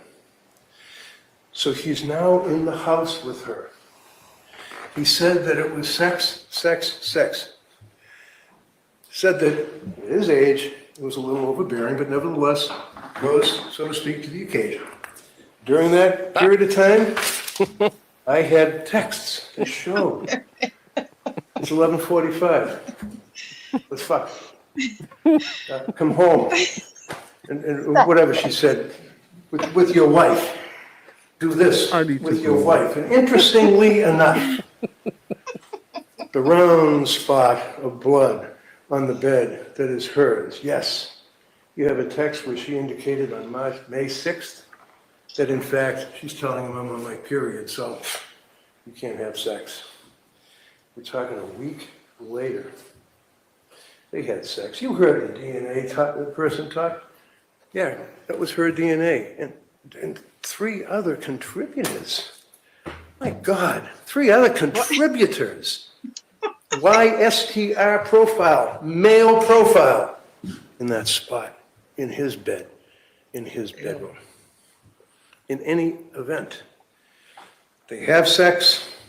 He told you that night they had sex. You heard the DNA woman say, yes, if a guy is married to a woman or a guy and a girlfriend or whatever, and they're intimate with each other, yeah, of course there's going to be DNA in their hands or under their fingernails. This is not blood. This is not skin cells. It's touch or handler DNA from touching someone, rubbing someone's back, clawing someone's grab, grabbing their butt, grabbing their junk, grabbing whatever you grab, however you grab it, you're going to get DNA on your husband or wife's hands. But they run with that. That and the blood spot in the bed. Oh, you saw and heard. There's not one whit of evidence that she had a bruise about her face, her head at all. No evidence whatsoever. He stated he would only take. Oh, sorry. He stated he would only take 15 minutes, but so far he's been going for 23 like minutes. 90. 23 minutes, Jamie. But It feels like hey, forever. fellas, if the ladies feel this is an hour, then I'll last a minute. Jesus. Any bruising in the area of her face and head. Of course, we have the government's pathologist who testified, and it's your memory, not mine. Very nice woman. Testified as best she could. She's probably overworked, had a lot of files, a lot of cases. And I suggest to you that she couldn't remember basic things from that autopsy. That's fine. She says, oh, there's subdural hematoma in the back of the head and the side of the head. Initially, is there any bruising? No. And then it was, well, subdural hematoma. Yeah, that could be bruising. Yeah, okay. You heard Dr. LaPosada indicate that that is from the person being, for a period of significant time, prone over the water. Well, we'll talk about the water. That is what is called post-homicide conduct. What's at play with a jury is what was in the person's mind at the time of the killing, not what occurs afterwards. Granted, he heard him testify. He's not proud of that fact. He lives with it. But it has nothing to do with what was his state of mind at the time she smashed the glass, which you believe obviously happened, off of his head. You saw the photographs. You saw it's almost an inch above the hairline of the cut. He indicates that he is holding his hand and reacts with one hand. You heard Dr. LaPosada's testimony. There is no bruising about the head or the face. There's no bruising anywhere, actually, other than the neck. Bilateral, not circumferential, not grabbing with two hands. Dr. LaPosada clearly and unequivocally states bilateral grab from a very, very powerful man with huge hands, okay? Bilateral grab. Reacting. Both of them drunk. It was unclear. They went back to it today again during his testimony, and he says he can't remember. And they couldn't prove it if it was morning or afternoon, so no way to know for sure. He dies. He knows. Is that premeditated? Is that cruelty and atrocity? A matter of seconds, Dr. LaPosada stated. Seconds. I suggest to you that he reacted. He was drunk. What's a necrophiliac safe word? I'm alive. Jeebus. He reacted to the assault. He defended himself. He did not use excessive force. He reacted to stop the assault. Any one of you or anybody is entitled to defend themselves. And the beauty of the law is that the government has to prove beyond a reasonable doubt that he did not act in self-defense. They have to prove. How can anyone say he did not act in self-defense? That's a not guilty. He acted in self-defense. The circumstances attending that set of events that occurred, the government has to prove to you beyond a reasonable doubt he did not act in self-defense. The government suggested, oh, this is first-degree murder, second-degree murder. When you look at the facts of the case, consistent with the instructions His Honor gave you, is this a killing that occurred in hot blood, heat of passion, on sudden, adequate provocation? Isn't that all over the place? They have a burden to prove to you beyond a reasonable doubt that he did not act on reasonable provocation, did not act in a heat of passion, did not act because of the emotion of the assault, did not have the ability to form intent at the time. There's no intent to kill. There's an intent for self-preservation.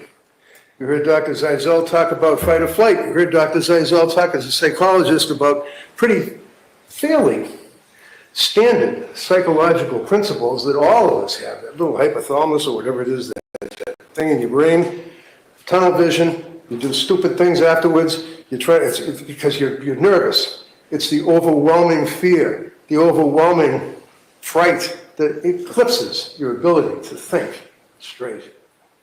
That's what the pond is about. The pond has nothing to do with the circumstances of the killing. The killing occurred. She smashed the glass after she told him to get the F out, get out of my house, and the deed was recorded that day. And he moved in that night, that day. One night.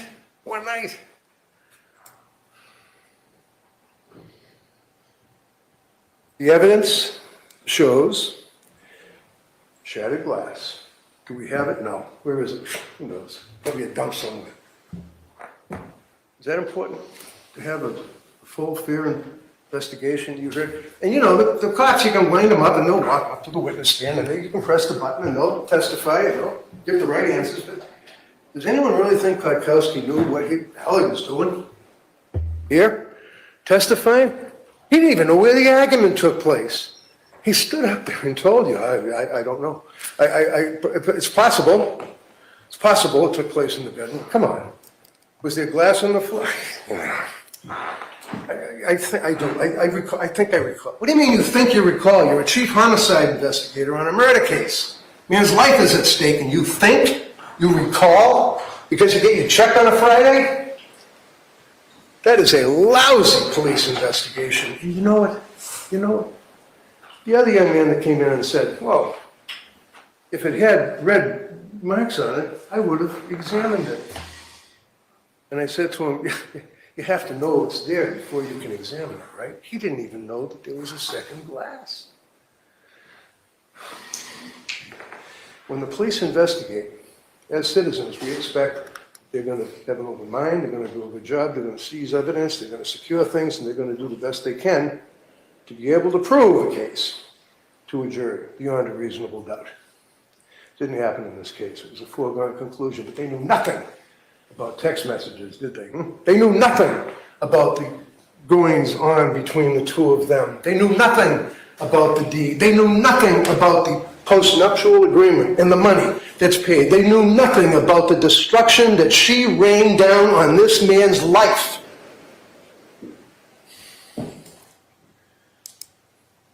This is not a murder. You bring your common sense, you bring your life experience to that jury room, you look at all this evidence, you look at the time frames, you look at the deed, you look at the photographs, you look at the medical records. The medical records had the guy at 226 blood alcohol 19.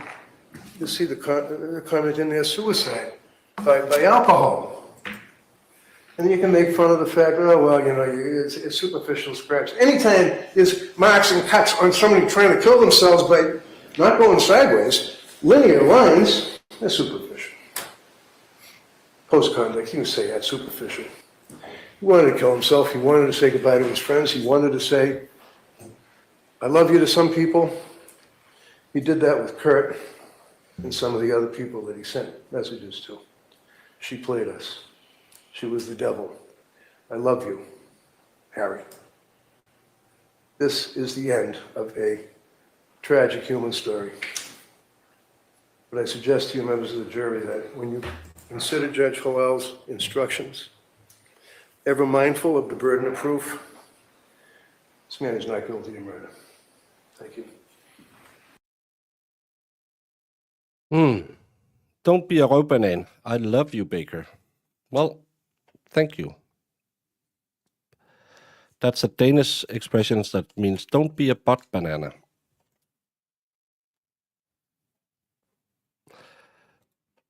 I don't know. I think some of it was good, but I think he's really trying to, she wasn't a good person. She kind of deserved it. That's what I got from it.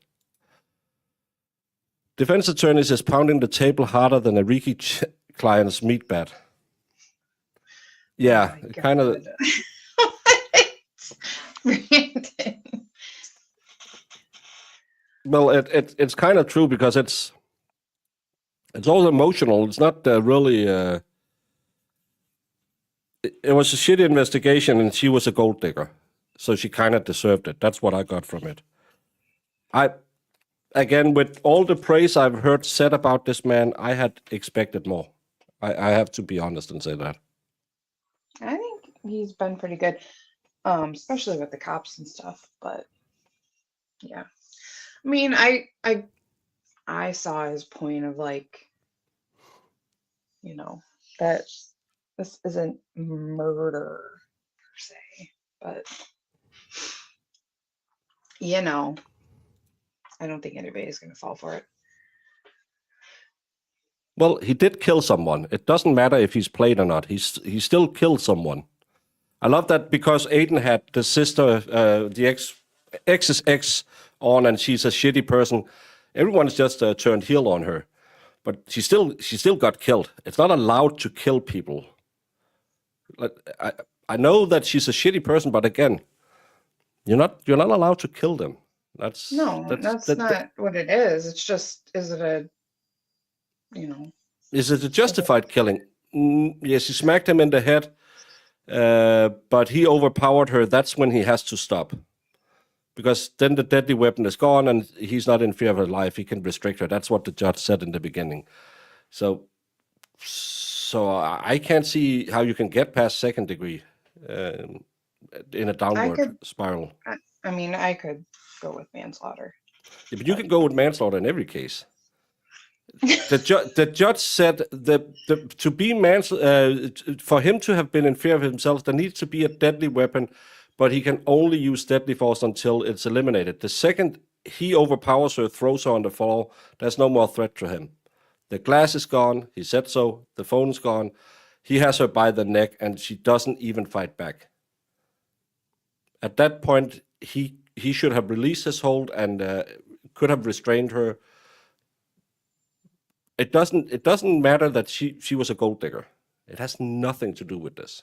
Yeah, none of that has anything to do with anything. No. Yeah. If he hadn't hit her, could probably have been a better chance. Especially the hiding part makes it, yeah. She tried to kill him, yeah, but he's only allowed to restrain her. You're not allowed to kill her back if she didn't kill you. Yeah, but he can restrain her. She stopped fighting back. He had her under control. He could have taken her phone, called 911 and said, "Cray cray gone cray cray." And they could say, "Oh, we're coming by."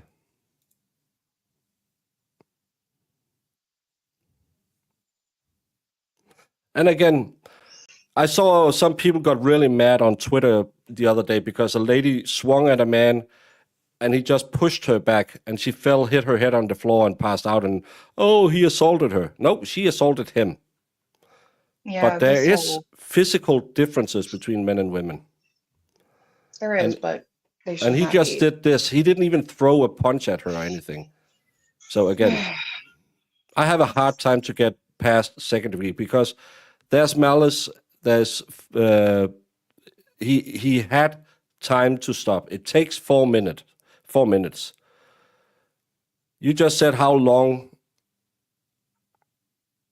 30 minutes was when this guy was talking. Let's start the state, and I'll tell you when 4 minutes is gone.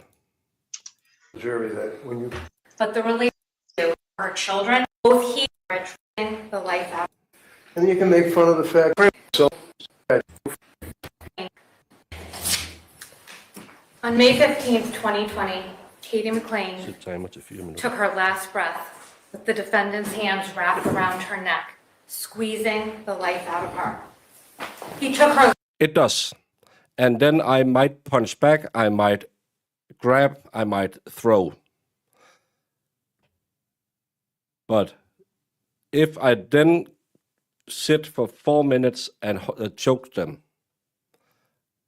my blood goes down before 4 minutes over, especially if they're not fighting back. Again, it's not I said it would be completely different in my book if he had swung at her, she hit the mantelpiece, she went down, she went out. That would have been completely different in my opinion. We are talking about keeping a static pressure for 4 minutes. At least 4 minutes. Lifeless body, past her children's bedrooms, down the stairs, placed her into the car, and drove her to a home that she and the defendant had once looked at to buy for their family. He took her body through a dark wooded area with thick brush and trees and placed 2 large rocks in her leggings, and then he discarded her in that pond like a piece of trash. During the course of this trial, you have heard that Katie was married to Stephen Rocca and had 3 children with him. After that marriage ended, she was briefly married to a man named Chris Foley, and then in November 2017, she and the defendant met online and began their relationship. You heard that sometime in 2018, Katie and her 3 children moved into 29 Valley Road with the defendant, and her children began attending school in Dover.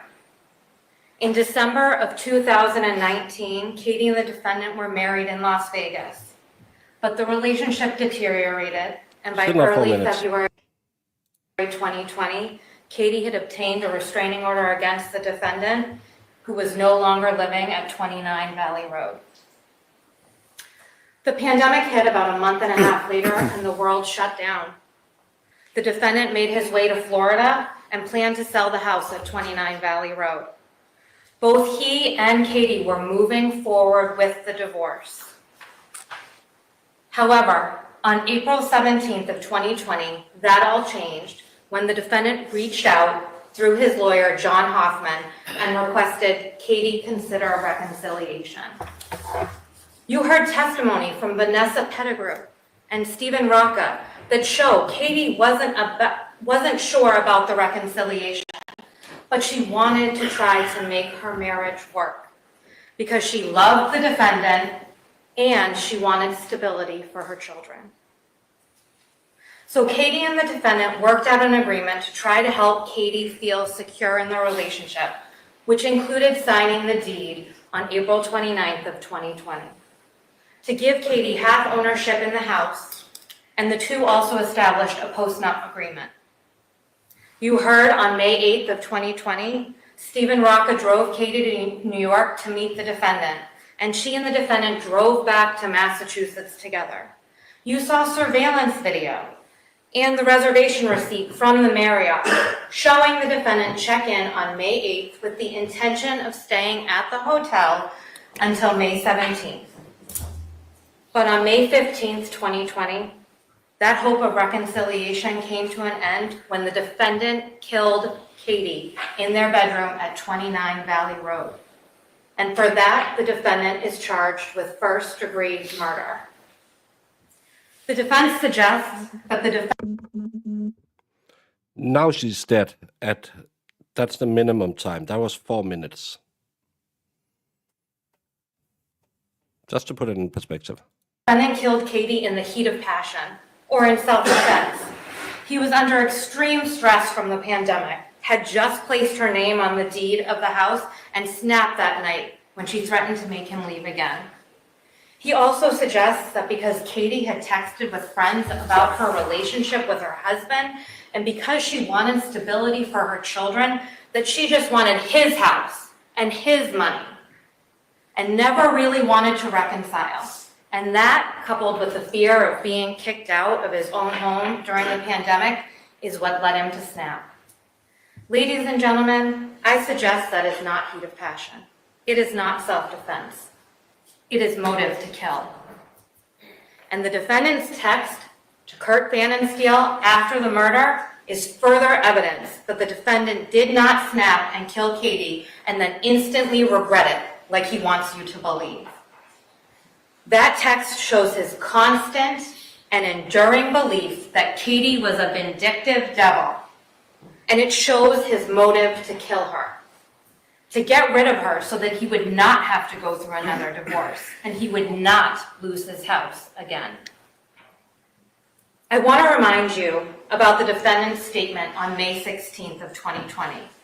It was 1 hour and 20 minutes into that interview when the police first suggested that Katie had hit the defendant. Sergeant Kakowski continues to suggest that Katie hit the defendant with something. He tells the defendant about the broken glass in the bedroom and points out the small abrasion on the defendant's head. It is not until then that the defendant adopts Sergeant Kakowski's statement that Katie had hit him. I would suggest to you that the defendant adopted this theory to minimize his culpability as he was confessing to killing Katie. A killing that was driven by greed. As we heard numerous times throughout this trial, it was his house and it was his money, and he was not going to give those things up. In those moments, the defendant was not overcome with emotion or fear or panic. He was angry. And he wanted to make sure that Katie was not going to get his house. And the only way that would happen now that the That's also a stupid argument, because if she's unalived that way, wouldn't the rational thought be, yeah, I'm going to lose the house because I'm going to go to prison? It's back to the smartest, dumbest person in the world theory. deed was signed was if she was dead, and so he killed her. I would suggest to you that all of the evidence you have seen and heard throughout this trial shows that the defendant not only had the motive and intent to kill Katie, but he also had the opportunity when he got himself back into that house. I would point you to the evidence in the bedroom, the shattered glass all over the floor, Katie's blood on that bed in 2 different spots. Question, Americans. The post-nup. I know there's a prenup. I bring this in, you bring that in. Everything we make together will then be divided when we're done. But a post-nup is okay, we're going to continue the marriage, and that's the thing I don't get, because we have this marriage going, and then we're going to, is it if we get divorced, or if we continue living together, I own this and that? Because if she just had him sign the deed over that day and threw him out, couldn't a halfway decent lawyer get him out of that, saying, well, she clearly acted with ill will and never wanted to try again because she threw him out the same day he signed over his valuables? I'm lucky I'm divorced. Prenup is before you lose a limb, postnup is after. Yeah, but wouldn't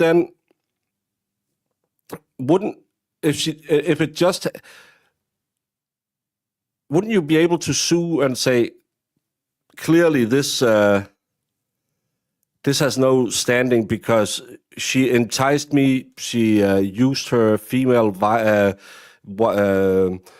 ways, I mean smecks, and lured me back into it, made me sign it, and then she threw me out the second the ink had dried on the contract. Wouldn't a halfway decent lawyer get him out of that?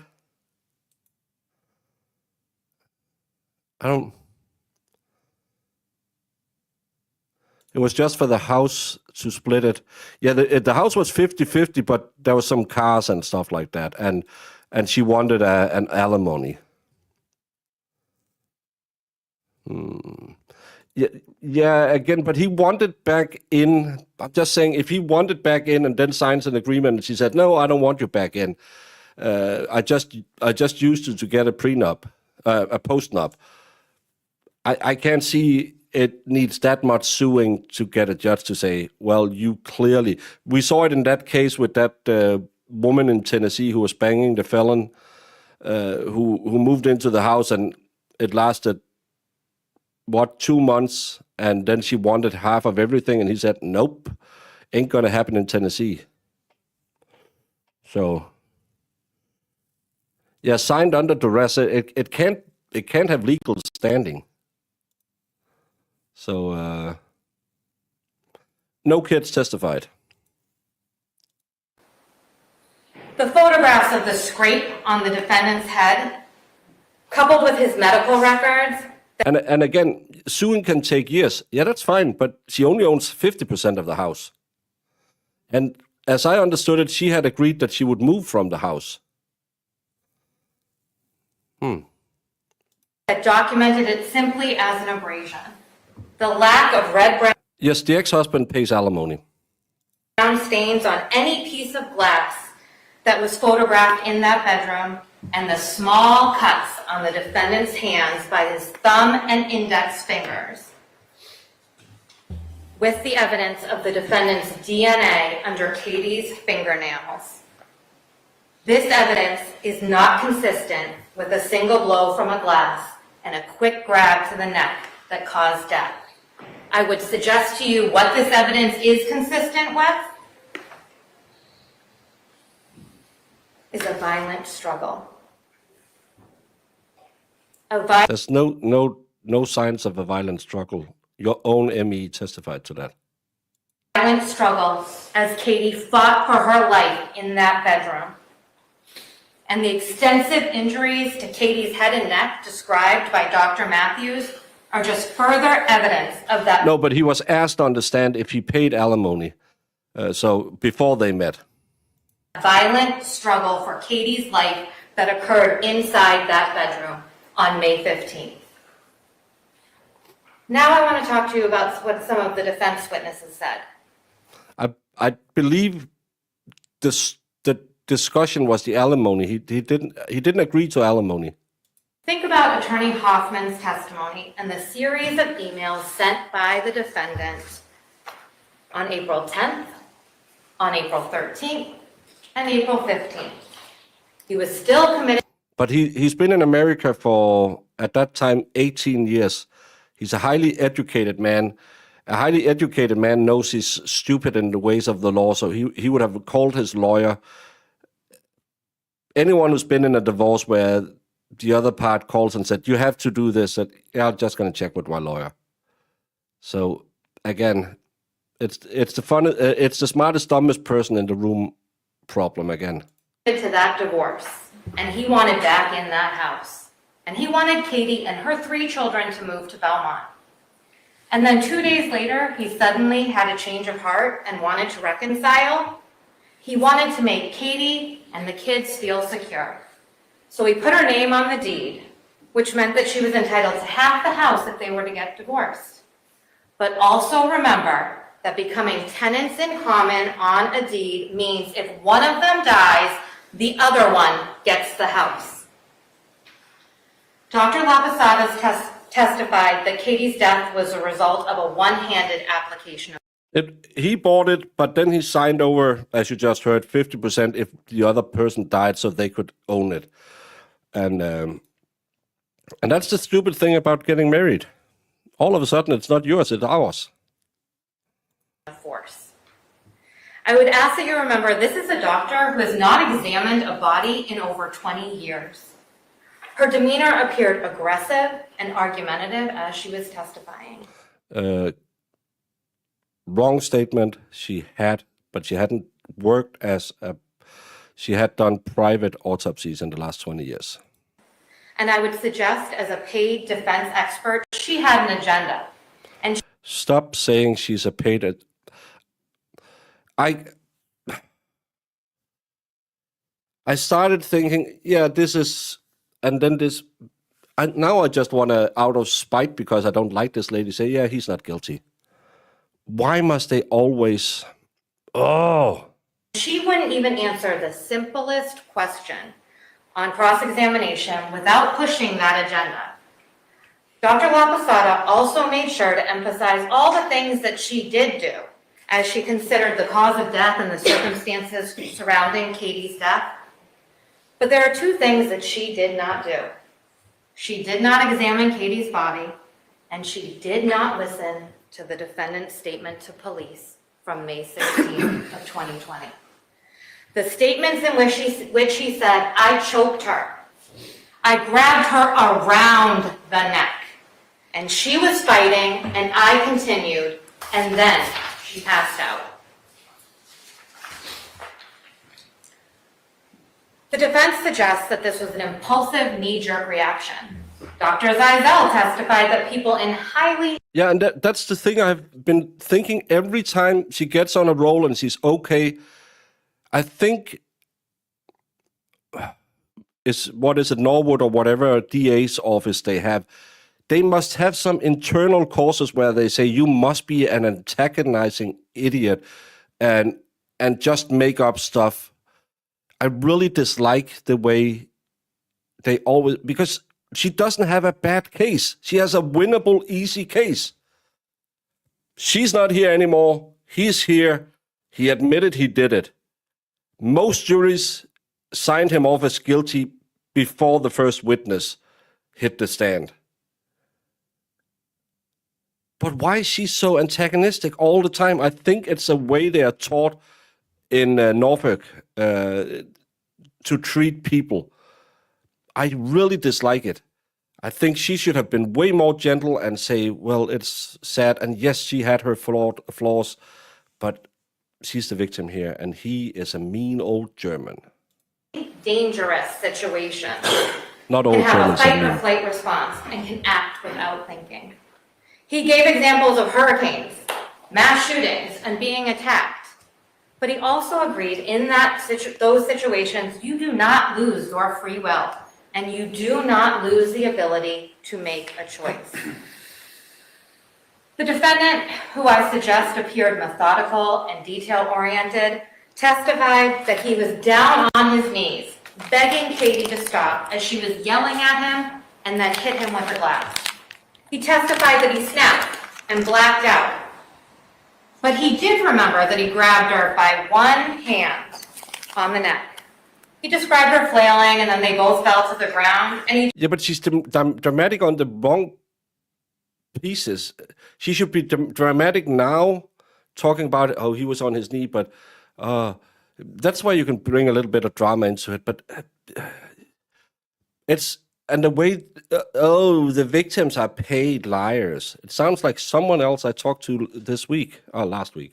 he told you that when he came out of his blacked out state, he saw she was non-responsive. So he put her on the bed and started CPR. Would be merkelig. But it didn't work. I would remind you that in his original statement to the police on May 16th, 2020, he did not tell them he was on his knees. He did not tell them that he only grabbed her with one hand. And he did not tell them that he tried to perform CPR.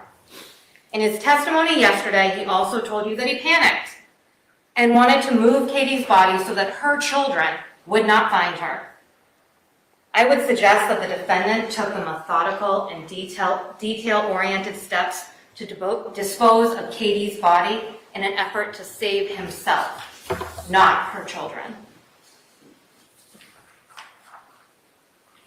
At times during this trial, the defense has also tried to disparage, embarrass, and blame Katie.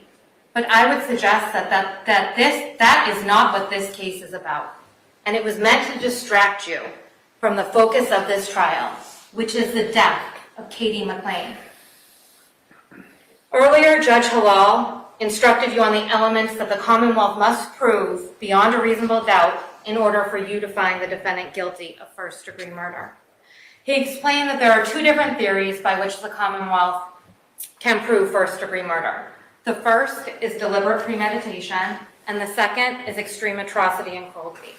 I submit to you that the Commonwealth has proven both theories beyond a reasonable doubt.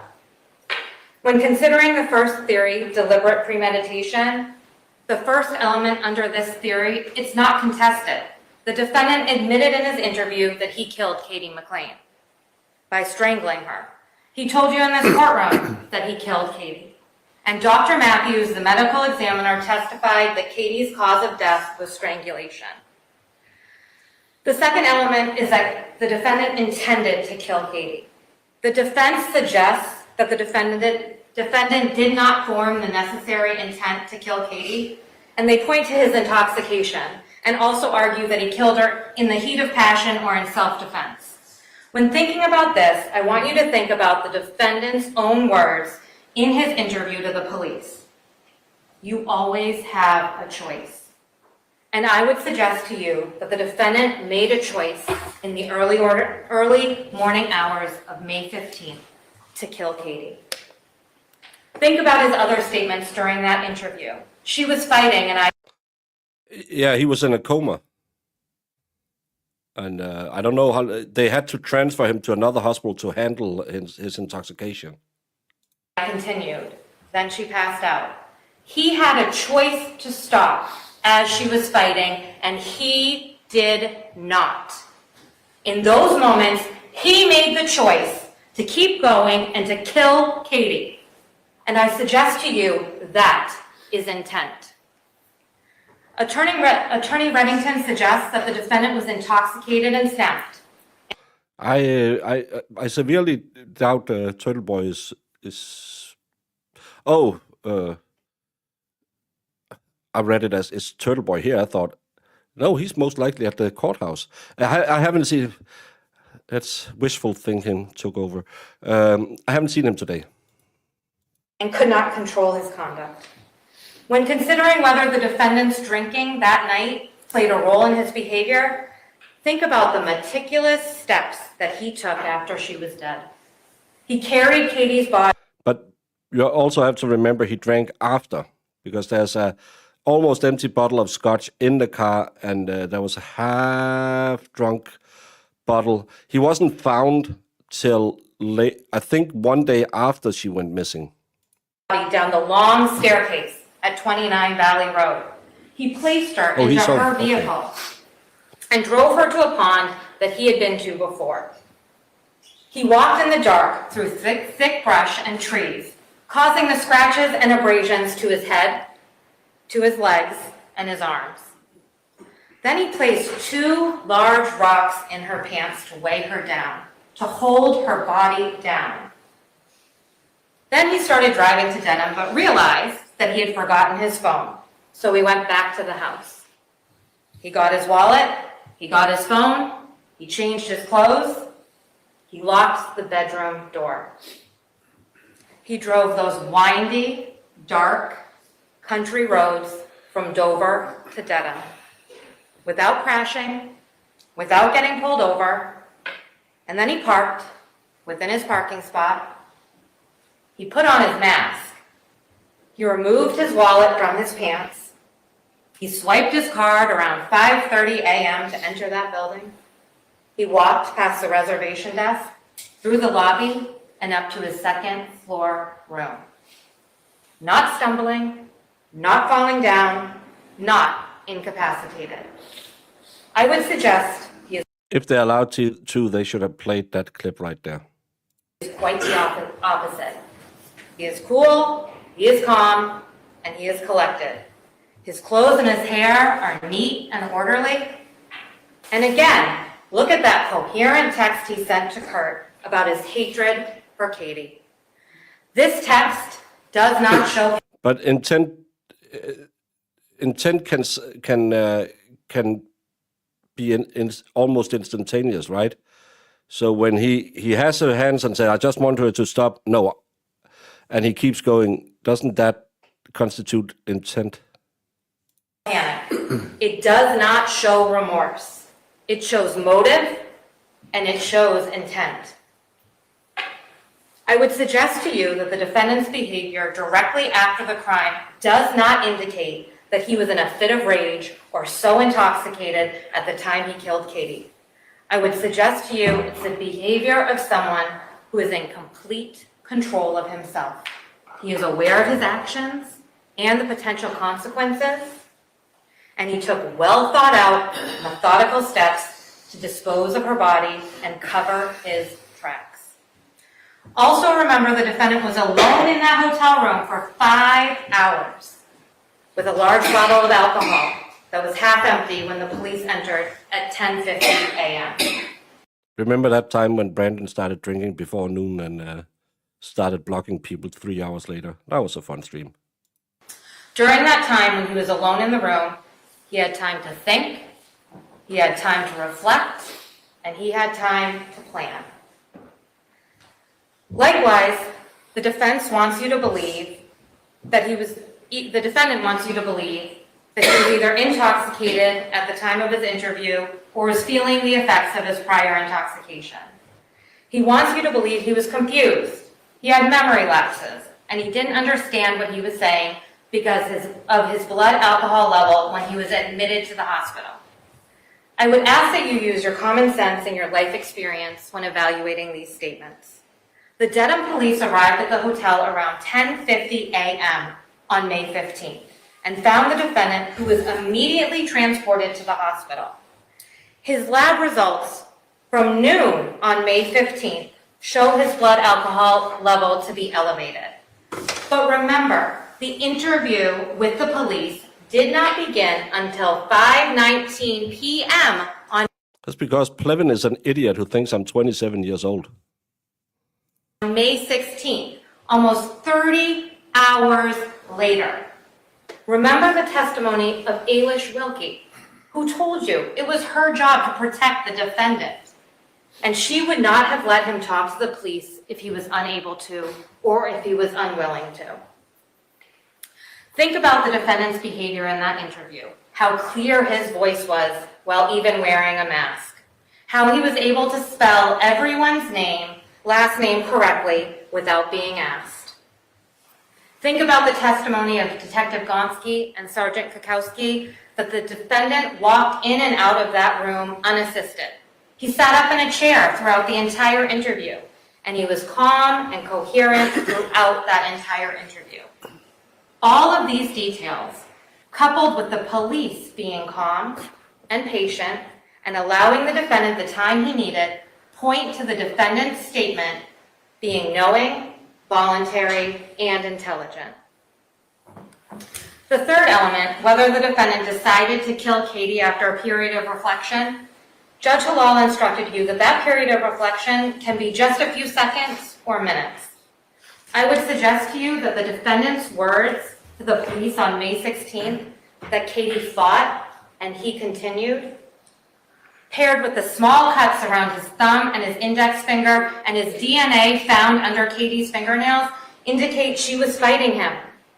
And I would suggest it shows that he knew exactly what he was doing when he continued to strangle her as she was fighting for her life. The defendant's own words indicate he had time to reflect. It's because Plevin has he has one or two tricks up his sleeve. I love that his minions is saying, I'm morbidly obese. And you can see Plevin's bitch tits wobbling around. At least I know the inside of a gym. I have bitch tits too, but trust me, I still think I'll be looking better when I'm 31 years older and as old as Plevin. I'm zoning out with this woman. About his actions and the There is absolutely no evidence of a fight other than he has that small abrasion in his hairline. She has no scratches like she's trying to get free. He has no defensive marks. So when I heard that, I think she probably either was sleeping or already passed out when he did it. those consequences. She was fighting and he kept going until she was dead. Also think about the fact that the defendant is a renowned surgeon. We heard a lot about that through this trial. He is trained to react under pressure. He has training on the human anatomy. But as he said in his original statement to the police, he admitted he did not try to resuscitate Katie and he did not call 911. Instead, he removed her body from the house. He weighed her down with 2 large rocks. and he sunk her body in a murky pond. Ladies and gentlemen, I would submit to you that all of that is deliberate premeditation. The second theory of first-degree murder that you must consider is extreme atrocity and cruelty. As with deliberate premeditation, we know the defendant killed Katie.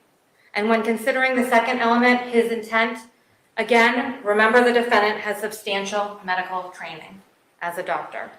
I would suggest that any reasonable person would know that cutting off someone's air or blood supply could result in death. The defendant, with his significant medical training, would have known that wrapping his hands around Katie's neck and continuing to squeeze as she was fighting him would reasonably cause her death. And during his testimony, he acknowledged that. The third element, that the killing was done with extreme atrocity and cruelty. When thinking about this element, I want you to remember the defendant's the defendant's statements during his interview, as well as Dr. Matthews' testimony. I would suggest that the defendant continued to strangle Katie while she was fighting shows his indifference to her suffering.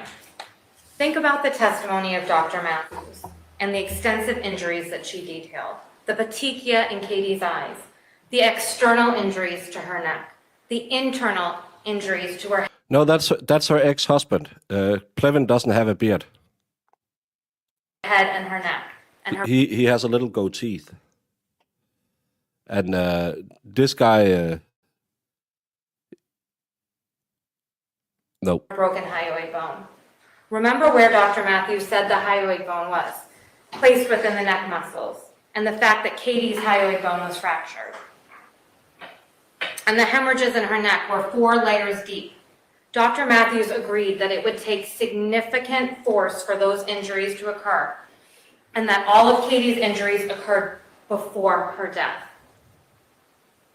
That, coupled with the injuries to the defendant's hands and his DNA underneath her fingernails, shows that she was conscious and suffering as the defendant was squeezing the life out of her.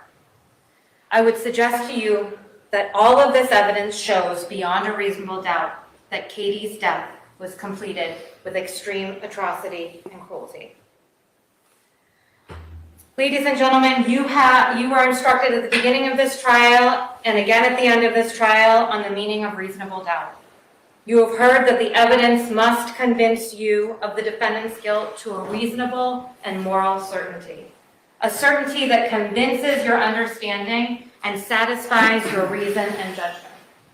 As you consider how the Commonwealth has convinced you of the defendant's guilt as to first-degree murder to a reasonable and moral certainty, I'd ask that you remember the layers of injuries to Katie's neck, her broken hyoid bone, the fact that the defendant was a doctor with extensive medical experience, and he knew that strangling Katie would reasonably result in her death. The statements to law enforcement that he made, you always have a choice. The 2 large rocks that he placed within her pants before dumping her half-naked body in that pond. The text he sent to Kurt after he had killed her and disposed of her body. That, members of the jury, is proof beyond a reasonable doubt. I'd ask that you consider all of the evidence and return with a verdict finding the defendant guilty. Actually, not that long, murder. like 20 minutes. Thank you. Thank you. Jurors, why don't you stand up for a minute if you want to stretch before I finish the instructions? Me. My role.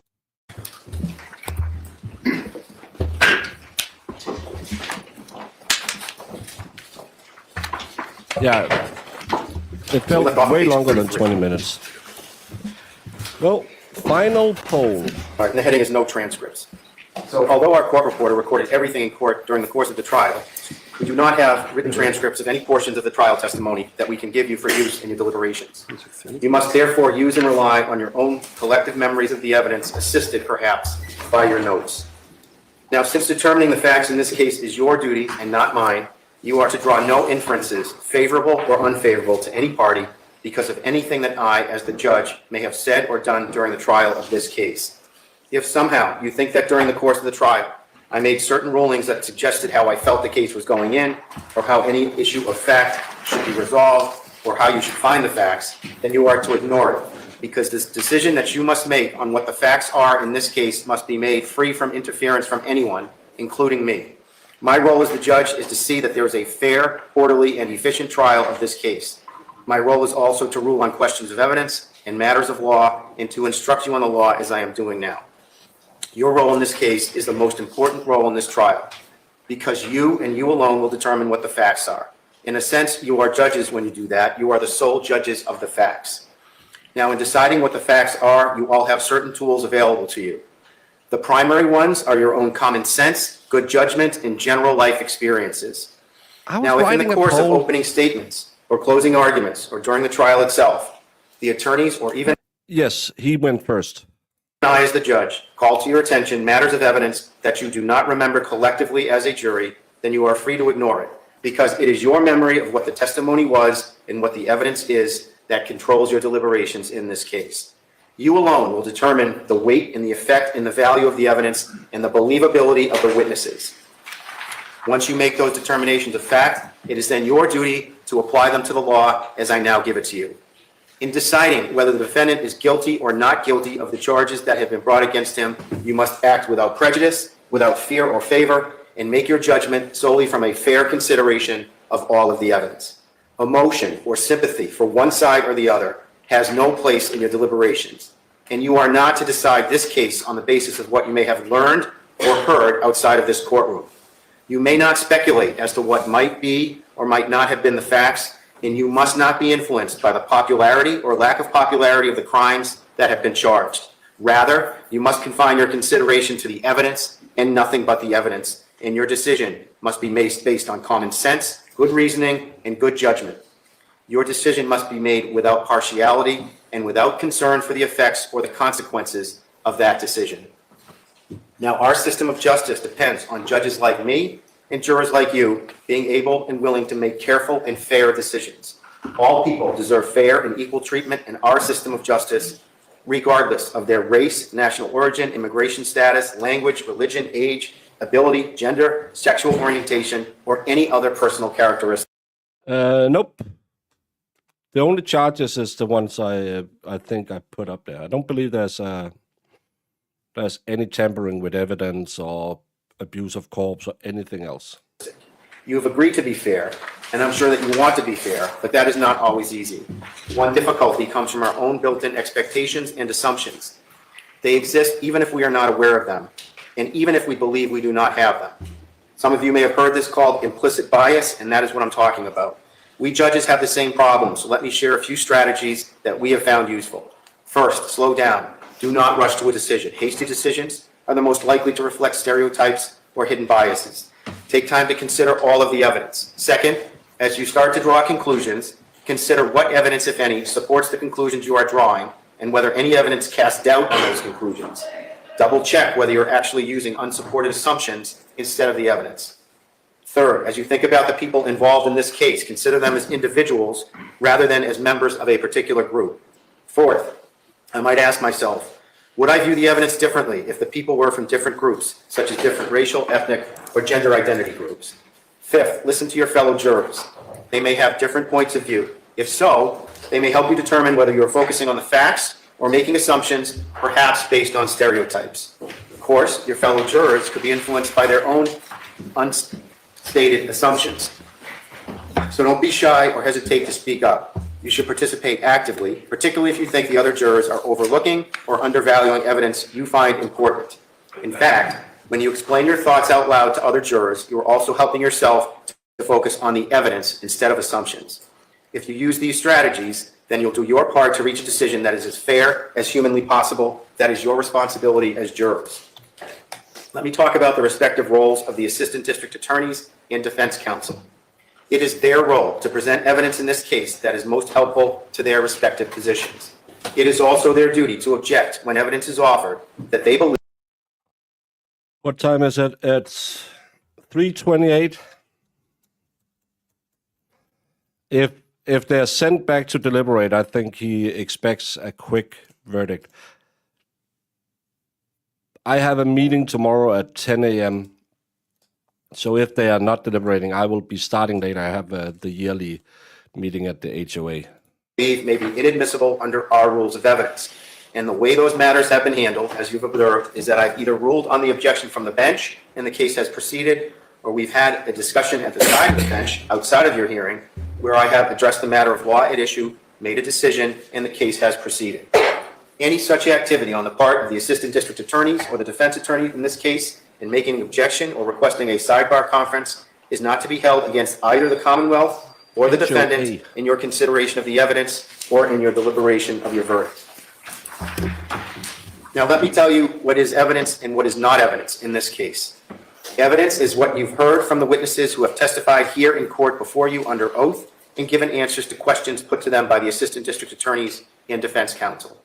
You've had a chance to listen to each witness, to observe each witness, to consider all of what he or she has said and how they've said it, and that is evidence. The quality or strength of the proof is not determined by the sheer volume of evidence or by the number of witnesses that have been presented at trial. Rather, it is the weight of the evidence, that is, its strength in proving or disproving the issues at stake, that is important. You should consider all of the facts and circumstances and evidence and all of the witnesses that have been presented during the trial in determining whether the Commonwealth has proved each of the elements of the crime charged against the defendant in this case beyond a reasonable doubt. Now, some things that have occurred during the course of this trial are not evidence, and you may not consider these things in deciding the facts of this case. As I've already told you, the indictment in this case is not evidence. The fact that the defendant has been arrested or charged in this case is absolutely not evidence with respect to his guilt or innocence. A question put to a witness by an assistant district attorney or defense counsel, no matter how artfully phrased, is not evidence and is not to be considered by you unless and until the witness answers or adopts that question. Only the answers given by each witness are evidence. Also, you may not consider as evidence any questions, answers, or other matter that I've ordered stricken from the record and told you to disregard during the trial. You may not consider any item that was only marked for identification but never received in evidence at trial. The opening statements and closing arguments of counsel are important and helpful and appropriate, but they are not evidence in this case. The view is also not evidence in this case. Again, the view may have been important and helpful, but it is not evidence in this case. The personal beliefs of the court or counsel on any issue in this case or on what the evidence is not evidence. My instructions to you on the law and anything that it might have said to you in passing during the course of this trial is not evidence. Don't make up your minds about what the verdict should be until after you've retired to the jury room to decide this case and you and your fellow jurors have discussed all of the evidence thoroughly, thoughtfully, and carefully. Now, in the trial of this or any other case, there are two kinds of evidence, direct and circumstantial evidence. Direct evidence is proof of a fact, such as the testimony of an eyewitness, that is, someone who comes into the courtroom to tell you what he or she heard, saw, or felt. Generally, such testimony is based on the witness's five senses. Circumstantial evidence is proof of a chain of circumstances from which you may infer or conclude that a fact exists, even though it has not been proven directly. An inference is a permissible deduction that you may make from the evidence that you've accepted as believable. Inferences are things you do every day, little steps in reasoning in which you take some known information, apply your experience in life to it, and then draw a conclusion.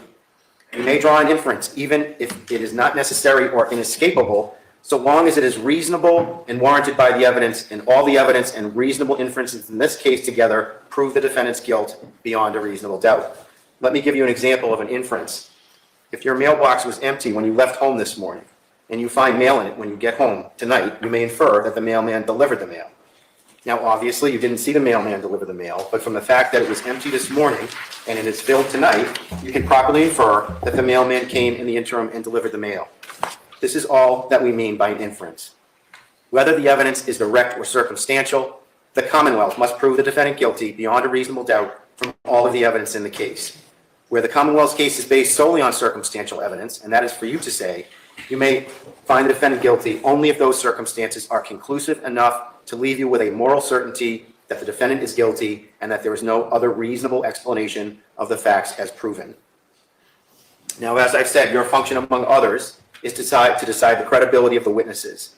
In determining the credibility and the weight to be given to the testimony of each witness, you should consider such factors as the conduct and demeanor of the witness while testifying, the frankness or lack of frankness of that witness, the reasonableness or unreasonableness of the witness's testimony, the probability or improbability of that testimony. Yeah, they started by going on the view they did. Did they do opening statements first? No, I think they went on a view first. The opportunity or lack thereof to see or to know the facts concerning that to which the witness has testified, and the accuracy of the witness's memory, as well as the degree of intelligence shown by the witness.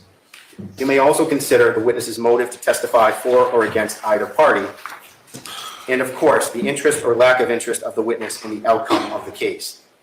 You may also take into consideration the age and the character and the appearance of each witness at trial, as well as any bias that he or she may have shown in their testimony in determining the credit to be given to that testimony. In evaluating the evidence presented by a witness, you as jurors are free to believe everything that the witness says, some of what the witness says, or none of what the witness says. If there are any conflicts in the testimony, it is your function to resolve those conflicts and to determine where the... Yeah, that's what they had. Opening statements day one. Then they had Kelly and Kurt. And then they went on the view in the morning and came back. Were supposed to be back before lunch. Came back. We started a stream and then they took a lunch break. And then we went on to Kurt. That's correct. Truth lies. There is one more point about witnesses to address. I think it was to see the distances between the places and to see the pond. Expert witnesses. This term refers to witnesses who have specialized training or experience in a particular field. Generally, in cases that are tried in our courts, both civil and criminal, witnesses may testify only to facts that are within their own personal knowledge. That is, things that they have personally seen or heard or felt. However, in a variety of cases, issues arise that are beyond the experience of lay persons, and in those types of cases, we allow a person with specialized training or experience, called an expert witness, to testify, and to testify not only to facts, but also to opinions and the reasons for his or her opinions on issues that are within the witness's field of expertise and are relevant and material to the case. Because a particular witness has specialized training and experience in his or her field, does not put that witness on a higher level than any other witness, and you are to treat the so-called expert witness just like you would treat any other witness. In other words, as with any other witness, it is completely up to you to decide whether you accept the testimony of an expert witness, including the opinions that the witness gave. It is also entirely up to you to decide whether you accept the facts relied on by the expert and to decide what conclusions, if any, you draw from the expert's testimony. You are free to reject the testimony and opinion of such a witness in whole or in part if you determine that the witness's opinion was not based on sufficient education and experience, or that the testimony of the witness was motivated by some bias or interest in the case. You must also, as has been explained, keep firmly in mind that you alone decide what the facts are. If you conclude that an expert's opinion is not based on the facts as you find those facts to be, then you may reject the testimony and opinion of the expert in whole or in part. You must remember that expert witnesses do not decide cases, juries do. In the last analysis, an expert witness is like any other witness, in the sense that you alone make the judgment about how much credibility and weight you give to the expert's testimony and what conclusions you draw from that testimony.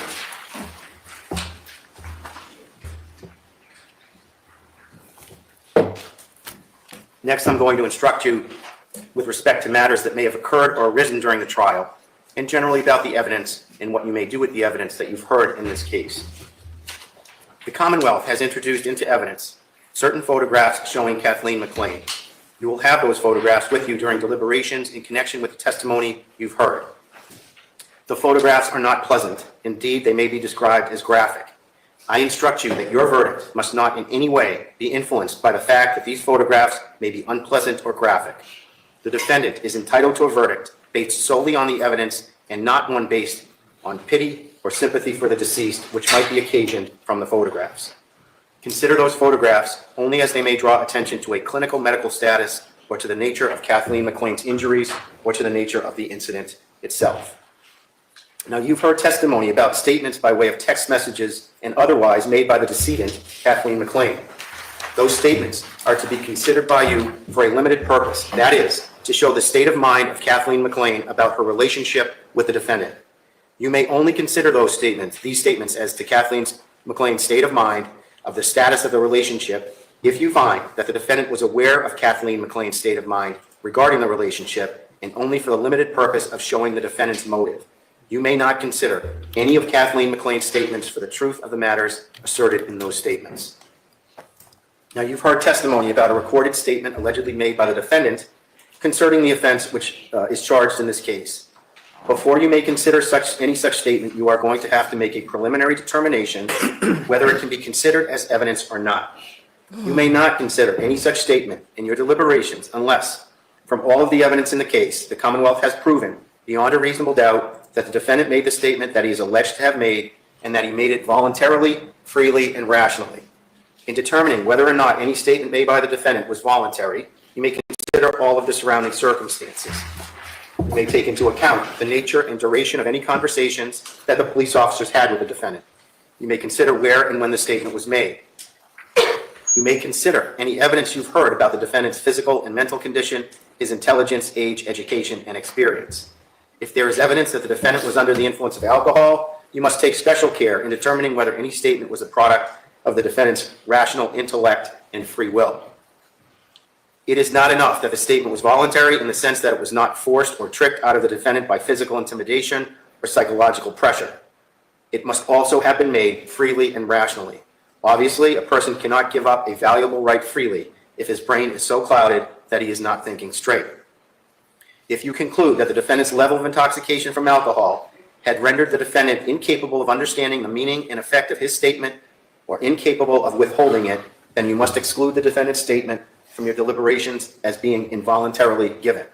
However, one's intoxication does not automatically make an otherwise voluntary act involuntary. You must look to all the circumstances to determine whether any statement was made freely and rationally. Each juror must determine whether the Commonwealth has proved beyond a reasonable doubt that any statement that the defendant made about the offense was made voluntarily, freely, and rationally. If any juror is not convinced beyond a reasonable doubt that the statement was voluntary, that juror may not use the statement as evidence in coming to his or her own conclusion about whether the Commonwealth has proved the charge beyond a reasonable doubt. If the Commonwealth has met that burden, then you may consider the defendant's statement and rely on it as much or as little as you think proper, along with all of the other evidence. There was evidence in this case that suggests the defendant was given Miranda warnings by the police prior to questioning. You may consider these Miranda warnings in your evaluation of voluntariness. Now, you've heard evidence suggesting that the defendant may have placed Kathleen McLean's body in a pond and weighed it down with rocks after the incident. If the Commonwealth has proven that the defendant placed Kathleen McLean's body in a pond and weighed it down with rocks after the incident, you may consider whether such action or actions indicate feelings of guilt by the defendant, and whether, in turn, such feelings of guilt reflect actual guilt on the charge in this case. You are not required to draw such inferences, and you may not do so unless they appear to be reasonable in light of all the circumstances of this case. If you decide that such inferences are reasonable, it will be up to you to decide how much importance to give them. However, you should always remember there may be numerous reasons why an innocent person might do such things.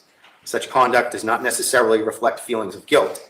Please also bear in mind that a person having feelings of guilt is not necessarily guilty in fact, for such feelings are sometimes found in innocent people. Finally, please be aware that standing alone, such evidence is not enough to convict a person of a crime. You may not find the defendant guilty on such evidence alone, but you may consider it in your deliberations along with all the other evidence. Let me now turn to the final part of my instructions. The first matter is that one of my functions is to appoint the foreperson for the jury, and in this case, I appoint the juror in seat number one, juror number one, as foreperson. Let me note. Apparently, that's the way they do it in Massachusetts, then. I've never seen it where it's not a drawn. That you are all equal in your voices and your votes as jurors in this case, and you should all discuss the matter equally among yourselves. The reason we have a foreperson is twofold. First, verdict means that the jury has agreed on his guilt or innocence and come back and says so, and the judge will read it to the court. That's what verdict means. They are not even finished with the jury instructions. The foreperson facilitates, if you will, or helps organize the discussions among the jurors during your deliberations. Maybe that's just because that's the easy way. They do it that way. The foreperson I know a few lawyers. They have educated me. Has the responsibility of making sure that the deliberations proceed in a fair and orderly manner, that every juror participates, and that you listen carefully and patiently to the views of each juror. Secondly, the foreperson will fill out the verdict slip speaking for the Hey, no loser sits here and listen to me all day. Only the cool people sits and listen to me all day. And Zach. the whole jury when you have reached a unanimous verdict, and will report it in open court on behalf of the jury. Your verdict when you are ready to return your verdict to the courtroom. Okay, the next matter is the law permits only 12 people to deliberate in a criminal case. Okay, so there are 16 of you here. So shortly, we will by lot reduce your number to 12. Now, we chose 16 of you originally so that the process may properly go on to a conclusion if someone should get sick or have a personal loss in the family. This is the part I don't get. Why can you choose juror number 1 before you do the lot drawing? He should appoint the foreman after he sets the final jury. Because because now juror number 1 must be in the jury. So you just went from 4 out of 12 spots could be swapped out to 4 out of 13 4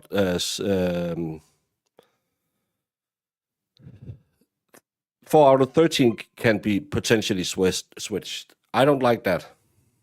Family or some emergency. If you are chosen as an alternate, you'll be kept apart in another room from the deliberating jury, and although it may be frustrating, you may not discuss the case with one another or with anyone else. Like the deliberating jurors, you are under a continuing obligation not to have any contact whatsoever with the defendant, the lawyers, or any witness. If we get into a situation where we lose a deliberating juror because of some personal emergency or sickness, then I will send an alternate into the jury room. And so important is the role of the alternate that if I have to replace a juror, I'll tell the deliberating jury to start again, right from scratch as reconstituted, no matter how long the deliberations have gone. So if you're chosen as an alternate, please do not think that your contribution here is not valued, because it is. The verdict of the 12 of you who deliberate in this case must be unanimous. That is, all 12 of you must agree whether the verdict be not guilty or guilty. 12 people must be of one mind. Let me remind you that with respect to the indictment, you may find the defendant guilty only if you all unanimously agree beyond a reasonable doubt that the charge is proven beyond a reasonable doubt. And let me just say a few words about your deliberations in the jury room. You have been permitted to take notes, and some of you have chosen to do so. You may, of course, refer to your notes to remind you. Closings. A lot of people liked Reddington. I thought he was a little...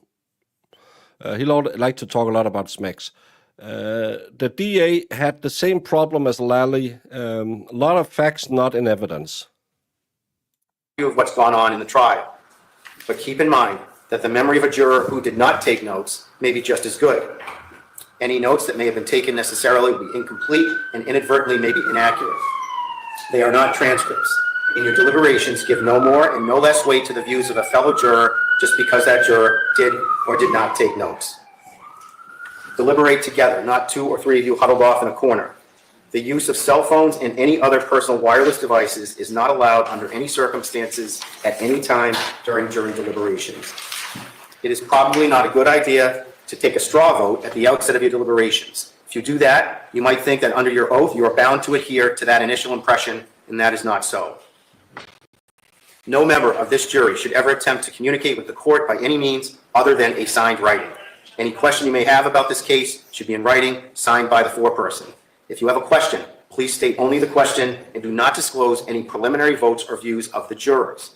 The foreperson will deliver the written communication to one of the court officers who will see to it that is delivered to me. I will call in the lawyers who will discuss the communication and get a response to you as soon as possible, but keep in mind there may be a delay. You may continue to deliberate while we are addressing your question, or you may stop your deliberations. It's entirely up to you, but you all must agree. And remember, because I am only the judge of the law and you are the judges of the facts, I cannot answer any questions you may have as to what the evidence was. You cannot seek an answer to any question you may have by consulting a dictionary or any other book or source of information, including the internet. The pace of your deliberations is entirely up to you. Your deliberations are to be conducted in secret. You are not to disclose to anyone outside the jury room, not even to the court, how you stand numerically or otherwise on the matters before you. You are not to discuss, even with the court officers who are looking after you, how things are going in deliberations, what people said, how you are feeling. Your communications with the court officers should have to do with matters of scheduling breaks, when you come back to the courtroom and that kind of thing. But do not, even with the court officers, discuss what is going on in the jury room. You'll note shortly as well from the oath taken by the court officers that they too, as well as any other persons, are forbidden to communicate in any way or manner with any member of this jury on any subject touching the merits of this case. When you are unanimous Bev did the same, but did she allow questions? as to your verdict, the foreperson will check the appropriate box. The foreperson will sign and date the verdict slip. A lot of people in chat liked them more than I did. When you've arrived at your verdict, the foreperson should inform the court officers, and they will bring you back into the courtroom to receive your verdict. And one last point before you begin your deliberations. Please have confidence in what you're about to do. You're all people of intelligence and common sense with many years of experience in the real world. And collectively, you bring to bear a very powerful force in determining the truth of matters in controversy. Our system of trial by jury began over 9 centuries ago in England and has lasted largely uninterrupted to the present. If it had not proved to be a very powerful institution in providing... You don't have to say sorry. I just don't. I have a very high standard of only the finest closings. If it's not Elaine Braderhoff, I'm not pleased. Justice, it would not have lasted as long as it has. So have confidence that you, working together, will be able to arrive at a verdict. Sue is just a fangirl because she want to have Reddington say, and they had smacks in her ears. In this case, I'm confident that you will discharge your duties faithfully and well. Can I see counsel at sidebar, please?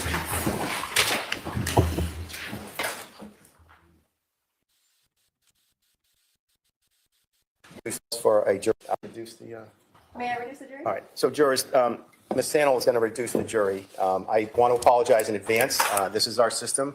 Our Constitution calls for a jury of 12. We have a jury of 12 plus 4 alternates. So 4 of you need to be alternates. The way we do it is with this contraption over here that's, I think, just as old as the courthouse is. And we put the numbers in with the exception of the foreperson. And then Ms. Sandel will pull out 4 numbers, and those jurors will be alternates. But I know it's frustrating if you're selected as an alternate. I just wanted to apologize in advance. The time having come for the final submission of the case to the jury and a panel of 16 members being present, I shall now place the numbers of all the jurors except the foreperson and draw 4 who shall be designated as alternate jurors.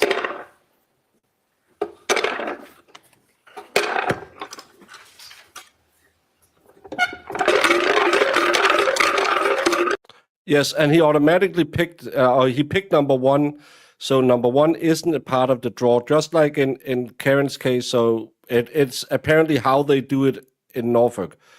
I don't like that one juror is not in the draw. It must be 100% random. So I would say you set the jury, then you point to the foreman. But again, apparently I'm just grumpy.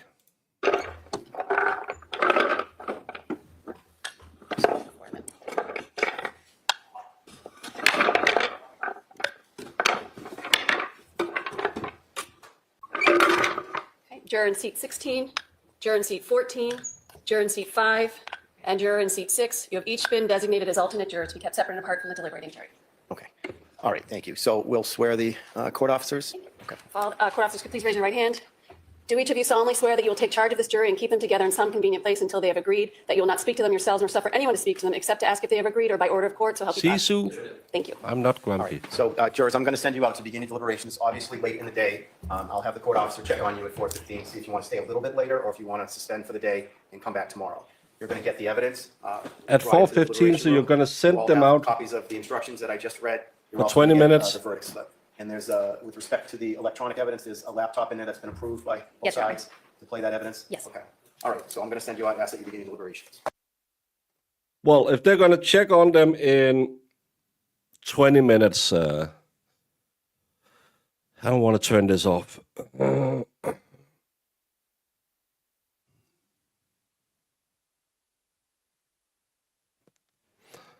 Yeah. Yeah, he said, I'm going to ask you at 4:15 if you want to stay a little bit longer. So, anyone got any good stories that we can talk about? Or should I just go and read all my personal messages about how big of an idiot I am?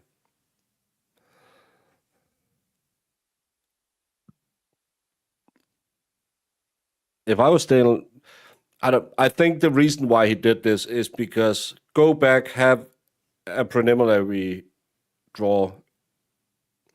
Are you gonna figure it out within an hour or two, or are we gonna go back and you'll have to think about it a little bit longer? Chat decided that the most likely outcome in their mind, the jury will find him guilty of manslaughter, 41%, second degree, 31%, first degree, 18%, and 8% says hung jury. Yeah, but I'm still, yeah. Best watch is jury watch. It's when the streamer thanks the chat for watching nothing by joining in on watching nothing. Exactly. Let's all just play who can stay silent the longest.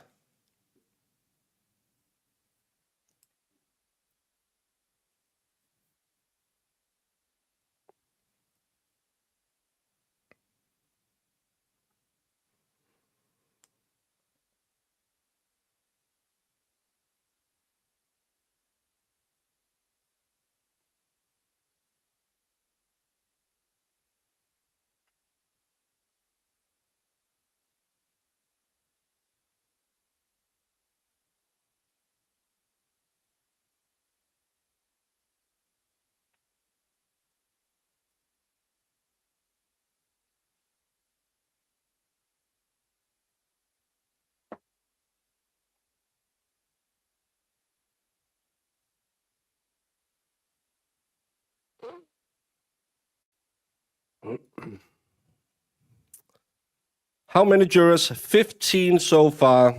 The rest have been sent home because of the lateness of the day. So we are missing one more juror, but I'm just wondering if she's going to do the same she did last time, because I think when they hit 16, she said, oh, I think I'd like a few more. But 15 so far, one more needed. I still don't think they will start Monday. I think they'll keep to Tuesday because, no, Tuesday, were there half days in Bev's calendar? Was it Tuesday, Thursdays, there was half days?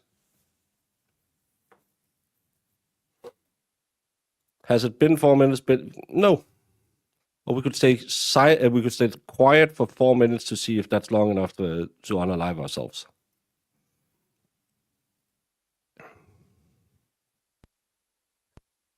Do walrus teeth. I only have one pen.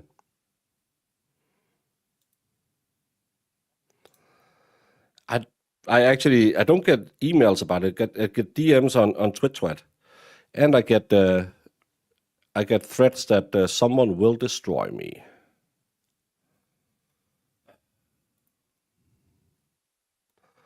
Last night there were 3 bunnies, then a fox later on. So there's that to tell you. Interesting. In your garden? She said full days this time. Yeah, but Bev's full days is, I'll come in at 9:35. I'll take my first break at 10. It's a 10-minute break, but it'll take me 30 minutes. Then we'll break for lunch at 12. We'll be back at 1. I'll have my next break at 1:30, and we'll end for the day at 2. Think she's ramming in jurors against defense? I don't think so.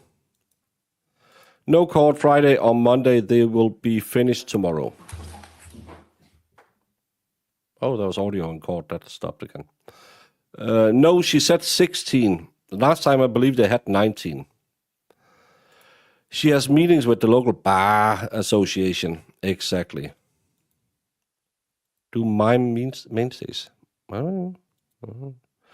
Guess the Supreme Court will decide on the 25th, I think, if they want to take up the case according to Ted Daniel. Yeah, it's just been filed today that they will consider if they're going to bring up the dismissal of charge 1 and 3 in the Karen Reed case in the Supreme Court on the 25th of April. It will have nothing, it won't delay the trial because Bev will start as soon as possible. Aha tunes. I'm not really big into aha. Oh, outside of your holiday. Oh, so nice. No, it's all, well, it's probably some of his sock accounts because can't imagine all these idiots want to write little old me. But imagine the thing I don't get is how can you hate someone so much just because they showed that your cult leader was the emperor without clothes? Just forget about me. Stop talking about what a disaster it was for Plevin, and move on. Keep saying non-human here, and call everyone an idiot. Don't mention you got bitch slapped by a guy who can barely speak English. It would be so much smarter if he had done it that way. Instead, he sends his mob into my comments every day telling me how stupid I am. Well, if I'm stupid and I have slapped your boy around, what does that make him? Do a ABBA retrospective. I think after seeing, what's her name? Meryl Streep singing ABBA, I won't touch it. No one can butcher it as much as she did. SOS. What are those two salt shaker shaped bottles behind the diaper bag? It's those ones, they are candle holders. They are from the family farm, and it's not diaper holders, it's the bag that my cup arrived in. And you're saying, what cup? And I'm saying, my Canton Triangle cup that you have the possibility of winning in Saturday's celebratory Let's Start the Karen Read 2.0 I Hit 15,000 sub giveaway, where I'll be giving away 2 of these cups. I'll be giving away a Canton Triangle t-shirt and a Canton Triangle t-shirt and a book and a box of chocolates. And fear not, gentle viewer, it won't be Plevin's book. See, that was a transition.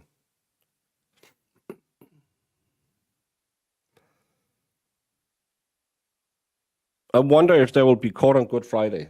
Yeah, that's the thing. I was talking about all of that Easter stuff, but apparently they don't do Easter stuff in Massachusetts. That's why I thought that it'll be the court would start the 22nd, because there's no reason to start next week for 3 days, but apparently they don't do it. Lori Vallow defending herself is pretty entertaining. Sadly, it's in Arizona, so that court with this 30-minute delay ends at 3 a.m. my time. I think it ends most days.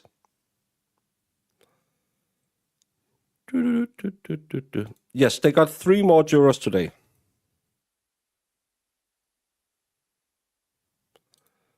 There can always be some spunk. I didn't know who Plevin was until a week or 2 ago. I'm glad he exists. It's like Dottie in human form. Don't you put that evil on Dottie. Could I read your read on read?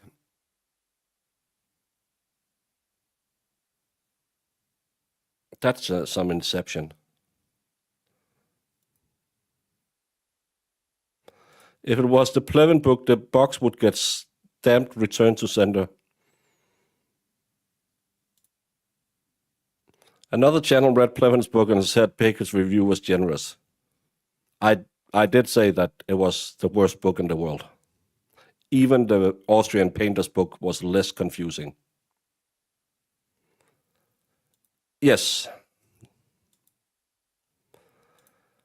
I don't hate it, it's just I hate not getting sleep.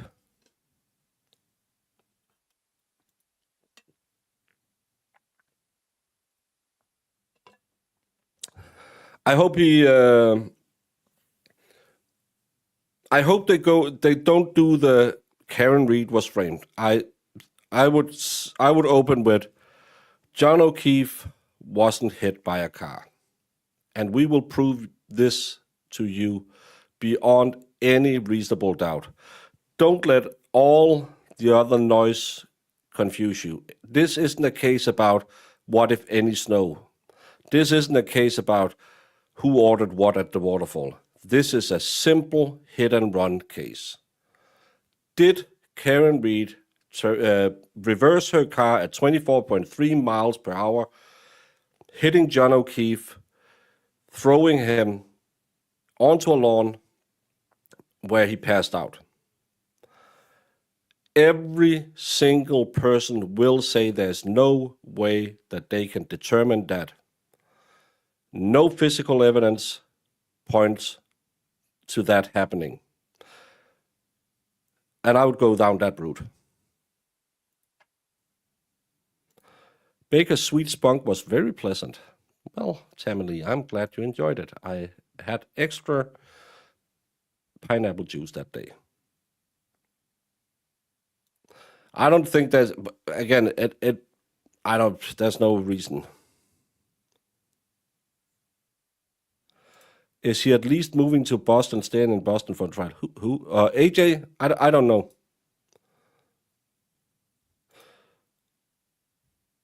Yeah, but I said, that's why I'm saying, and I said it was worse than the Austrian Painter's book. Yeah, and keep it simple, stupid, always. Don't talk about beatings. Don't talk about anything else. Just say there's no way they can prove he was hit by that car. No physical evidence supports it. No scientific evidence supports it. They will do whatever they can to give you a ton of evidence that doesn't prove anything. The simple one question that you will have to answer when this case is over is, did John O'Keefe get struck by a car?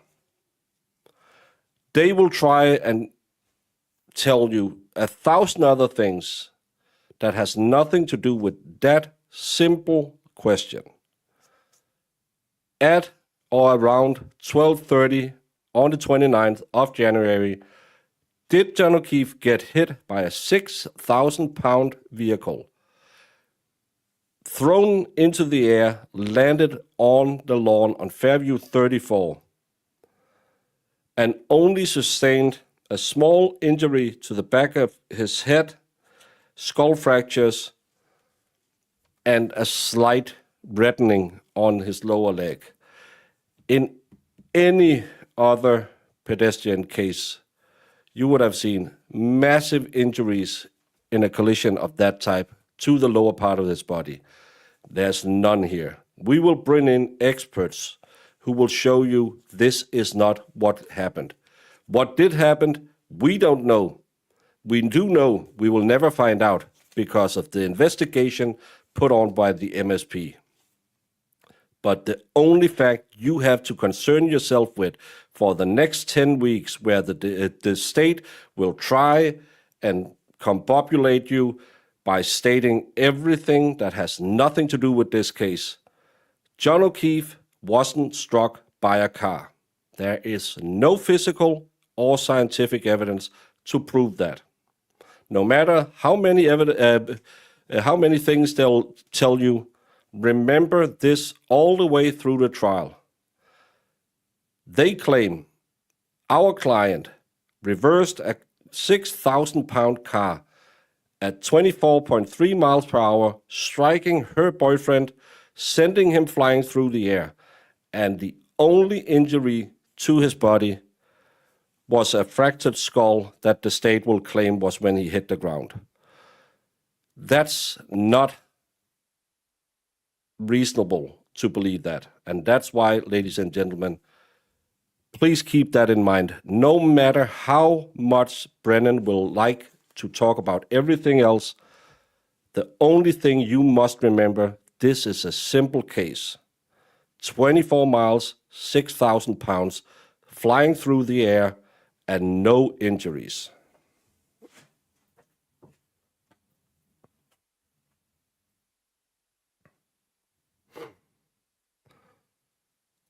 Also, my wife is making me watch this documentary. Trooper Paul 100% said he was launched into the air once. Yeah. Then that he didn't tumble or roll or be launched, so I think you could say Plevin effed that part up because he said every possibility at least once. Well, Plevin doesn't know anything about this case. Yeah, just go with, she wasn't hit by a car. Why don't we know how? See the investigation. Exactly. Don't go into Colin did it in the laboratory with a candlestick. I know all of us wants to figure out who did it. We never will. The only thing we have to remember is Karen Reed didn't do it.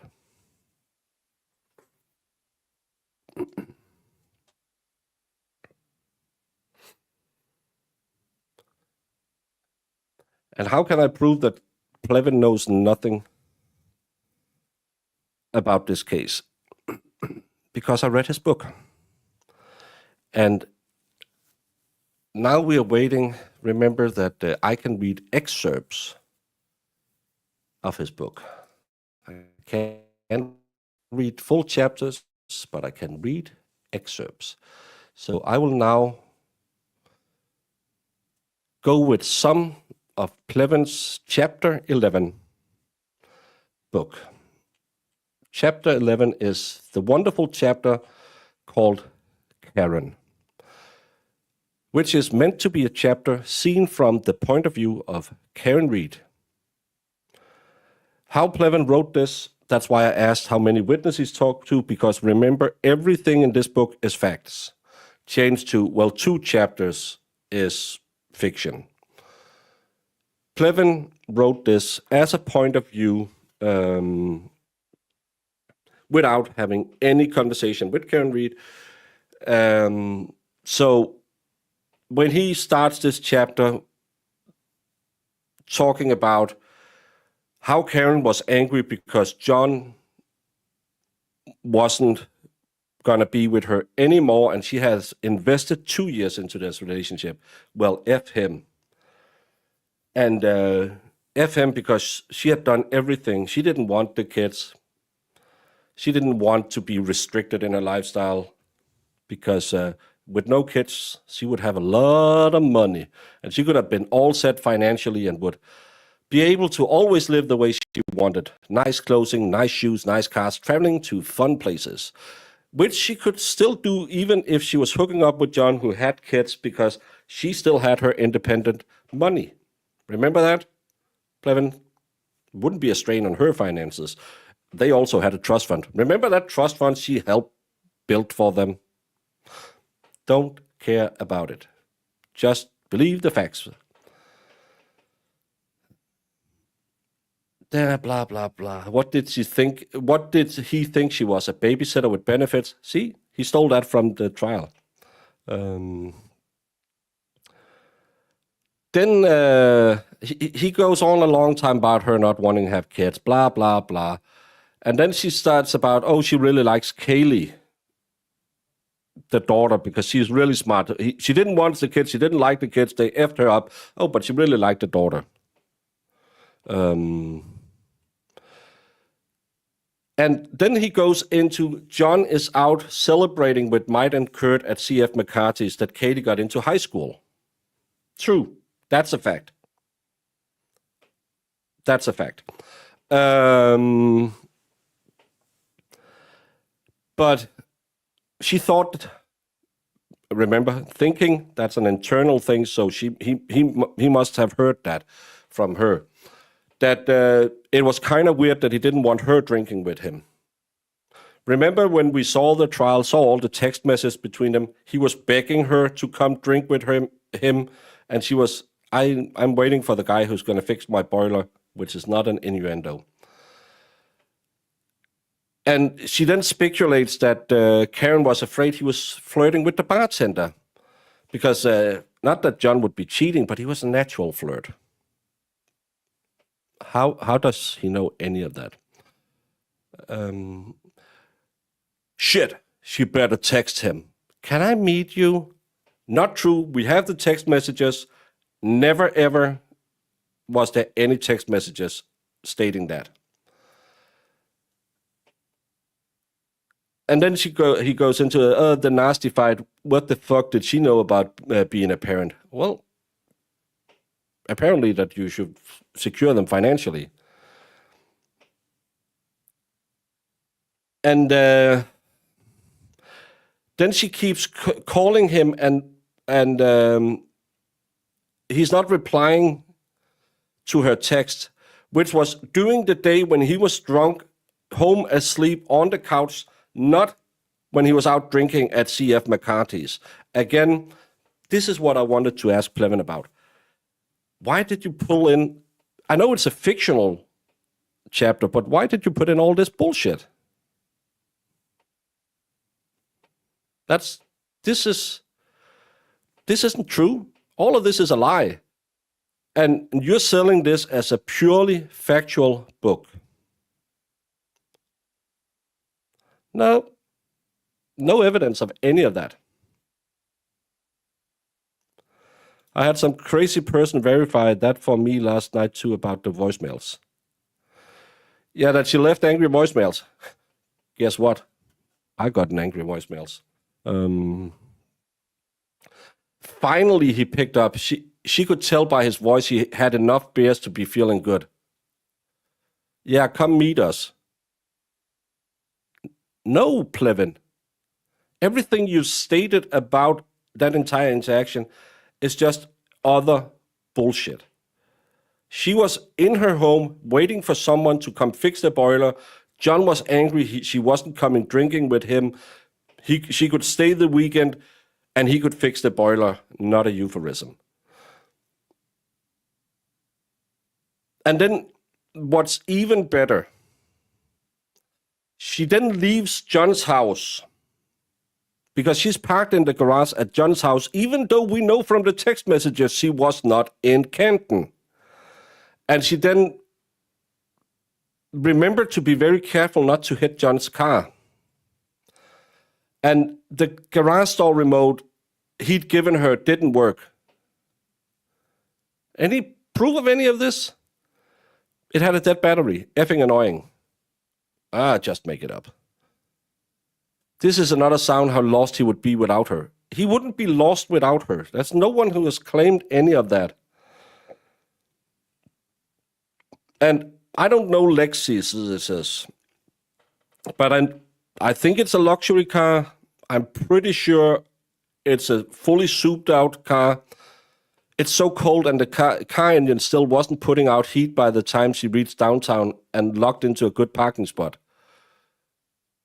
I'm pretty sure your air condition would heat up the car faster than... I live in Europe. Air conditions in car, I have that not fully air conditioned. I just have it, can cool it and stuff like that. We don't really have had air conditions in cars on the regular till like 10 years ago. So you had the old one where the engine had to produce enough heat that you can heat up the car and all of that stuff. But if I jump into my car and I turn on the blower and turn on that semi-air condition, it'll heat up faster than any other car I've had before. And a Lexus 560 or whatever car it is still didn't get hot on the way down to town. It's so ridiculous. But she was so angry because she was warmed by her anger because he had ignored her all day. This is why no one should ever read this book. None of what is stated in this chapter has anything to do with reality, but it's me who is the stupid person. That's fine.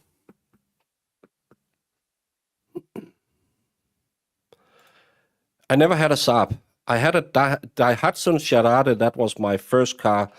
That was a year older than me. It was a really, really fun little car to drive. Rust bucket to all hell. I had it for maybe half a year. Paid $5,000 for it, and it dropped the exhaust after like a month. But fun little car. Then I got pulled over by the police, and I had to go and get rid of it because it might not pass the next inspection.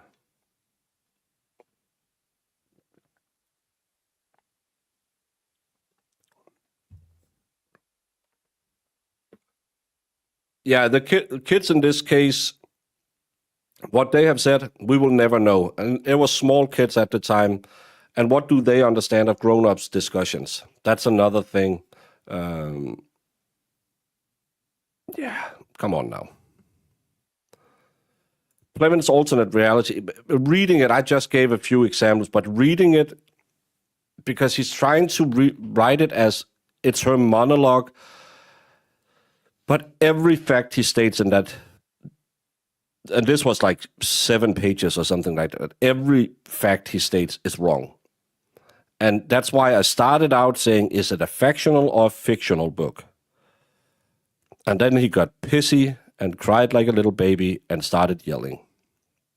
He could just say, well, I took some liberties, of course, to spice it up a little bit. And then I could have said, okay, it's just because when I read the Karen Reed chapter, it's clearly not in accordance with what we saw in court. And then he could have gotten pissy over that and yelled, not human hair at me, but at least give me one more chance.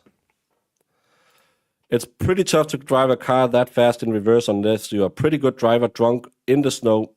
Don't know about that. I'm pretty sure that just getting the acceleration up to 24 miles per hour in reverse without swaying all over the place is kind of hard because you'll be steering at the end of the car all of a sudden because your back end is going first. So every little minutia you do with the steering wheel, especially at that speed, you'll feel like, oh my God, I'm going to fishtail it. So yeah. Plevin's book is written with unfilled tax returns. I don't know what it's written with. My parents had a Saab 9.5 and then the engine blew up. During the time, there was a retrieval from Saab for exactly those cars because of faulty engines. Saab 9.5 was a pretty nice car. Katie must be over 18 by now. Wonder if they still won't show her. Wasn't she 16 at the last trial? Isn't it technically sold as fiction or was that just a joke? No, this is sold as, I think it says, let's pull it up. We have time to do it because he was supposed to ask the jury if they wanted to stay 7 minutes ago. So I hope they come back and tell us because it's getting close to 10:30. So Daddy would like to go to sleep if they're done for the day. Storm of Suspicion, the Karen Reed murder trial. Number 1 new release in criminal law evidence. Funny, this book,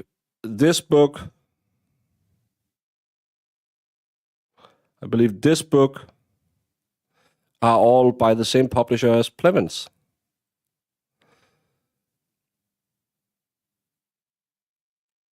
$9.49 for a digital version. $9.49.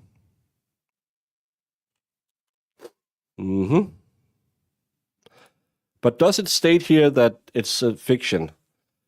It's an electrifying real-time courtroom thriller and the gripping, well, it's a thriller, gripping personal account. That personal account isn't that gripping. Of author Kevin Lanihan's detailed examination of the evidence. There's no place in the book where there's any detailed examination of the evidence. Both known and what he's discovered. I can't find any evidence he discovered in the book. All of this is I can only speculate, but to me it seems like it's just ChatGPT who wrote hype a book, as well as the dark rumors, courtroom bombshells. There's no courtroom bombshells in the book either, because he barely mentions what goes on at the trial? No. Jemima, if you're here, does he even talk about the trial? It has nothing to do with criminal law evidence. Those are different things. You have criminal law evidence and criminal procedure. I am reading what it says right on the book 10. Come on now. I'm pretty sure that he doesn't really talk about what went on in the courtroom and conspiracy theories that are all at the heart of two of the most explosive and controversial murder trials of the decade. And that's, I don't know, because I'm reading this correct, right? It says two. Let me just embiggen it so you can agree or disagree with me. The text says two. Two. Right? And again, I have a hard time with numbers. Uno does. That's two. The case. That's singular, right? I'm dyslexic, so I might misunderstand, but there's two of the most explosive cases, but this is one case. The case began in the midst of a massive snowstorm in 2022 and ended the first time in a mistrial. Now, more than 2 years later, it's poised to ignite in a Boston courtroom once again. Maybe he means it's the same case, but it's going to trial twice because the case is the same. It's a new trial. At question is whether Karen Reed, a 43-year-old, she's at this time 45-year-old, college professor, is responsible as charged for the cold-blooded murder of her boyfriend, John O'Keefe, a Boston police officer, or was she framed by the real killer, another cop? And I can tell you from experience, because I use ChatGPT to write certain stuff. These double spacings you see here, that's something ChatGPT does when it kind of want to emphasize something. But I can only speculate. Maybe they looked at it and said, oh, it looks really cool. Instead of doing a spacing and saying another cup, a spacing, they did this. Just like ChatGPT, probably co-inking, covering his tracks with the help of a corrupt law enforcement establishment. In storm of suspicion, Lenihan, a court TV, I love that they had to emphasize, court TV expert, commentator.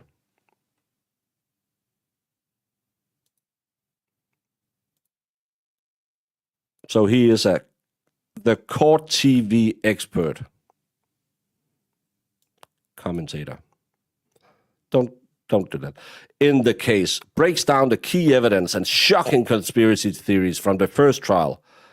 No, he actually really don't. Then he does a deep dive into how the new trial will be fought by both sides. Jemima, correct me if I'm wrong. He actually doesn't talk much about the trials, because he doesn't do any deep dives into how the new trial will be fought by both sides. He just talks about how the defense lies and how the defense expert lies. He doesn't. It's written either too early or he just didn't care. He doesn't mention that Trooper Proctor has been fired. He doesn't mention any of. He talks about that potential new evidence from the chip-off. That's a thing he's been hawking since December. Nothing happened with that. I'm pretty sure if it was that big of a, oh my God, piece of evidence, the defense would have fought like crazy to keep it out. Defense lawyers doesn't lie for a living, generally speaking. Defense lawyers can't lie. I think you need to brush up on, because if they lie to the court, they will be held in contempt. They don't lie. That's why if they know, if their client says, yes, I did it, They can't go and put on a defense saying, yes, no, I didn't do it. It's not true what you're saying.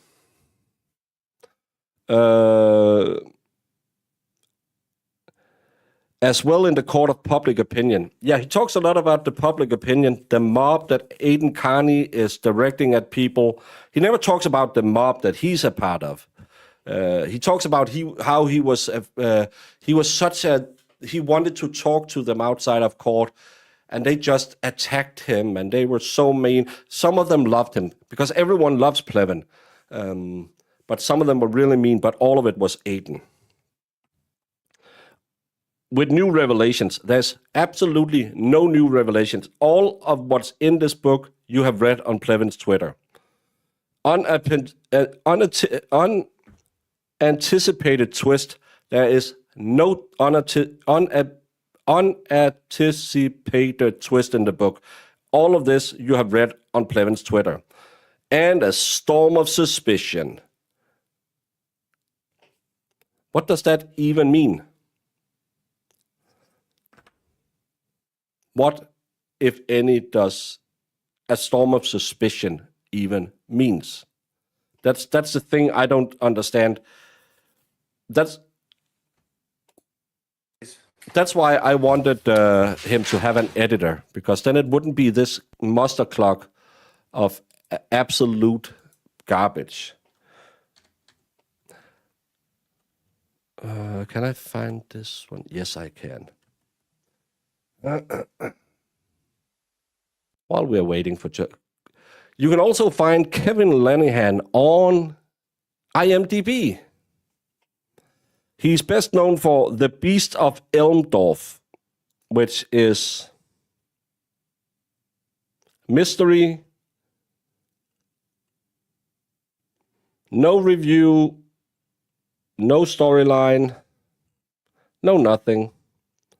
It's released in 2022 in the United States. It made an estimated $200 at the box office.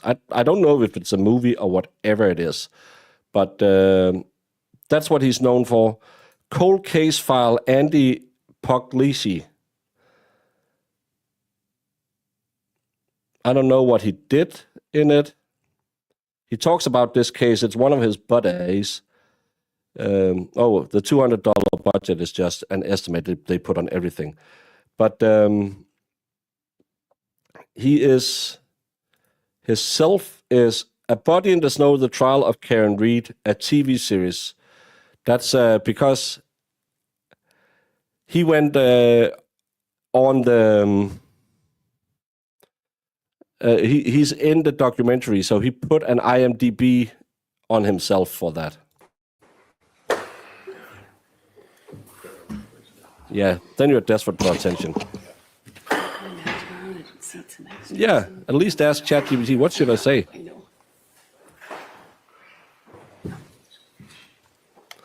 Yeah, would his title not imply there was a conspiracy? Yeah, there's a storm of suspicion. That's yeah. His son is on IMDb, tons of credit of actual real films on TV. Yeah. But all of his is I really hope that you will go back when this stream ends today. You should read, if you're an American, I'm pretty sure you can get these for free. It's called The Constitution of the Americas, where you really should look up what the hell.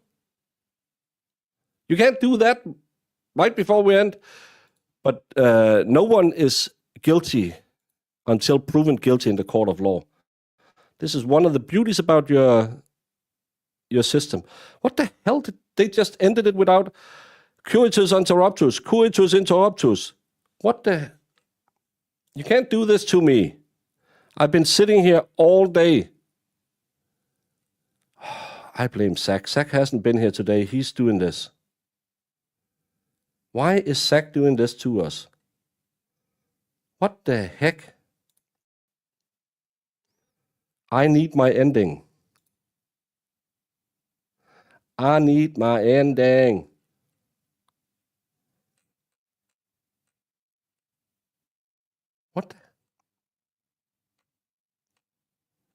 Where's Melanie? Does Melanie have a feed?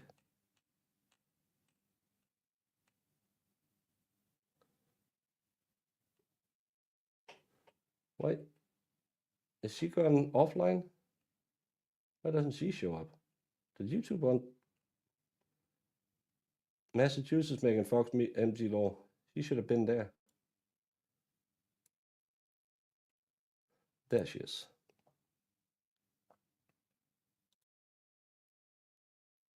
No, she's also looking bewildered at the screen to try and figure out what happened. Do you think it was because of the hot mic? Nope. They wouldn't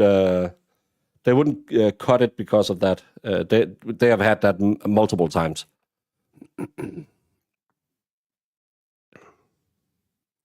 It's because they probably thought, oh, it's over. We forgot to shut it off, and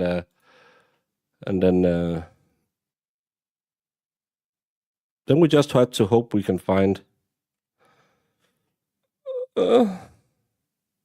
This is about the worst time in the world to maybe Boston 5 has it.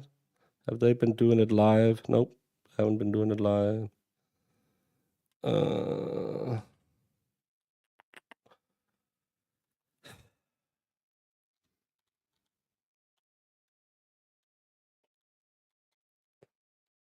Really not making it easy. Live. Nope.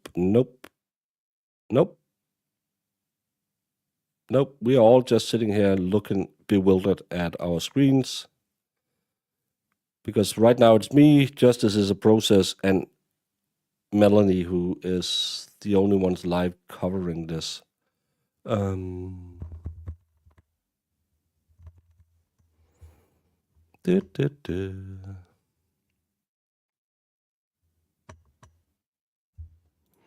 Okay. I keep refreshing to see if we get... Just to find out if we're going home for today.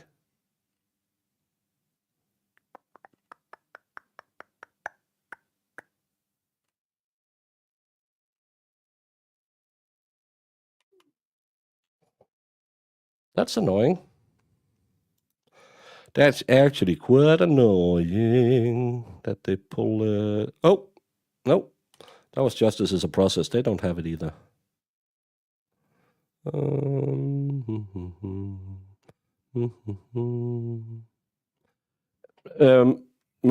Jemima is reaching out to see if we can find out what had happened was. Because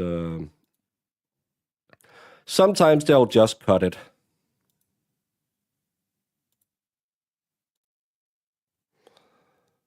By accident.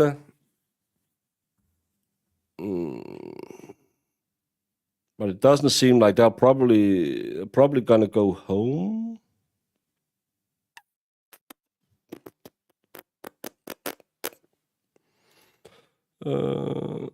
Yeah, Melanie and I was covering the same feed, so if mine is gone, hers is gone. And the only thing is, I think Justice is a process is just running the stream and he's not there. So that's just, right now he's just streaming the background picture. I don't see a super fast verdict yet. No, I don't think so. You can buy the book and have it in less than 2 days. What? You don't want it in less than 2 days. You don't want it at all. Even you, a Swedish person, I wouldn't force to read that book.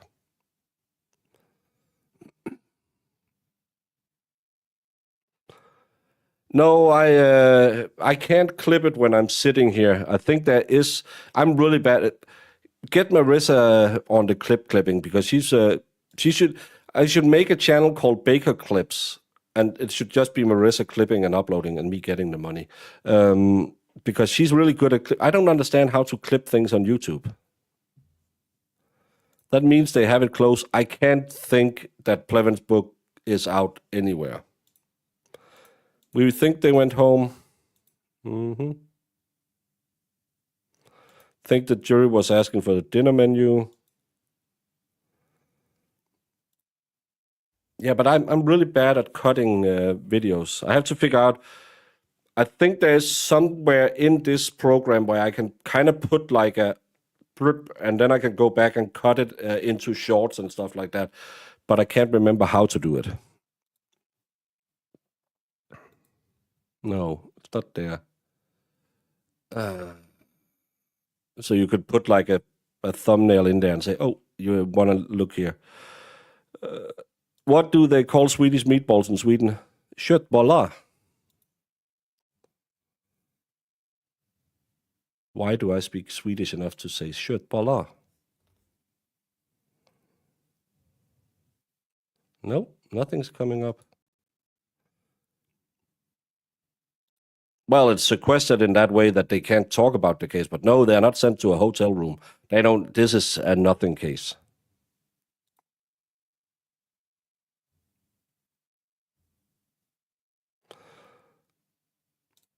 The golden moments was him saying smack, smack, smacks all the time.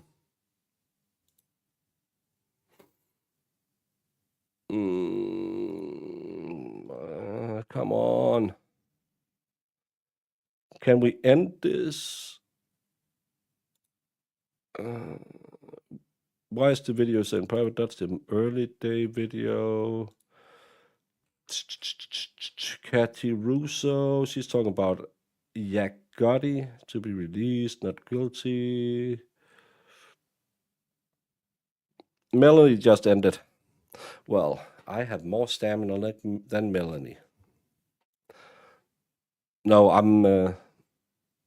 I can't see Court TV updating anything. So most likely they went home. Can't see anything.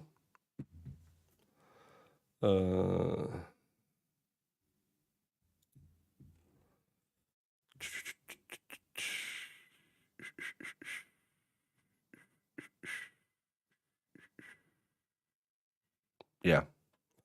I'm thinking I'm going to end this. We'll be back tomorrow. I will be late because I have that stupid meeting I have to go to. I did say no thank you to stay there for dinner, so it'll be a little bit later tomorrow. And if you want to hang out a place and do a verdict watch, Melanie is most likely covering it. But I will try and come on as soon as possibly as I can after that meeting. It'll probably be around noonish. So I hope I don't miss a verdict, but I have that meeting. So that's how it is. I'm going to chuck you all over to my good friend, the expert. He is celebrating 7,000 subscribers. Congratulations, expert. He's one of the nicest people in the world. He's a little bit touched by the tisms in a good way. He's also the guy who's going to host me when I go to Tennessee in June. So please follow when it sends you over there, just to give him a like and maybe give him a little view time and just give him a donut in chat and say, Baker thinks you're a swell guy. You don't have to say that, but Melanie is also out tomorrow. Well, I have that meeting, so I can't be here. And Jamie doesn't work on Thursdays. We'll figure out something. The most important thing is today has ended. Tomorrow will begin. We'll figure something out. Only one thing to do is to get the heck out of here. Please stay long enough that you'll be transferred over to the expert and give him a donut. He likes donuts. What exhibit are you referring to? I'm going to make this 100, Your Honor. All right. 100. 100. Because it is 100% correct. Check your honor. So you literally built a cannon? Yeah, it's pretty awesome. All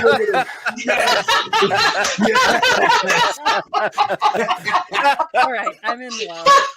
Go back. Please do that again. Oh, that was the cutest thing I've ever seen. While I'm waiting for this, did you, whether it's true or not, believe that Mr. Randolph had slept with your wife? I wouldn't have cared. You wouldn't have cared? No. Did you believe he had slept with your wife? No. Did you believe he slept with your mother-in-law? Probably did. Everybody has. So there. Everybody has.